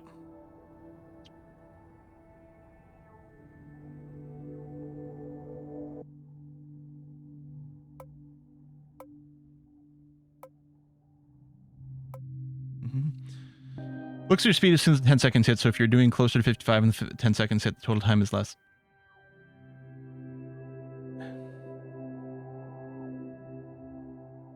Like, it's... No. It's true, I don't have to be hitting 55 the whole time. Like, we're here fine. As long as I don't leave the ground right now, all I need to do is find a section That'll let me accelerate to 55 and maintain it for 5 seconds without leaving the ground again. And that's the problem. Yeah, maybe just a more powerful engine so we reach it that much faster. So the idea being like, so we just get over the hump over here so that we're no longer, we don't have to worry about the weird physics bump of doom. And then if we can just like maximum G-force so that we hit the speed like now instead of over here, then I'll be fine. Yeah, I think that the question, the solution is just more thrust. I mean, now I don't need thrust anymore, but it's just not long enough. Get to almost 4 seconds. But yeah, if we, let's go here. Also, we can change the optimization on this engine here. I wonder, would an SRB, no, because, oh, SRB would be fine as long as, let's go and give a little bit of torque. Just barely. Just the minimum amount to the rear wheels here, just so I can technically move this guy around. Doesn't have to be fast, but it'll give us a little bit of maneuverability. Yeah, we don't need very much fuel, so weight saving would also be helpful. In fact, we could just partially load this up, but I can also just make this thinner. And then we don't need more engines, but we do want this to be as powerful as possible. Let's call this ground level. Yeah, all we care about is the raw thrust number.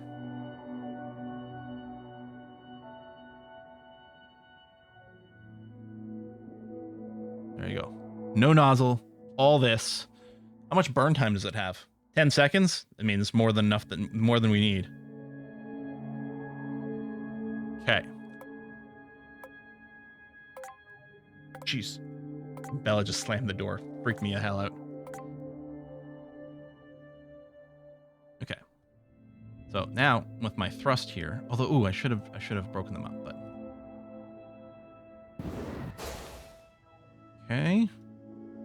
10 seconds, just get over the hump without going orbital. Okay, go, go, go, go, go, go, go.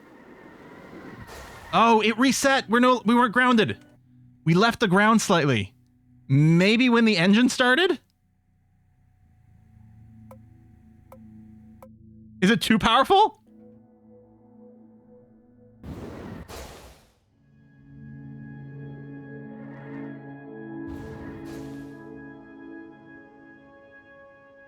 Oh, shit, it happened again.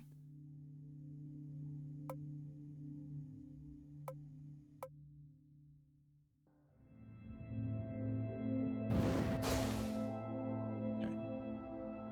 Gentle. As gentle as possible going over this.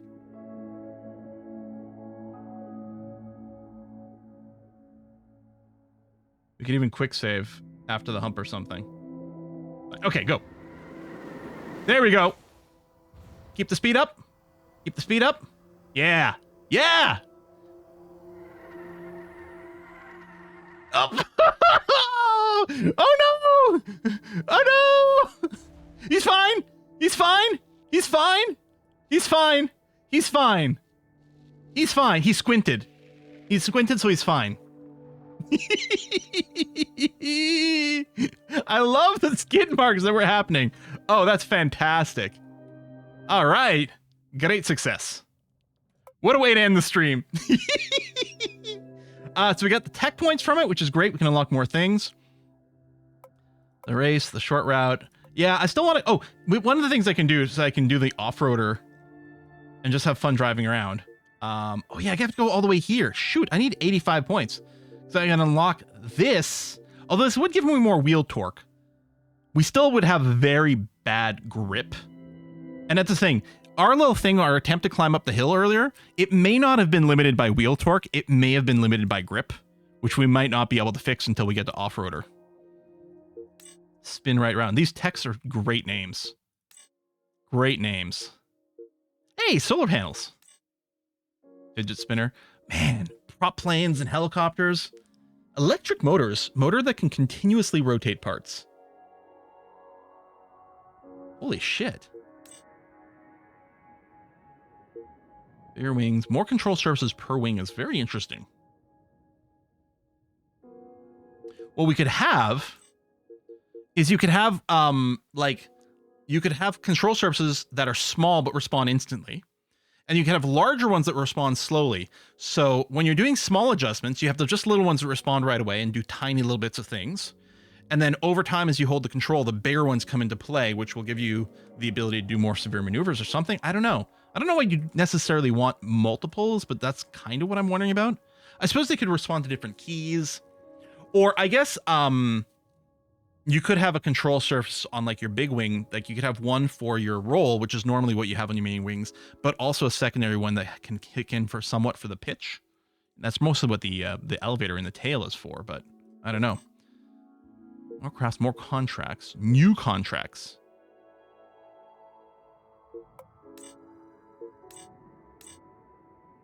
Like that is interesting because it will lead to more stuff, but yeah.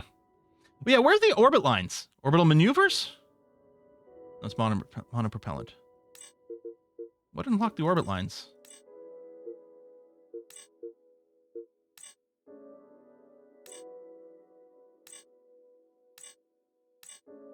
Oh, the systems engineer did. That's probably worth it, because if nothing, like, the new contracts can be helpful as well. Again, they might not be here. We might have to clear some stuff. Well, there's another Drew orbit then. It looks, I think this guy will keep offering us different orbit contracts. But yeah, all this is for is money, which we don't currently need. Oh, but the new CubeSat mission, there you go. This is an actual progression one that matters. Although again, this doesn't give us any tech, but it might lead to more. And then the big thing is, yeah, just keep working on this. I mean, if nothing else, I can just keep doing things and eventually I'll get to spend money. Just completing any contracts at all gives us tech points. But then, yeah, it's this exploration stuff that's very cool. I really like this game. I think it's good. All right, listen, we're going to wrap up the live stream here. We're going to rate a Kiss for Lux live stream. On Monday, we're going to be back. I think we're going to continue RimWorld because I do want to finish RimWorld. I think we have to do more of this. And I do want to do a Terra Invicta playthrough at some point. I am thinking that streaming it is probably a good idea because I'd like some immediate feedback and some learnifications because it's a very complicated game that I probably need help to learn. I don't know what's going to be what. I do want to focus. Ava's not streaming. Oh, and Rhino's not streaming for her either.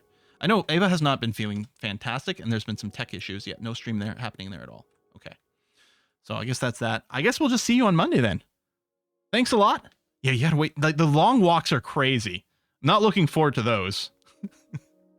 But there's some points. There's some tech points to get there. So I don't know. We might look at some of those. Yeah, the walking numbers are insane. And that's just on this planet. 50 kilometers walking. Oof. Anyway, I'll see you on Monday. Bye, everyone.